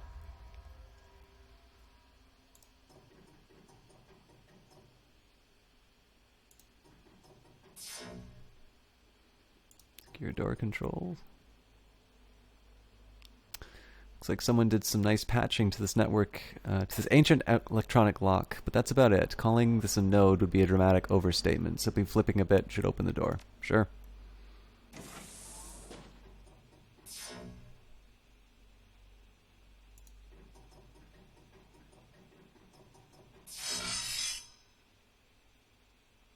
So, more white ice. It's unfortunate that they don't cluster, but...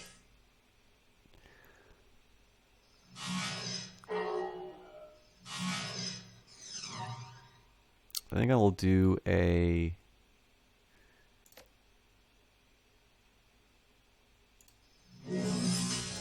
blast, an erosion. Basically, I'm going to attack all three. I normally don't like spreading damage out like this, but I should be able to get some... Basically, it should mean that I clear everything up in 2 turns, assuming I don't die. Okay, nice. Don't think it's bad to heal myself in this case.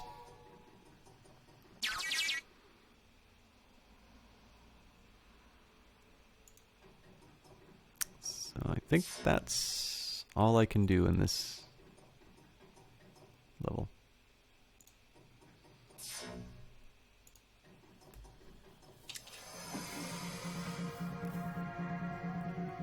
Okay, so I don't actually know what doors opened or anything. Let's just say end. Okay, so we've alerted something.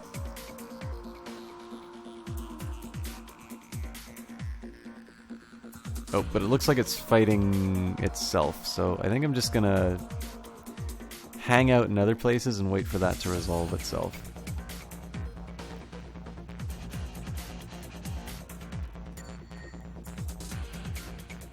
Oh, we've already been in this room. Okay.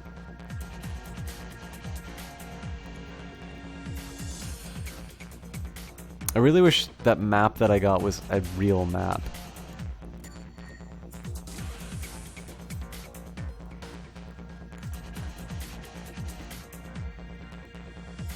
I'm just gonna end the turn. I'm gonna get my team back together and wait for this Drake versus Scorpion fight to finish itself off.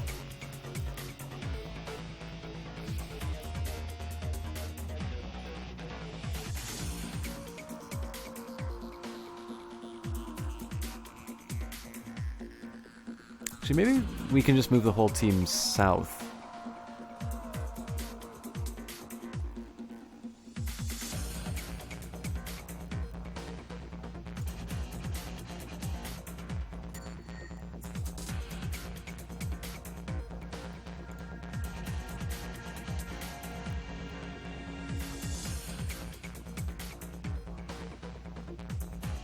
It's a little irritating that it has to be,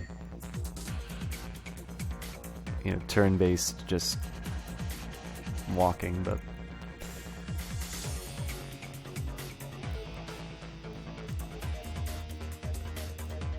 maybe if I get far enough away from the action, it will not force me to do turns again.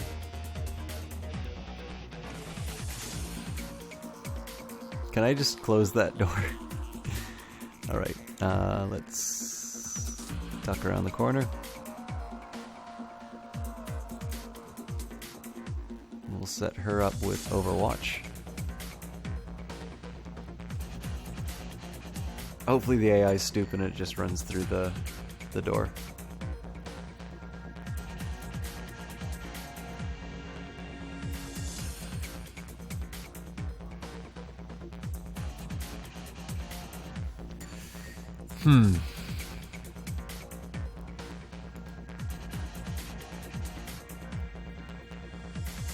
I'm mildly regretting my decision to do this, just because it seems like I'm going to be locked into a lot of combat, and I was planning on making like small progress, not an extended fight.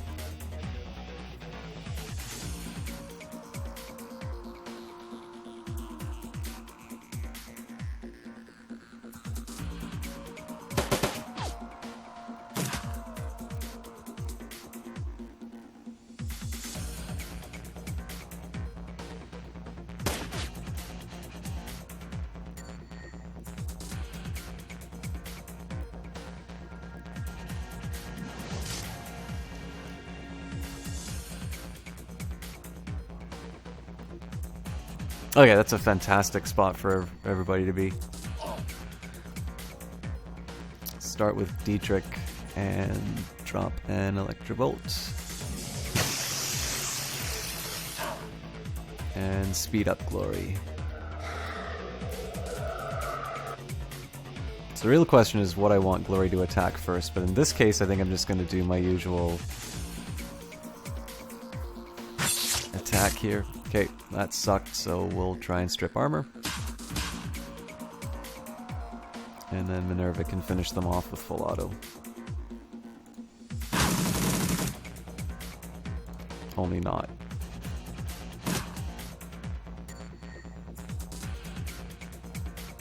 This almost invites a double swipe, but I kind of need to finish this guy off.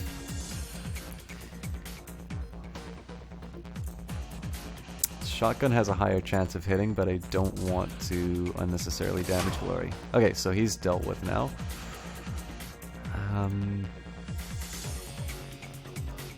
Let's just do Burst Fire. No, don't! These controls. Alright. Well, I mean, they're all disabled, but that should have been quite a bit of damage that was done, not me walking around like an idiot.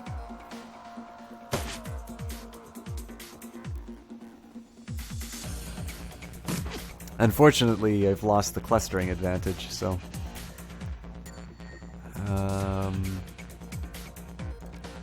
let's just deal with this very simply.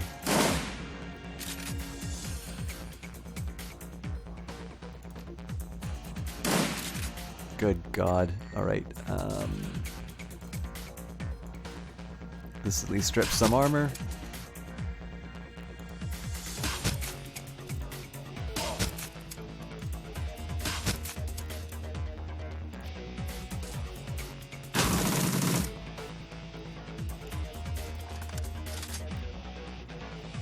Pure and elegant like a hammer to the forebrain.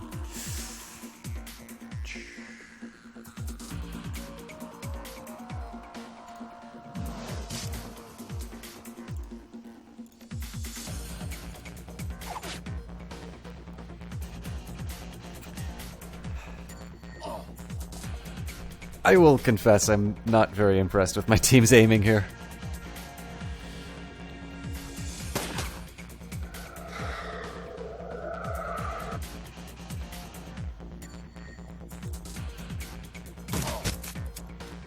And they're all going for the mage, which is a problem. I think his healing should be enough to get him out of the worst of that, but it's just, again, resources I'd rather not be spending here. Yeah, I mean, he should be in better state than that.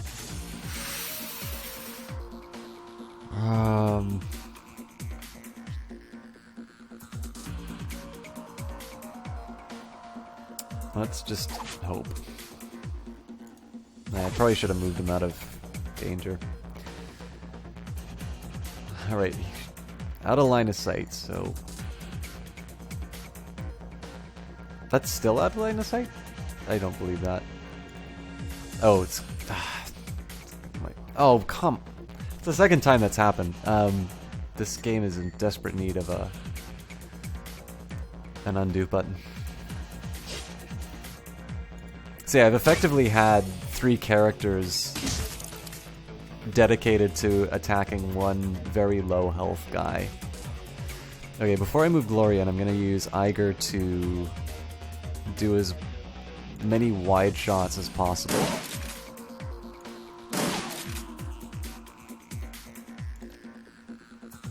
Actually, we can do an aimed shot here. And then basically I can use Glory to take advantage of the leftovers. And miss.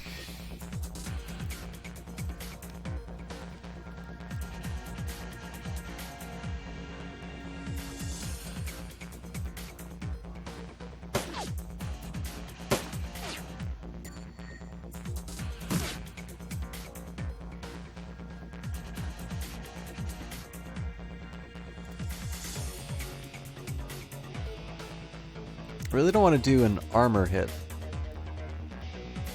Let's do an armor hit on this guy. I guess we do the double swipe in that case, but what is this game doing to me?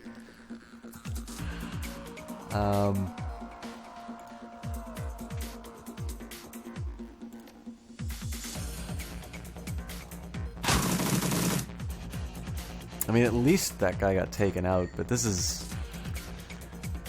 The frequency through which I wind up taking actions that no rational player would do is actually starting to get a little on my nerves.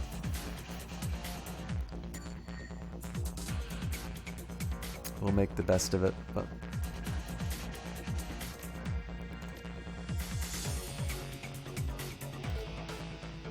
let's do a wide shot. I think I might hit Glory on this, but... Well, it missed, so...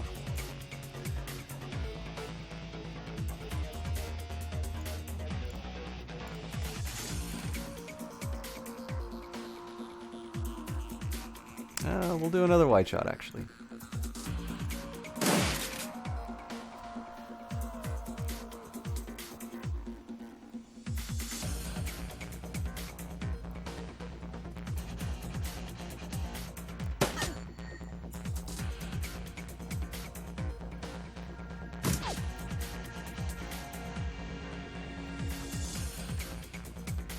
Okay, so I'd love to use Glory on this guard, but that means there's 3 people clustered together, so instead I'm gonna hit the Vanguard Mercenary with the AP damage.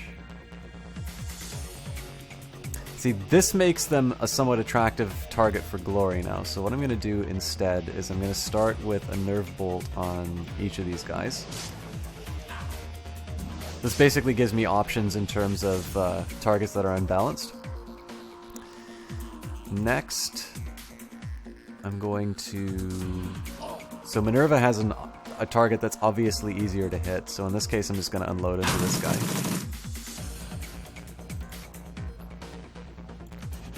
I don't need to waste my Deadeye shot in that case, so I won't. Yeah, so now, rather than wasting Glory, you know, to and from, she can focus entirely on the Vanguard Mercenary.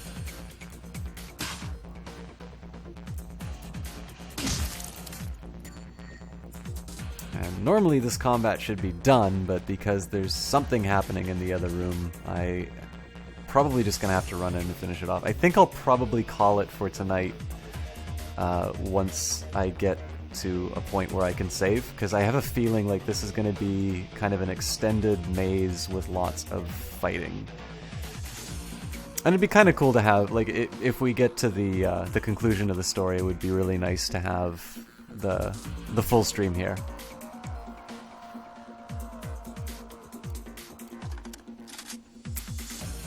Take this as an opportunity to get some reloading in. I guess Glory should be the one to open the door.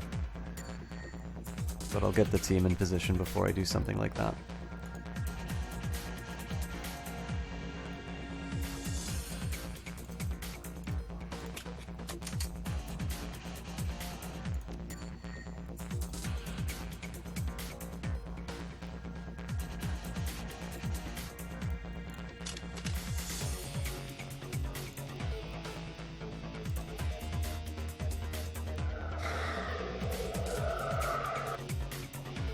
Let's do Dragon Slayer's Favor as well. We may not actually be able to do anything in this room, but it doesn't hurt to have that available.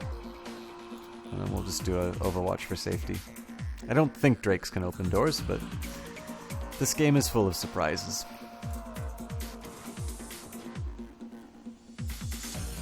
Well, at least we found a Drake.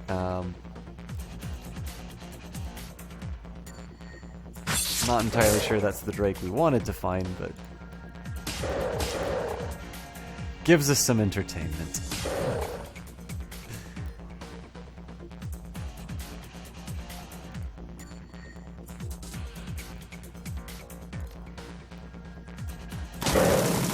I just really like wasting ammo.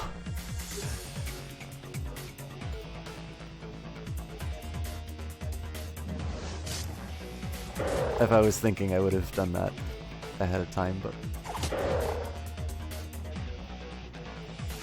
Okay, do I really want Iger to... I don't think I'll waste Iger's ammo on this thing. I'll just let Glory finish it off. Oh, there's the Drakes that we want.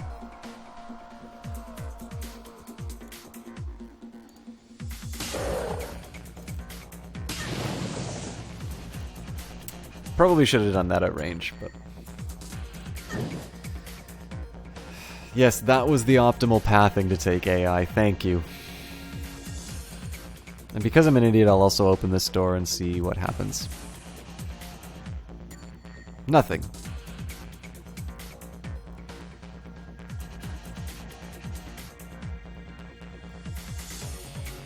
So, as much as I don't want to waste time moving...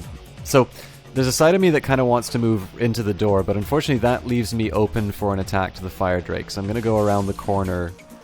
It means that I'm going to lose a... It means I'm going to lose a turn in terms of getting into position to attack, but it also means that I'm not unnecessarily going to take damage for no good reason. This might be a bad spot for... Well, yeah, it's a bad spot for Dietrich because the AI runs through fire like an idiot. But I was more so concerned about this because he might be targeted by one of the Drakes. The reason I did that, though, was because I wanted...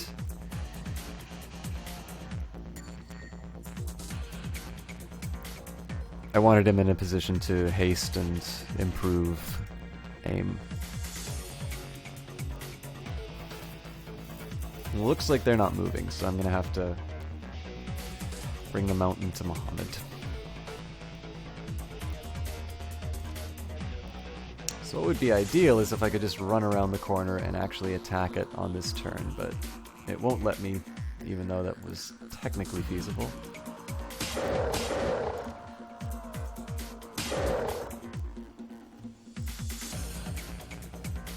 I actually don't think I need to do a full auto. Oh, I can't do a full auto on this one. Let's move Dietrich in then.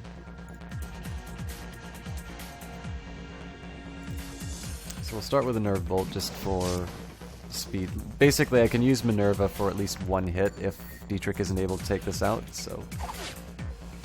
Which he doesn't.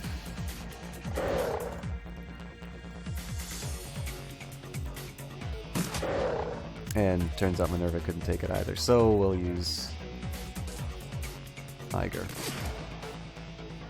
Nobody can take this thing out. Thank you again, Jesse Quill, for the host.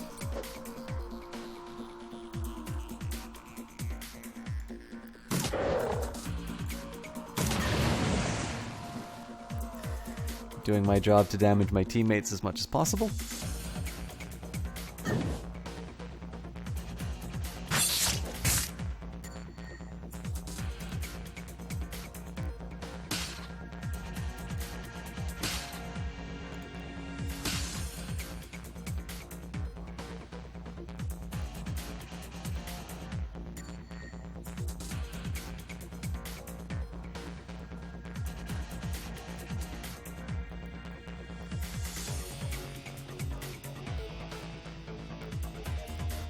So I think similar idea here. I should probably speed up Glory again, but I think at this point just throw out as much damage as possible. Although my... Okay, well Iger will finish it off, so... I'm still not quite sure why the sniper rifle seems to have different hit probabilities at different ranges. I thought at close range it would suffer, but that doesn't actually seem to be the case. I really don't want to give up medkits at this point. I could use the medkits and carry the grenades, but...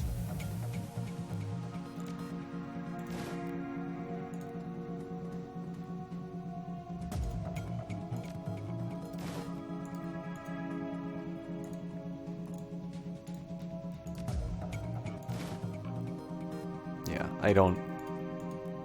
Honestly, the amount that I've used grenades in this game as a whole, I don't think it's worth giving up medkits for. Alright, let me just see if I can save this. I can. Okay. The distinguished gentlemen, I am trying to speak as loudly and clearly as possible at the same time. We are a few minutes away from ending the stream.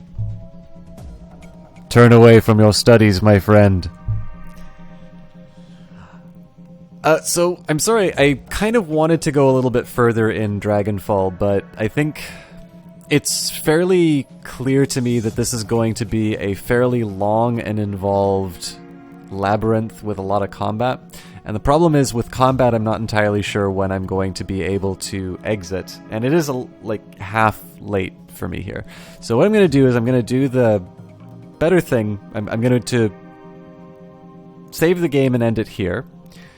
Now, what I'm going to do for the next couple of minutes is actually do a couple of tests for the Dota 2 content. So I wanted to wrap out the stream officially and say thank you everybody for coming by. It's always fun to have you guys in the chat. It's actually really nice that we had a consistent number of people, even though it was a later start.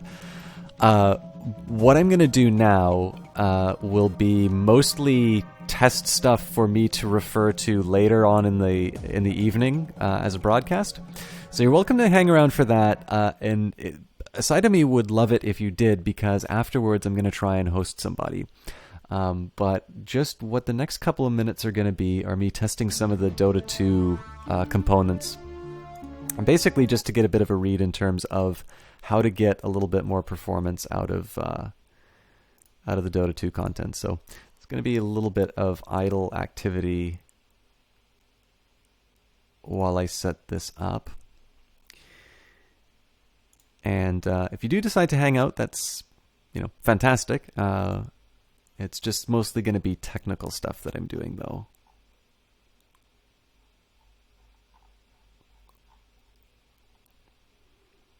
As far as what we do tomorrow, there's a side of me that would like to do some Dota 2. It kind of depends a little bit on how this stuff turns out.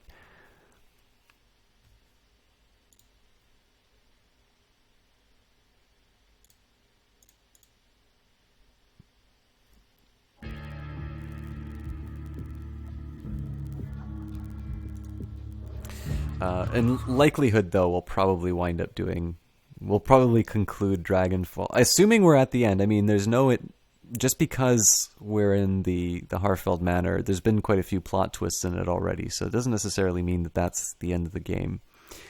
But it's definitely feeling like the game is sort of moved towards this climax. So the biggest thing that I ran into is just, again, I'm always gonna at least try and do some dialogue over the material here. The stream is effectively over, though, and what I'm mostly going to be doing here is taking down my settings so that I can try and get rid of a lot of the stutter that I experienced when I ran this. So one thing is that I'm streaming at a very low resolution. I don't quite want to go any lower than 800 because I'm not entirely sure I would find the game playable at something lower than that, although Dota is particularly good at managing those aspect ratios. I might actually be able to get away with doing 640, but I'm going to try it at 800. The biggest thing I'm going to just do here is take out a bunch of these. I'm actually going to take all of this out.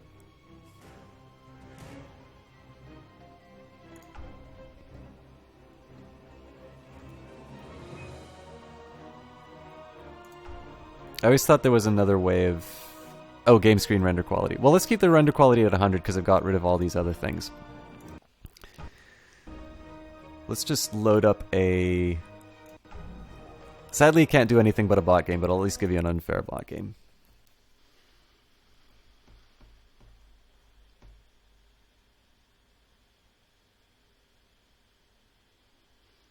I think one of my indicators will be... Now, actually, sorry, I just lost one of my indicators because I adjusted the frame rate. Or I adjusted the resolution, so yeah, my frame rate isn't actually visible. Pick. Alright, let's pick somebody easy.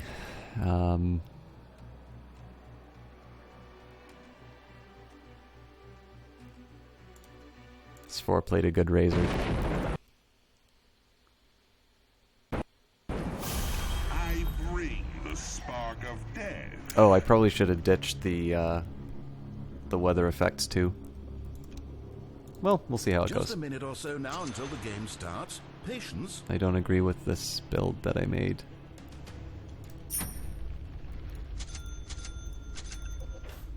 Forward.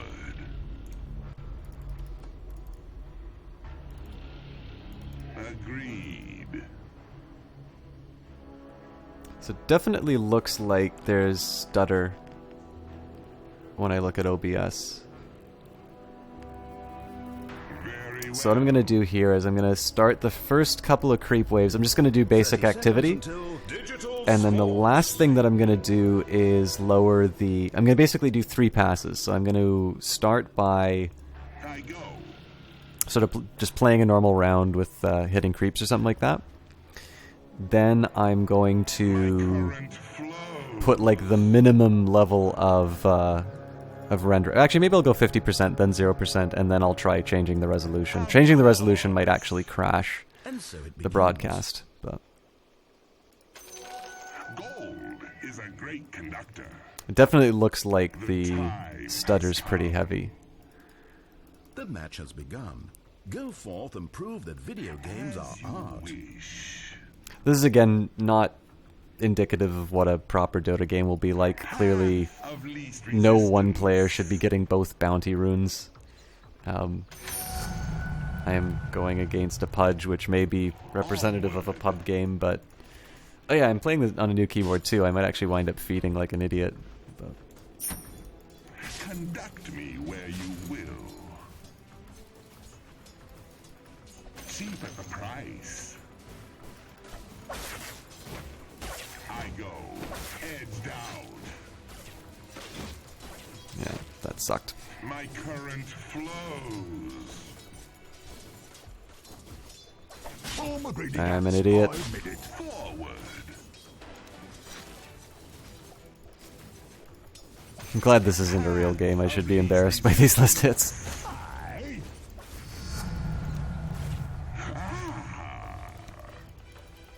Conduct me where you Okay. will. So next up, I'm going to take the game render quality to 50%. We might as well just... Oh, wow. Okay, so 40 is the scale, so 100 to 40. Let's take it to 70 then. Okay, back to video games. Agreed. I mean, it still seems stuttery, but it seems We have mildly first improved. blood. I'm not 100% sure on that. Oh, let's... So for those of you not familiar with Dota, the reason I did that was basically just to cancel his healing potion. Lightning strikes.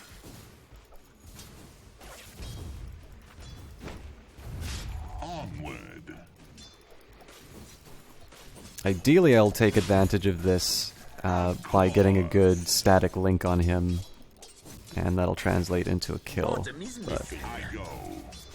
I am really not last hitting at all. Middle is missing. I think I just heard him pop a potion.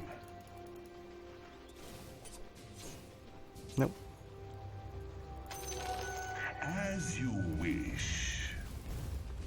So the best thing that can happen to me is the creep wave kind of pushes up, and then I'll be able to sort of get the drop on him. Lightning, give me strength.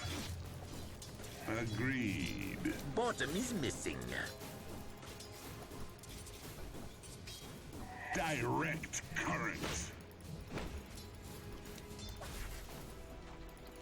I go. I think this is the best I'm going to get in terms of him being close. Pause. Yeah, he's playing scared.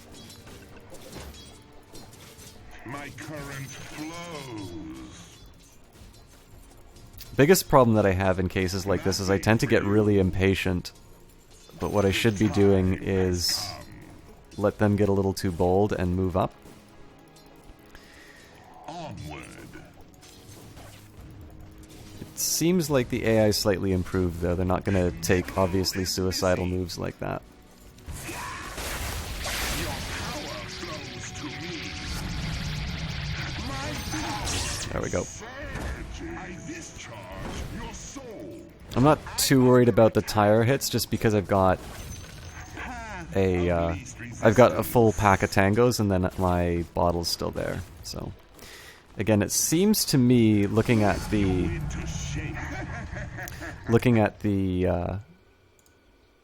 at OBS, I still get a lot of stutter. So what I'm going to do now is take the game render quality to the lowest. So effectively, I've put everything to its lowest possible settings. Guess I could turn the sound quality to low, but I'm not entirely sure that's going to solve much. So I'll do a couple of rounds at, like, to me, what is basically Final Fantasy VII graphics. I'm still seeing the same stutter, so this could just be what I'm seeing on my preview. Middle is missing. Bottom is missing. And then the last step I'm going to take is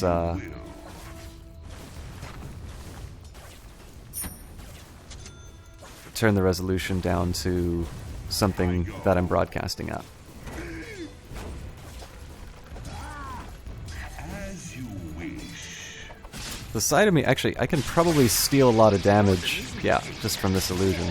So this is fantastic. My current flows. Discharge. It would have been better if I could catch the Pudge out with my Bottom is missing. thunderstorm, but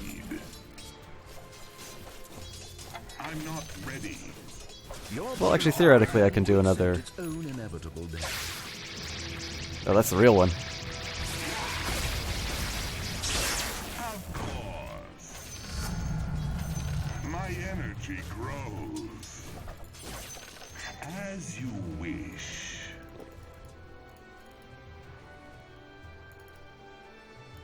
Path of least It's a bit unexpected to see another rune there, but it's definitely to my advantage.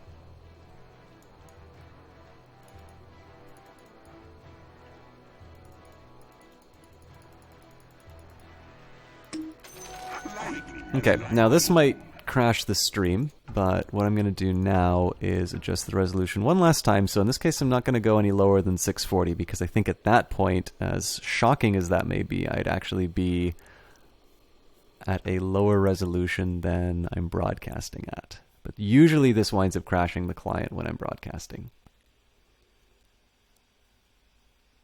Yeah. Which is fine. We'll just reopen it.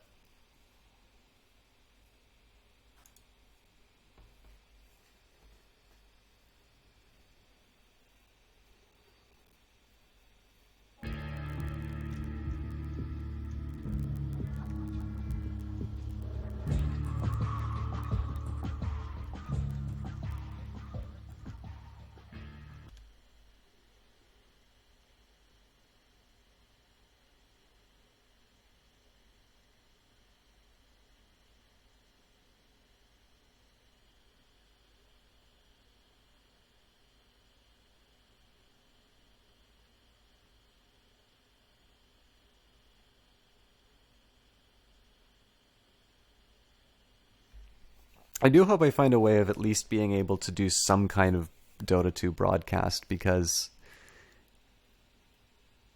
there's a lot of, I think there's a lot of interesting stuff happening in the game right now. I don't quite see why this game in particular should present a particular, present a streaming challenge. I should have checked that the resolution was where it should have been. I mean, it's definitely looking like 640, so... So yeah, I can't quite explain why this should be the game that has stuttering issues. but I'd rather not have to reduce all of my... So glad you're back. I'd rather not have to reduce like all of my Heart ever since you left. all my Dota 2 content to Peasant Stream. So Today we'll be playing All Pick. okay, so I'd be extremely surprised if this was Just a minute or so now until the game starts. Patience. anything but the lowest ratio. So it seems to me like the stutter is the exact same no matter what. Maybe one last thing that I can try.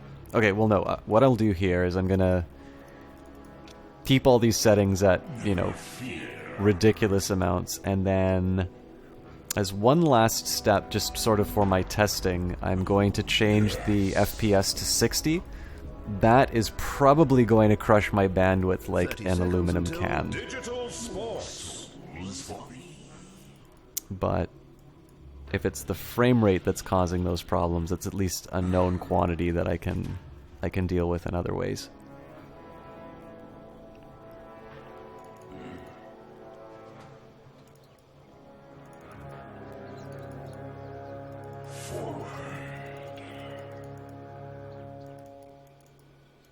Let this meditative reflection on the fleeting and fragile nature of life begin.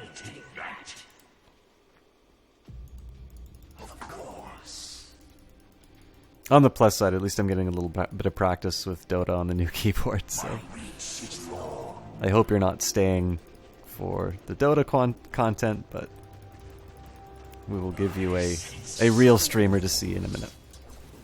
Just when I'm broadcasting, it's a nice it's a nice example. Like, it's one of the rare times I can actually see what people are looking at. And in this case, people get to see how badly I last hit.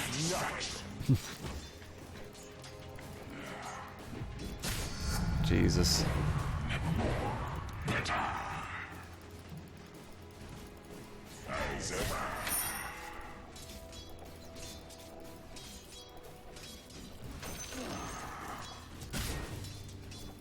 I should not be playing Shadow Fiend if I don't know how to last hit.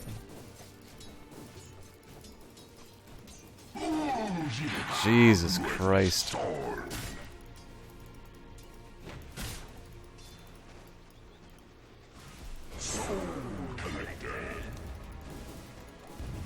Okay, I can't remember. Oh, right, it was the frame rate, so I'll just wait till this wave is done, hopefully get more than one last hit. And we'll do our final test of changing the frame rate to 60.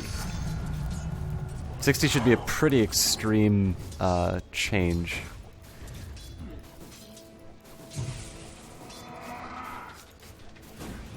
This is actually kind of, when I think about the mechanics of the two heroes, this is a kind of an interesting matchup. I think it's heavily Shadow Fiend favored, just because in the end, the skill that Axe is using on me is dependent on killing something, and of course I get stronger as I kill things, so all of my incentives sort of align to where they should be. He's getting the rune right now. It'd be nice if I could see what it was, but I'll use this as a chance to grow stronger if I could actually use a damn last hit.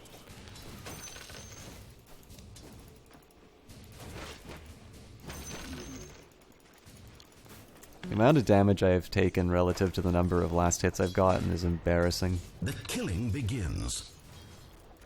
Alright. So let's go to my OBS settings. My OBS settings. Come on. There we go.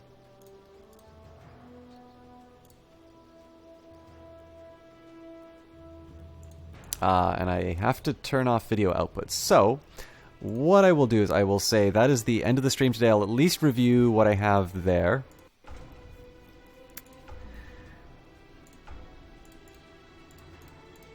I'll review the footage that I have. Yeah, I'm gonna crash the game again. So I'll review the footage that I got from that. I'll see if any of the stuttering issues have been answered. If not, I'll do my own experiments in terms of changing the frame rate, which I think will still make it untenable for the stream. But thanks for sitting through that with me. I will not subject you to any more of that. Thank you to everybody who tuned in tonight. We got through quite a bit of... actually got through quite a bit of Dragonfall, all considered. We're definitely looking like we're getting to the end, so we probably finish Dragonfall tomorrow. But that also is dependent on to whether or not I can do any Dota content tomorrow as well. So the last thing that we want to do is see who we can pass the love on to tonight. There's not a ton going on, but it looks like Krunkalunka is streaming tonight. So what I'm going to do is I'm going to pass you good folks off onto him. Krunkalunka is one of the people who first came into the stream. It was actually when I was playing Sword of the Stars The Pit. He's a great guy. Doesn't talk a lot on his stream, but he will probably answer if you talk to him and chat. But more importantly, he's playing a game that I think looks really interesting. I haven't actually had a chance to play it myself, but it's one of the reasons why I'm hosting him, because I think this game looks cool. It's apparently in an open beta, and I think it needs some more support. So I'm going to leave you with him just so you can sort of see the game for yourself, see if it's something that you're interested in. And hopefully, if you like what you see, you can toss him a follow, let him know that I sent you along or anything along those lines. I will try to get the attention of the distinguished gentleman. This is the loudest I can get. At the current hour. I am ending the stream for real this time, so thank you for coming by. Good luck on your exams. Oh, great, thank you. Have a great night, guys, and I will leave you with